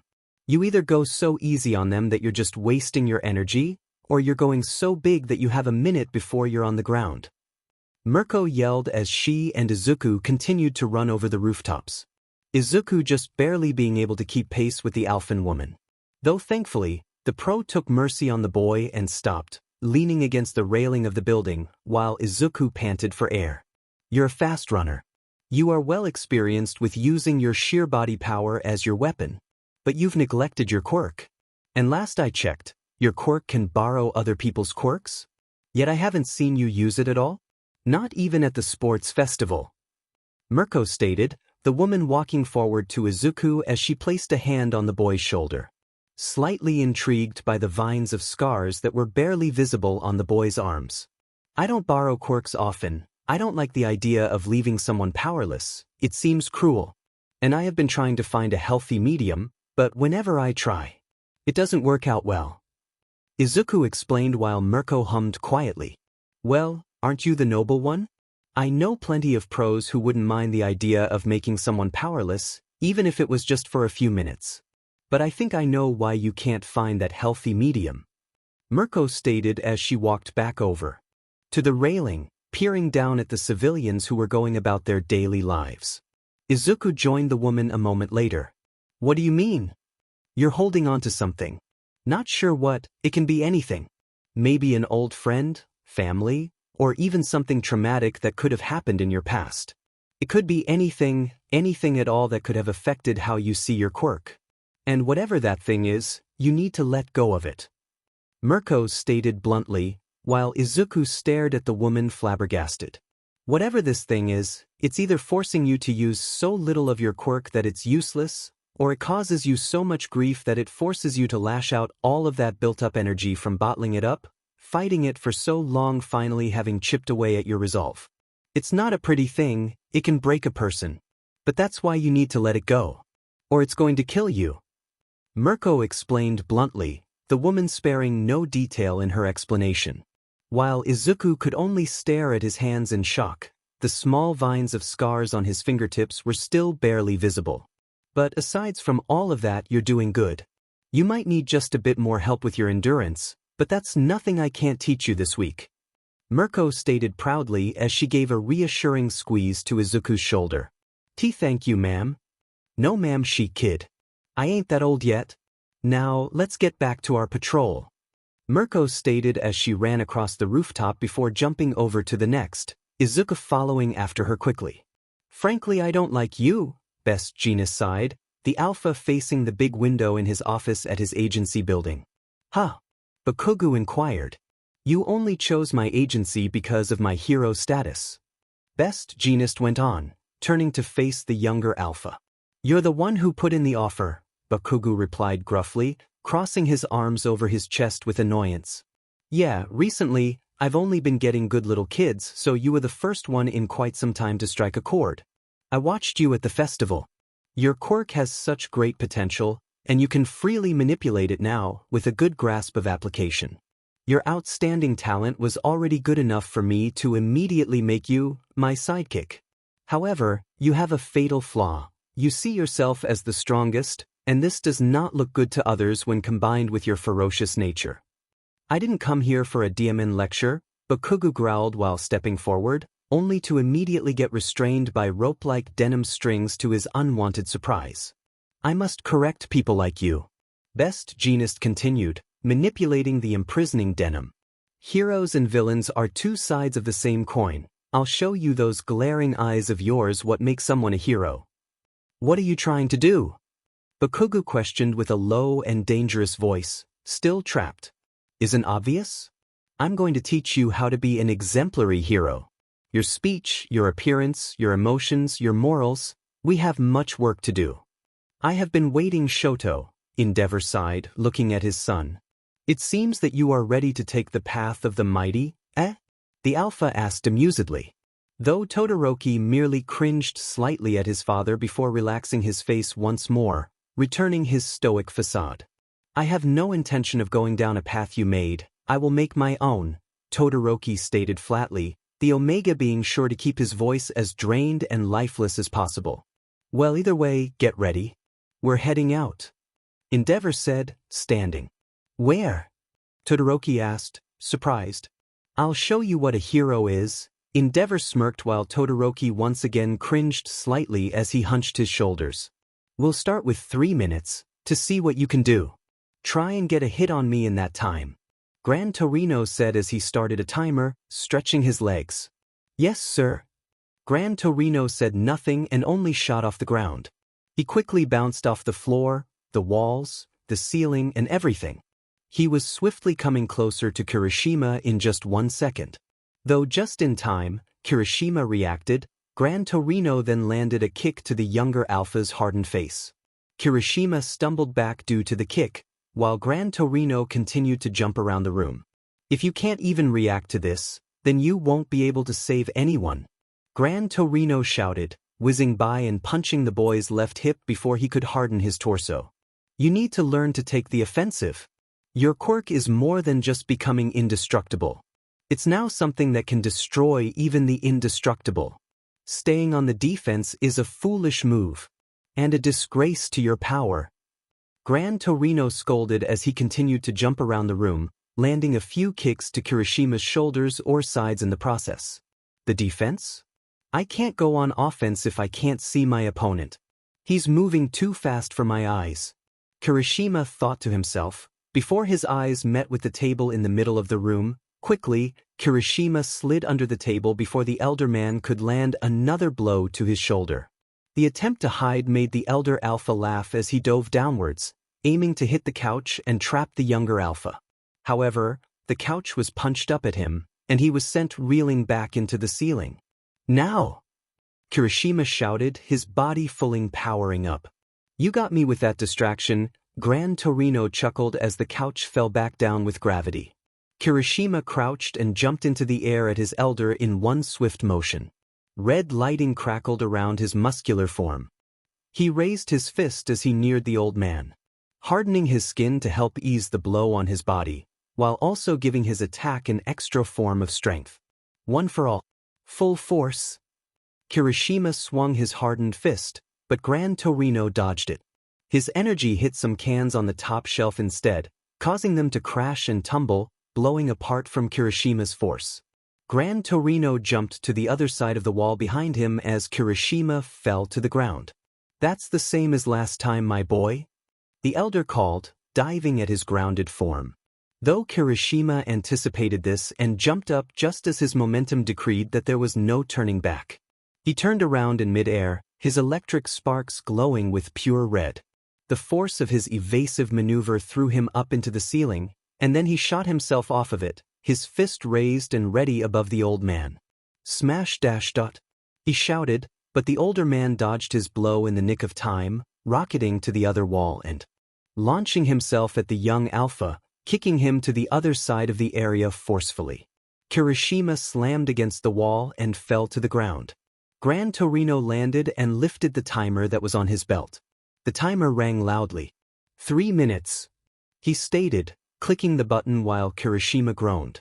Damn it, I was so close too. I still have a long way to go, huh? Kirishima chuckled bitterly, rubbing the back of his neck sheepishly. No, you did very well. You predicted my moves with your analysis, giving you a good and well-spent chance to attack me when I was unguarded. You seem to be good at learning things when it comes to fighting, lad. Gran Torino questioned while Kirishima nodded. I've been watching fights ever since I was a child. My sire would always have me relay what happened during the fights in an intense amount of detail once they were done. She always wanted me to have the skill of being able to learn someone's fighting style and grow off of it. Though I'm only good at analyzing fights. Kirishima explained while Gran Torino nodded. Just yesterday you've already grown with one attempt. You made me dodge seriously for the first time in a long while. The old man continued. The elder looked back at Kirishima, and the boy saw him wipe the blood from a scratch on his cheek. This kid might become a monster, Gran Torino thought to himself, smirking. Now you have to get used to it all, let's go again. The elder commanded. Yes, sir. But first, let's eat some breakfast, the old man sighed, turning around again. Right, I'll go heat up the taiyaki again. Kirishima stated as he rubbed the back of his head. I'll go grab them for y-da. The man cut himself off as he stared at the floor. The taiyaki had fallen to the floor in the scuffle of the physical practice. They fell. No. How could you let this happen? You insolent child. The taiyaki fell. Gran Torino screeched, holding the fallen taiyaki in his arms. I'll go buy more. Kirishima said quickly, running out of the door with his wallet as fast as he could, ducking when the ruined taiyaki was thrown, aimed for his head. I still have a while to go. But I think I know what to do now. One for all. This I will make my own. Kirishima thought to himself as he jogged to the store. A hero must be able to make people feel at ease.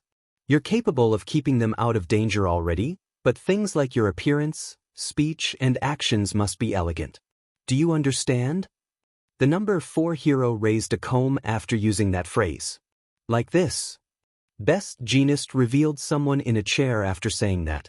And there was Katsuki Bakugu, sitting in a chair, with his usually wild hair perfectly combed and set down.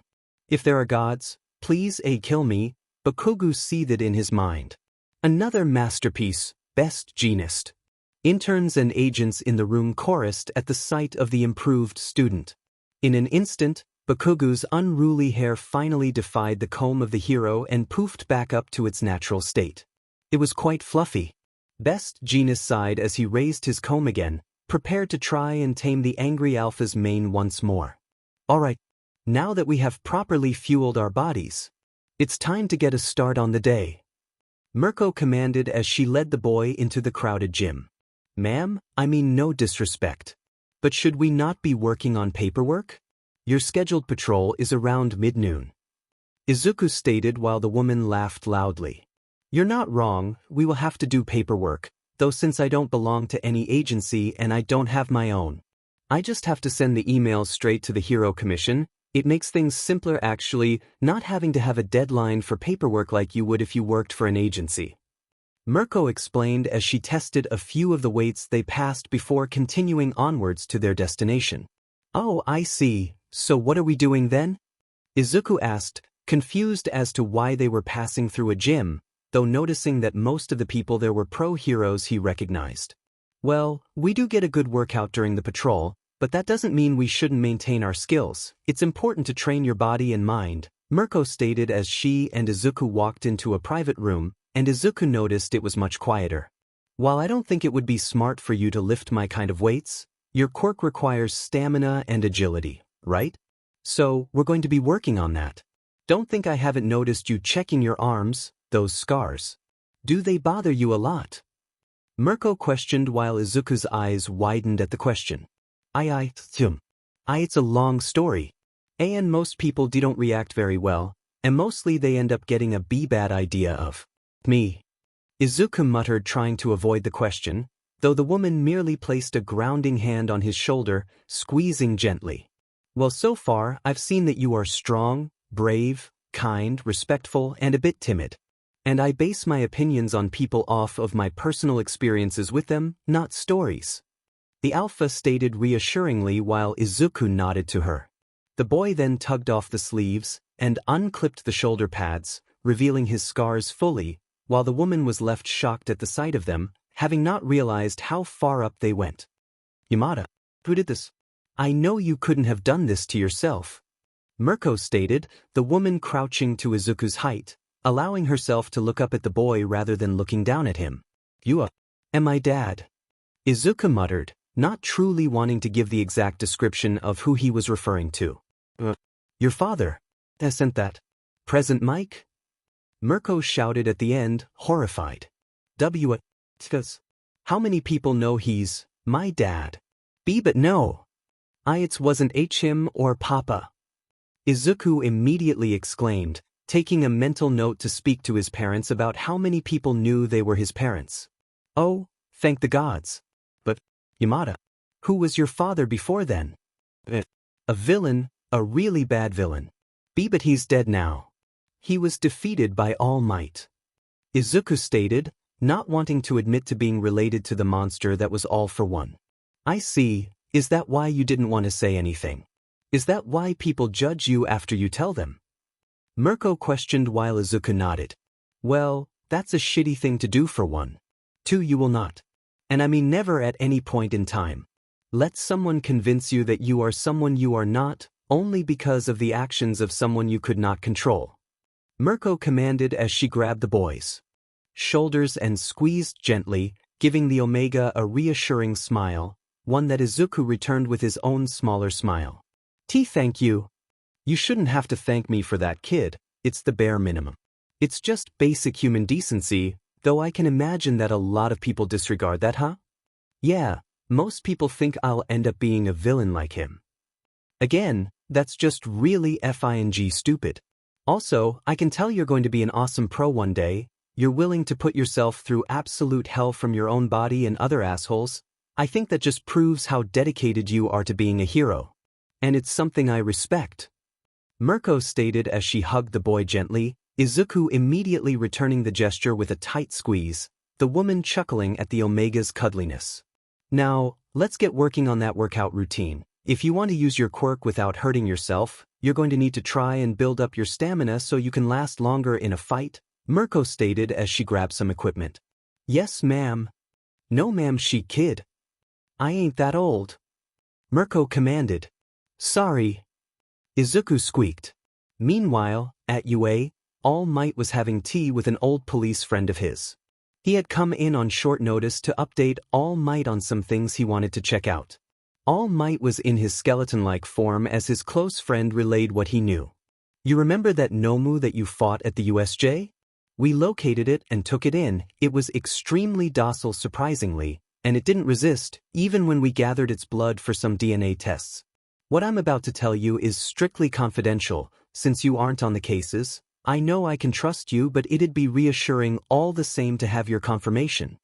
Neo Mesa Tsukachi stated. The beta was sitting across from All Might. Yes, I will not tell a soul. But DNA tests? All Might nodded. Yeah. Turns out that thing may be a clue to lead us to the mastermind behind the attacks and all of the other disturbances all around, what with the hero killer and all.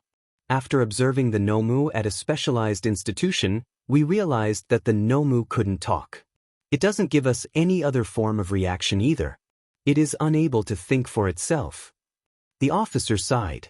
The policeman pulled a photo from his jacket pocket and slid it across the table towards All Might. And regarding his identity, the DNA test led us to find out that it was originally just a thug with a criminal record of assault and extortion. The photo showed a man wearing a red shirt standing in front of a jail height-metered background. He had large lips and dusty brown hair. All Might studied the picture for a moment before looking back at his friend. This is our lead? Listen carefully now. The DNA reports found traces of DNA from at least 4 other different people, intermingled into his body. Tsukachi leaned forward as he whispered the information. Is he even human? His whole body appears to have been tampered with using drugs and other steroids. In the long run, he was modified using different methods so he could hold multiple quirks. The huge drop in his processing brain power is likely a negative result of the burden, but our main concern is his DNA and multiple quirks. The officer sighed as he rubbed his temple. Extra DNA or not, unless there is some way for the DNA to be integrated or processed by his body, he would not possess the extra quirks. And yet he does. With one for all, you must understand. There must be a quirk out there that can give others quirks. All Might's sunken blue eyes then widened slightly. Don't tell me dash. All Might shouted as he abruptly jumped to his feet.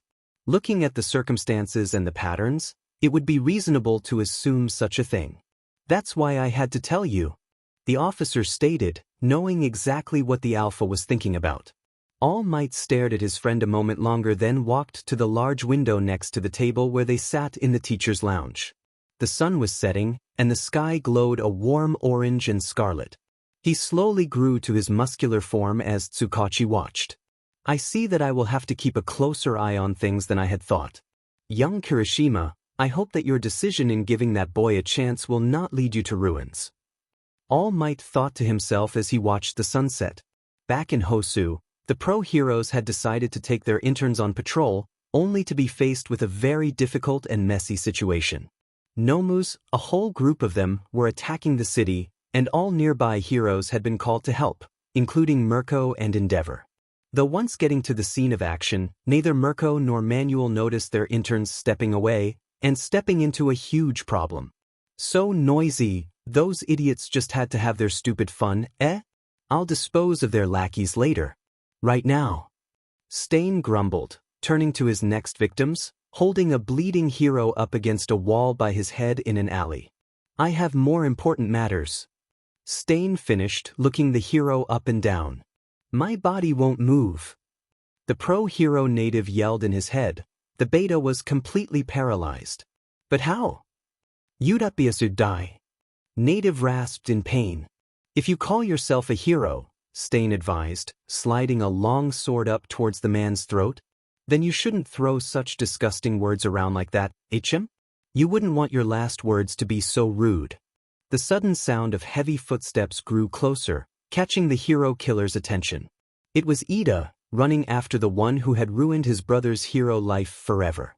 Stain slammed the butt of his unique weapon into the oncoming A student, knocking Ida's helmet and glasses off, sending him flying backward in the process. Ida landed with a thud near the two adults. Stain studied the fallen boy. "A child in a suit," he murmured. "Who is he?" Ida turned his head slightly from his sprawled position on the floor, blind but glaring intensely at the hero killer. "Go away," Stain sighed. "This is not a place for children.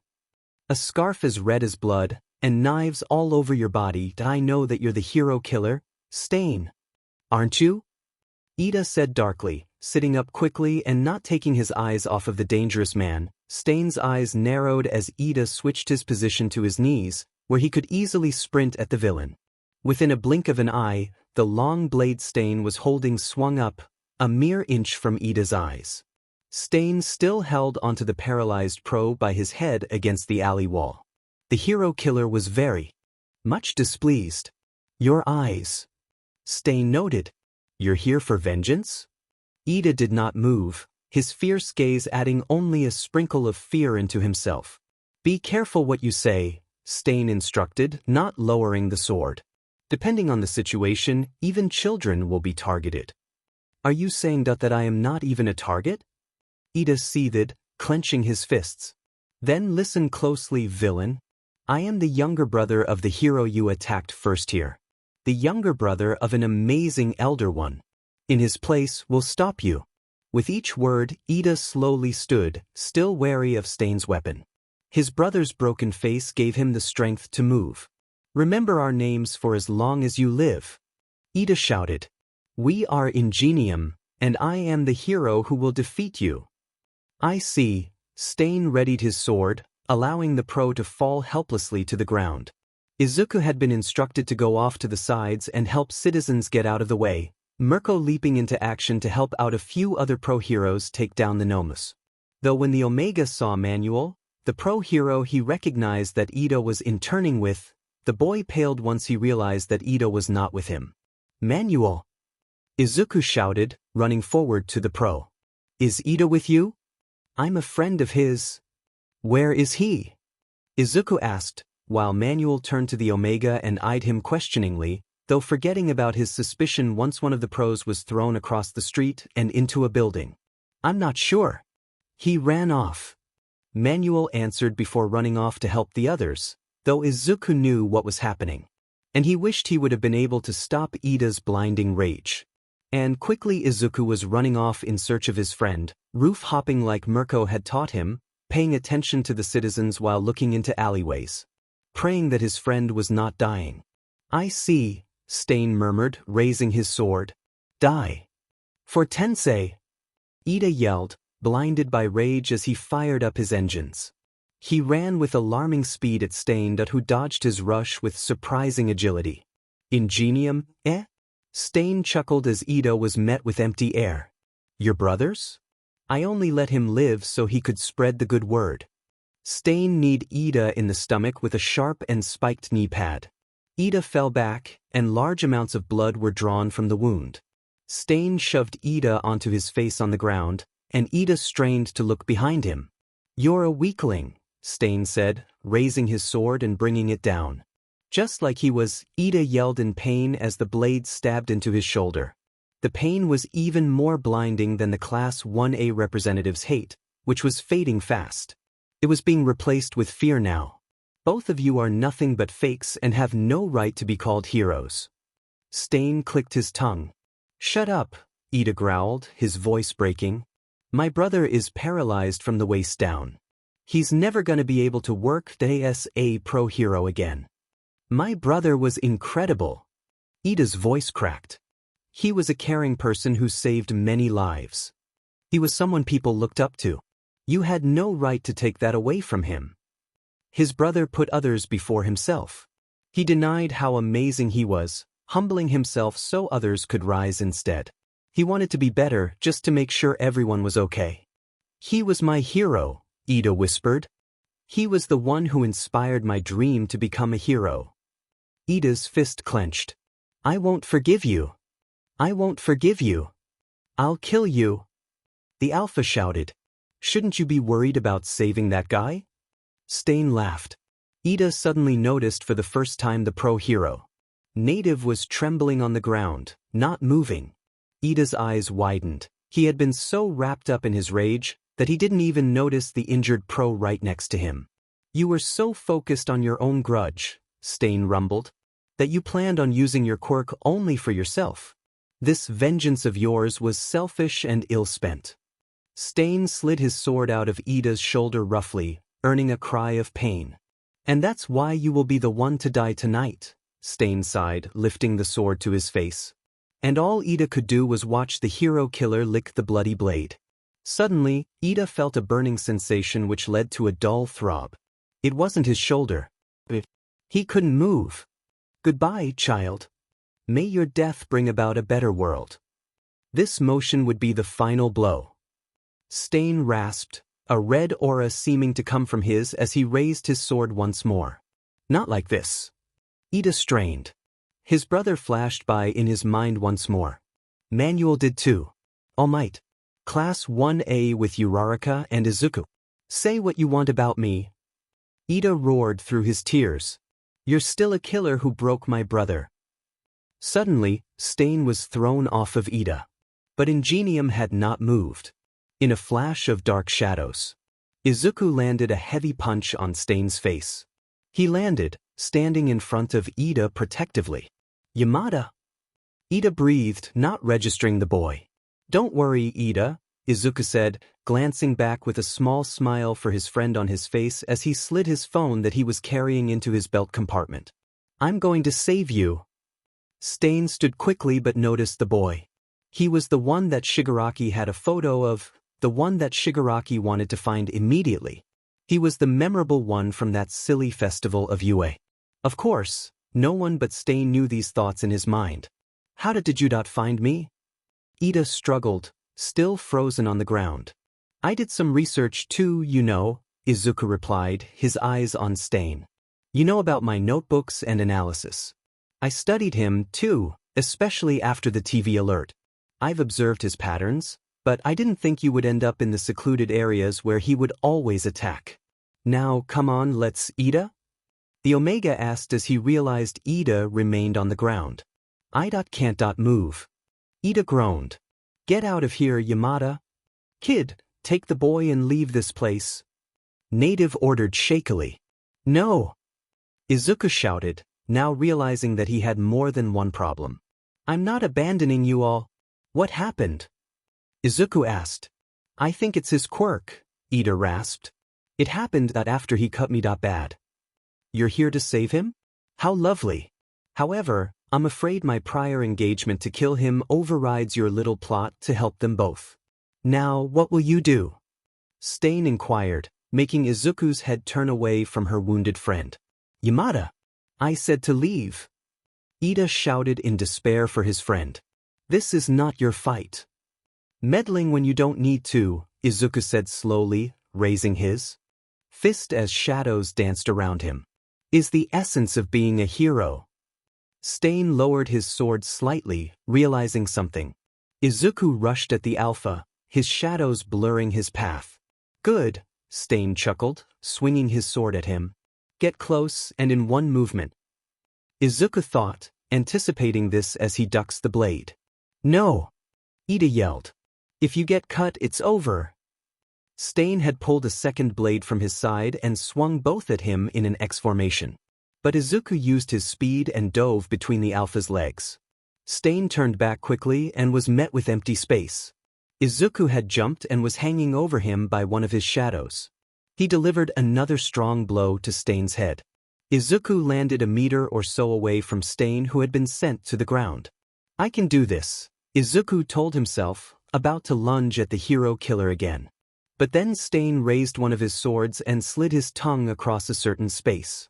And Izuku was frozen in his position. No! He cried. When did I? A small sting was then felt on his arm, and Izuku could see the tiniest speck of blood still lingering on Stain's weapon. He had gotten him with just a minuscule graze. He had liked his blade for his blood, and when he ingested it, the Omega was left paralyzed. I saw right through your plan, but you still got in a hit on me and went farther than expected, Stain laughed. All heroes mostly just talk, but I think you are one of the very few whom I will allow to live and leave alone. Damn it! He yelled, watching Stain walk over to Ida and poise his sword above him. Stop it! Stain paid the Omega no mind and only raised his sword once more to finally kill the young Alpha. Get away from him! Izuku screamed. Suddenly, a blast of hot flames shot at Stain. Stain dodged and skidded back a bit out of reach. He was right by Izuku again. What now? He sighed. So many distractions today. Izuku, a familiar and low voice said. You should really give more details at a time like this. I was almost too late to stop this guy. Todoroki! Izuku cried, watching the dual-haired boy set his phone in a pocket as his left side blazed on. Your left. You're using it. Izuku exclaimed, proud to see the other Omega use the side that he has grown to despise so greatly. How did you get here? The Alpha grunted, while Todoroki looked at Ida on the ground. Good question. Next time, Izuku, try to send more information when you message your location to everyone. It took me a while to figure out. Todoroki's brows furrowed and he readied himself in an attacking stance. But you're not one to send cryptic messages without a reason, are you? The dual-haired Omega inquired. Stain took a step back. Todoroki sent a sheet of ice towards Stain on the ground. Stain jumped into the air and avoided the frozen matter. However, it was not meant as an attack on Stain. The frost rose and took up the 3 injured people gently, lifting them into safe beds of ice in the air. I figured you were in trouble, so I came to help, Todoroki said, running at Stain. Everything's okay, the pros will be here soon. Todoroki shot a blast of fire at Stain, who dodged the flames. The icy beds melted, and a paralyzed Izuku and native slid down towards Todoroki. Todoroki stepped in front of Izuku and the other hero, and the 3 victims were now behind him. One of them is going to die tonight by my hands, Stain swore in his head. You're everything they said you were, Todoroki said flatly. But you won't take any more lives or hurt anyone else tonight, hero killer. Todoroki, you can't let him get your blood. Izuku warned frantically. I think he controls his enemies that way, by cutting them and ingesting their blood. That's how he got us. He swallows blood to paralyze you? Todoroki repeated. Explains the blades. I just have to keep my distance dash. A small knife sliced Todoroki's cheek then, cutting a small slit in the scar on his face. Blood seeped a bit from the wound, and the small dagger clattered to the ground. Stain leaped at Todoroki. You have good friends, Ingenium, Stain cackled. Why can't you be like them? Todoroki put up a barrier of ice where Stain was about to grab his shoulder. He then noticed the sword that Stain had thrown into the air. Taking advantage of the slight distraction, Stain grabbed Todoroki's collar and tried to lick the boy's cheek. Todoroki set his left side on fire and repelled the villain instantly. Todoroki sent another blockade of ice at the hero killer as the villain snagged his sword from the air. He's fast, Todoroki thought as Stain cut down his icy wall with ease. Todoroki sent another blockade of ice, with frozen spikes and a high top. Stain slashed quickly at it, but it would take a bit of time to fully cut it down. Ida groaned and Todoroki flicked his eyes over to him briefly. Get out of here! Ida yelled, clenching his fists. Take Yamada and the other hero and leave. This is my fight. This is Ingenium's fight. So, you're Ingenium now? Todoroki asked sarcastically, reinforcing his icy wall. That's funny. The Ingenium I know doesn't have that murderous look on his face. The Omega inquired while Ida looked away in shame. You've got a dark side, Todoroki exhaled, letting out a frosty puff of air. Guess my family isn't the only one. Careful, Todoroki. Izuku panted before he noticed something about himself. He could move now. To block your view of your faster opponent, Stain chuckled, gravity bringing his most recent jump down to earth as he made it through the frozen barricade. Is not wise. Come and get me then, Todoroki replied airily, setting his left arm ablaze to send flame Stain's way. However, 2 knives were thrown, cutting deep into the boy's arm and making large wounds, cutting off his fire out of surprise and pain. You're pretty okay in my book. Unlike this fool. Stain grinned, making a large jump with his sword poised to instantly kill. He was right above the pro-hero native, and Todoroki wouldn't be able to stop him in time. No! Izuku screamed, though before the boy could make any sort of move, red lighting flashed past him and slammed into the Alpha, sending him flying back. Sorry guys. I didn't mean to be late. Also, thanks for the heads up, Yamada. Kirishima gave a toothy grin and he grabbed the smaller male's shoulder and put him behind him. Kirishima! Get Todoroki, Yamada, and the pro out of here now. Ida ordered while Kirishima scoffed playfully. And miss out on this fight. Not a chance. Besides, I doubt they'd let me, Kirishima replied. I'm getting sick of you kids. Stain roared as he 2 knives for Kirishima and Todoroki, though before either of them could make a move to block them or get out of the way, 2 shadows blocked them, causing the knives to embed themselves within the hazing mist. Kirishima then shot an air blast at the killer, knocking him back. Izuku! Todoroki shouted while Izuku stared in shock at his movements. I can move for some reason? A time limit? Todoroki inquired. No, he was the last of us to get paralyzed, I was the first. It can't be. Native shouted, the pro still paralyzed, while Izuku quickly sent a shadow to wrap around the pro and bring him closer to the group, behind Todoroki and Kirishima. DMN this kid and his O-type blood. Stain thought darkly as he then charged forward, aiming for Izuku. Only for Kirishima to grab the Omega and hike him over his shoulder as he powered up one for all and round kicked the older Alpha in the face. I see you have gotten better with your quirk since the sports festival, Kirishima, Todoroki stated as he pulled Izuku from the redhead, while Izuku immediately went to check on Ida and the pro. Yeah. You could say that. I've got 3 guesses as to why I was freed first and not the others. It's either the toll of how many people he uses his quirk on, how much blood he ingests, or the blood type. Izuku explained as he went to stand next to Todoroki. The last one. I'm blood. Type B, Native whispered. Type A, Ida said through gritted teeth. Right on, little one.